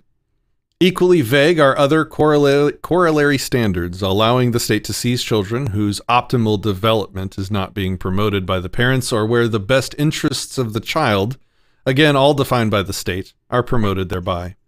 A few recent cases will serve as examples of how broadly the seizure power has been exercised. In the 1950 case of In re Watson, the state found a mother to have neglected 3 children by virtue of the fact that she was, quote, incapable by reason of her emotional status, her mental condition, and her allegedly deeply religious feelings amounting to fanaticism, end quote. In its decision... that could apply to some of these woke people raising babies. Oh, God. Shots fired. In its decision, fraught with totalitarian implications, the court stressed the alleged obligation of parents to bring up children respecting and adjusting to, quote, the conventions and mores of the community in which they are to live, end quote. In 1954, in the case of Hunter v. Powers, the court again violated religious freedom, as well as parental rights, by seizing a child on the ground that the parent was too intensely devoted to a nonconformist religion and that the child should properly have been studying or playing rather than passing out religious literature. A year later, in the case of In re Black, I don't know. A Utah court seized Indiana? I don't know. Oh, nope. It's Utah. Never mind. Yeah, a Utah court seized 8 children from their parents because the parents had failed to teach the children that polygamy was immoral.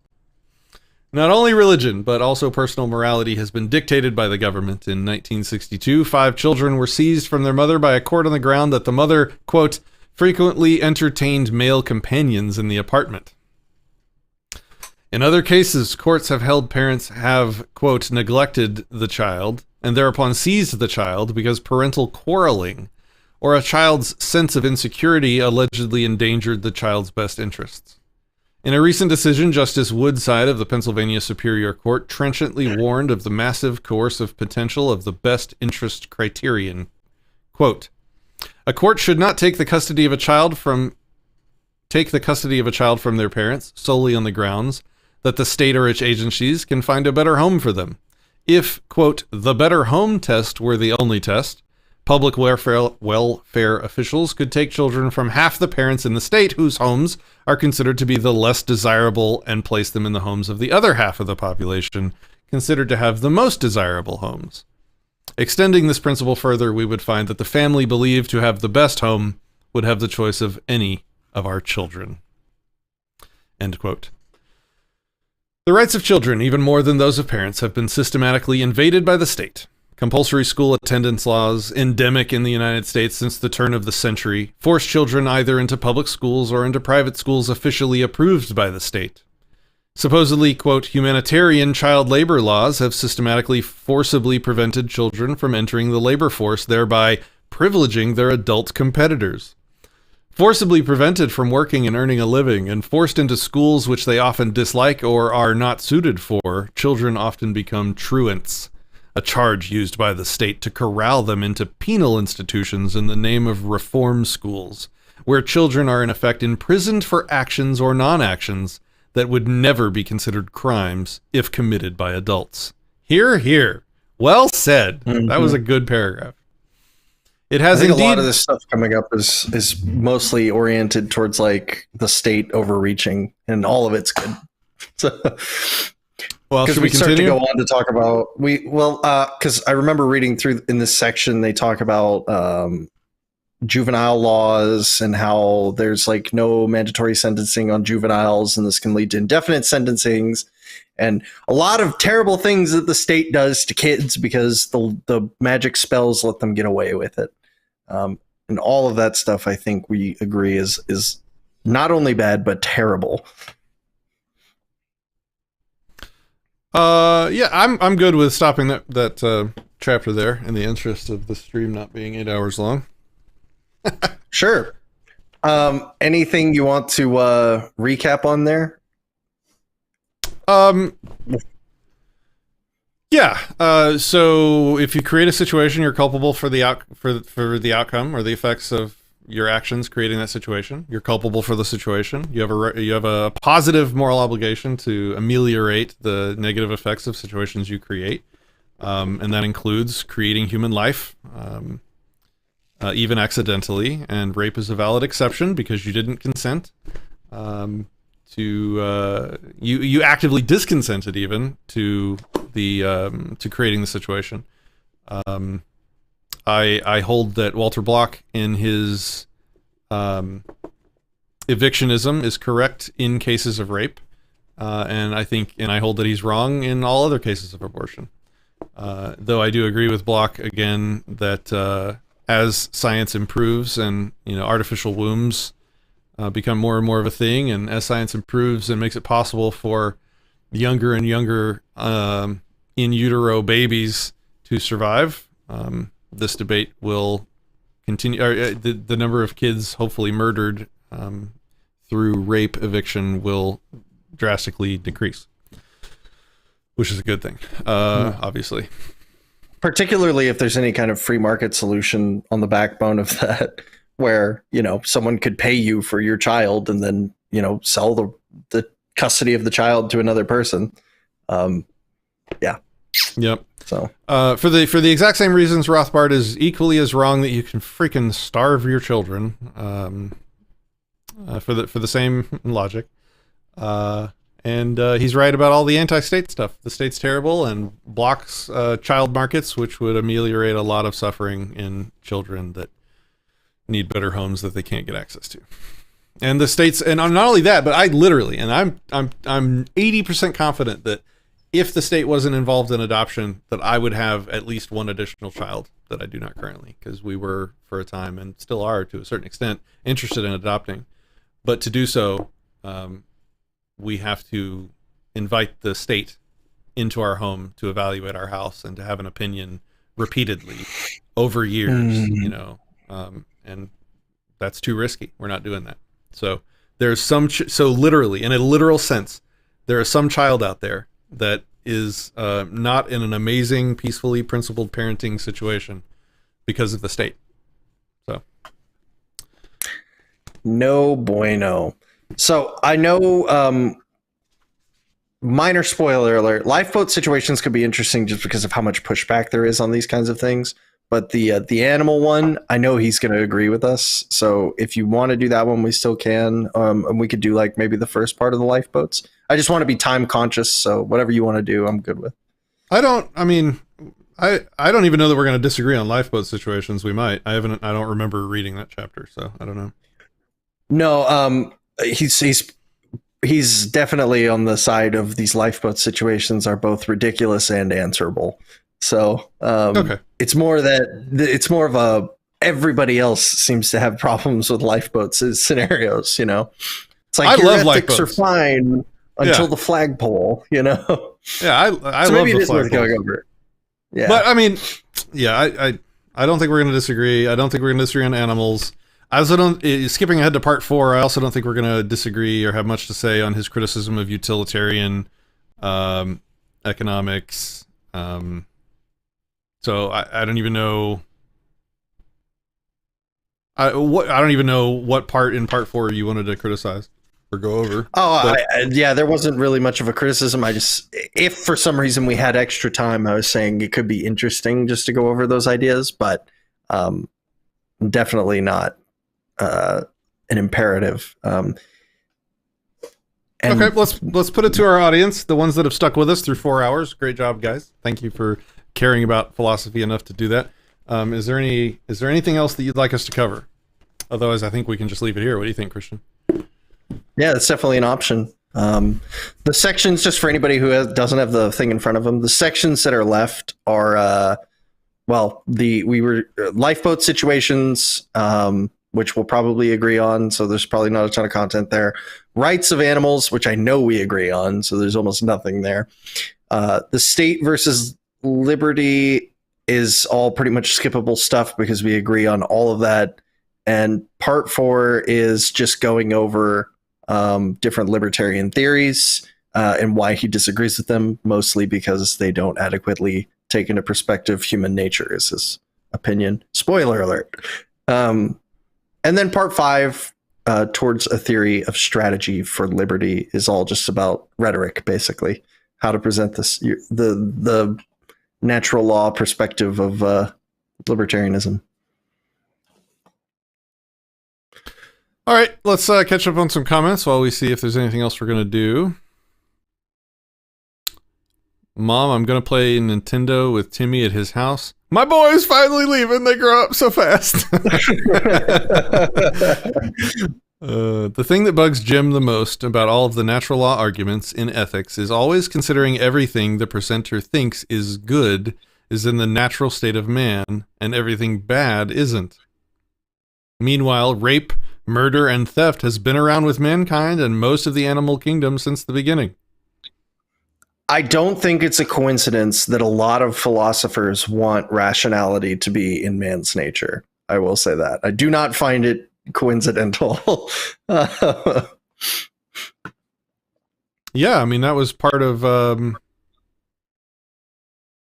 what's the popular contemporary one? The guy. Are you talking about theory of justice, Rawls? Rawlsianism. Yeah, it's Yeah. based on beginning with one of the premises is that man is rational, or that there's these good people that are rational. Yeah, the good rational ones They get the rational that agree humans. with me. Yeah, The rational ones all agree with me. definitely no question begging there. All right, guys, last call for questions. Hey, this was a lot shorter than I mean, we could just read more of the book, but then it would become more like an audiobook. And again, that's not our goal here today. I think our mission, the mission statement that we set out at the beginning, was met, and then we included a free abortion conversation on top of that. That's Yeah, we did exactly what was intended. And just, maybe, well, I don't want to recap yet in case other people want to go into stuff, but Go I ahead, think recap. the delay has. All right. So pretty much exactly what I expected to happen happened. Rothbard put forward, admittedly, what I could definitely understand as being like a more compelling, thoughtful, involved theory of natural law that comes out of man's nature as rational entities, which separates them from animals, etc. I won't recap the whole thing for you. You can, if you missed the beginning, you can go watch all of that stuff. But we had pretty much the same disagreements that I thought we were going to have. There's a lot of generalizations, a lot of Hume's guillotining, and he tried to brush away Hume in the case of normative context, but I'll do some homework on the paper that he mentioned that we read through a bit of, but I'm going to be honest with you, from what we saw, I'm not expecting it to revolutionize my perspective of Hume. And I think, other than that, great critiques of the state as an entire work. I think the publishing of this is a good thing for humanity. Definitely not. I'm not over here like, Rothbard should have never written this, blah, blah, blah. I think his contributions cannot be understated, and that he has done a lot of good work for making the world a freer place. And it was really cool to get to go through all of this on stream and break down my thoughts about it. So. Yeah, my summary is basically the same, so I won't repeat what you said. The thing I'll call out is that the only sticking point in this whole thing is this footnote number 15. Hume, in fact, failed to prove that values can be derived from facts, and he gave a complete description of how it could be done to defeat Hume, and referred us to a 180-page document by someone else. Rather than just simply spending one extra paragraph, including a proof that illustrated how you can arrive at an ought in a conclusion without any goals in the premises. It would seem to me that if it was actually doable or defeatable, that it would have been trivially easy to actually tell us, to actually defeat Hume. And what an amazing book it would be. I mean, this would be in like every library ever if he just included the one paragraph where he's like, this is the proof for defeating Hume, and it's done. Sorry, I didn't mean to interrupt, but like that would have been monumental. Yeah, that would have been a nuclear bomb going off in the realm of philosophy. Full on. Like, that's not even an exaggeration. That would be a massive event. And for us not to have heard about it probably means that this person didn't actually defeat Hume. But I'm going to check just in case, because it's intriguing. Because Hume slays so many moral philosophies that, if somebody has figured out a way to defeat Hume, then that would be very important for us to know. Jim says the cases made against the Izot problem have always been terrible. I mean, apparently Rothbard knows somebody that kicked his ass. I don't know if you saw this part of the book. I'll read it again just because it's it's the most interesting thing to me in this whole book is this the possibility that this is true, even though I don't see it. He says, it is frequently alleged that nothing can be in the conclusion of an argument which was not in one of the premises, and that therefore an ought conclusion cannot follow from from descriptive premises. But a conclusion follows from both premises can be taken together. The ought need not be present in either one of the premises so long as it has been validly deduced. To say that it cannot be so deduced begs the question. So we shall see. And you're right, Hop didn't try to defeat Hume either. He tried to sidestep him in the same way that Ayn Rand sidestepped Hume by just declaring life as the universal goal. Just kind of ninja'd out of the way of Hume on those. Tried to ninja, sloppily ninja. Oh, yeah, it's like, okay, if we choose to live and set life as our goal, then that limits the actions that we can take in service of that goal. But it limits it a lot less than what Ayn Rand says it does. So, all right, cool. We'll leave it there, guys. Woohoo! We did it! We did it! We did it! All right. Checkmate liberals! Just kidding. I hope everybody enjoyed it, especially, and I hope people come back and watch the VOD and also enjoy it as well. So, yeah, and I feel like again, I have to say the stuff again where I'm like, look, we're fans of Rothbard. We were trying to pay his work and time creating this insanely important work credit by criticizing it. We're not trying to take down or get clout or have ego about any of this stuff. We're saying, hey, there's some problems here. This is not the foundational, consistent liberty philosophy that a lot of people believe it is. And that's what we're doing here. And we're working in the space as well. We're not perfect, and we have ways we can improve, and we want people to criticize our work too. So let's all do it. Let's all advance liberty through philosophy and real life action, praxeology, some might say. All right. Thanks, everybody. Thanks. Brother. What was the declaration you referenced earlier? The Declaration of Individual Independence. I don't think we actually have a domain set up for that. But you can, there's definitely a YouTube video on this channel. Just search Disenthrall videos for Declaration of Individual Independence, and you'll find a video where a bunch of people collaborated to make a video to read it, and I think there'll be a link in the description. Actually, notgovernor.com might have a link at the top. Let me check that real quick. Yes, it does. Notgovernor.com has both the video and a link to the Google document that was collaborated on by a bunch of people, along with all the translations into various languages. And if you know another language, I would love it if you would be interested in translating it into the languages that you speak, and we'll add links to the document for people, because I think it's very important. It sends a very strong message about the individual being the thing that consents and not the people, which is the problem with the original Declaration of Independence. All right, enough rambling. I'll see you guys soon. Thanks for watching. Thanks for being here, Christian. You rock. Oh, yeah, no problem.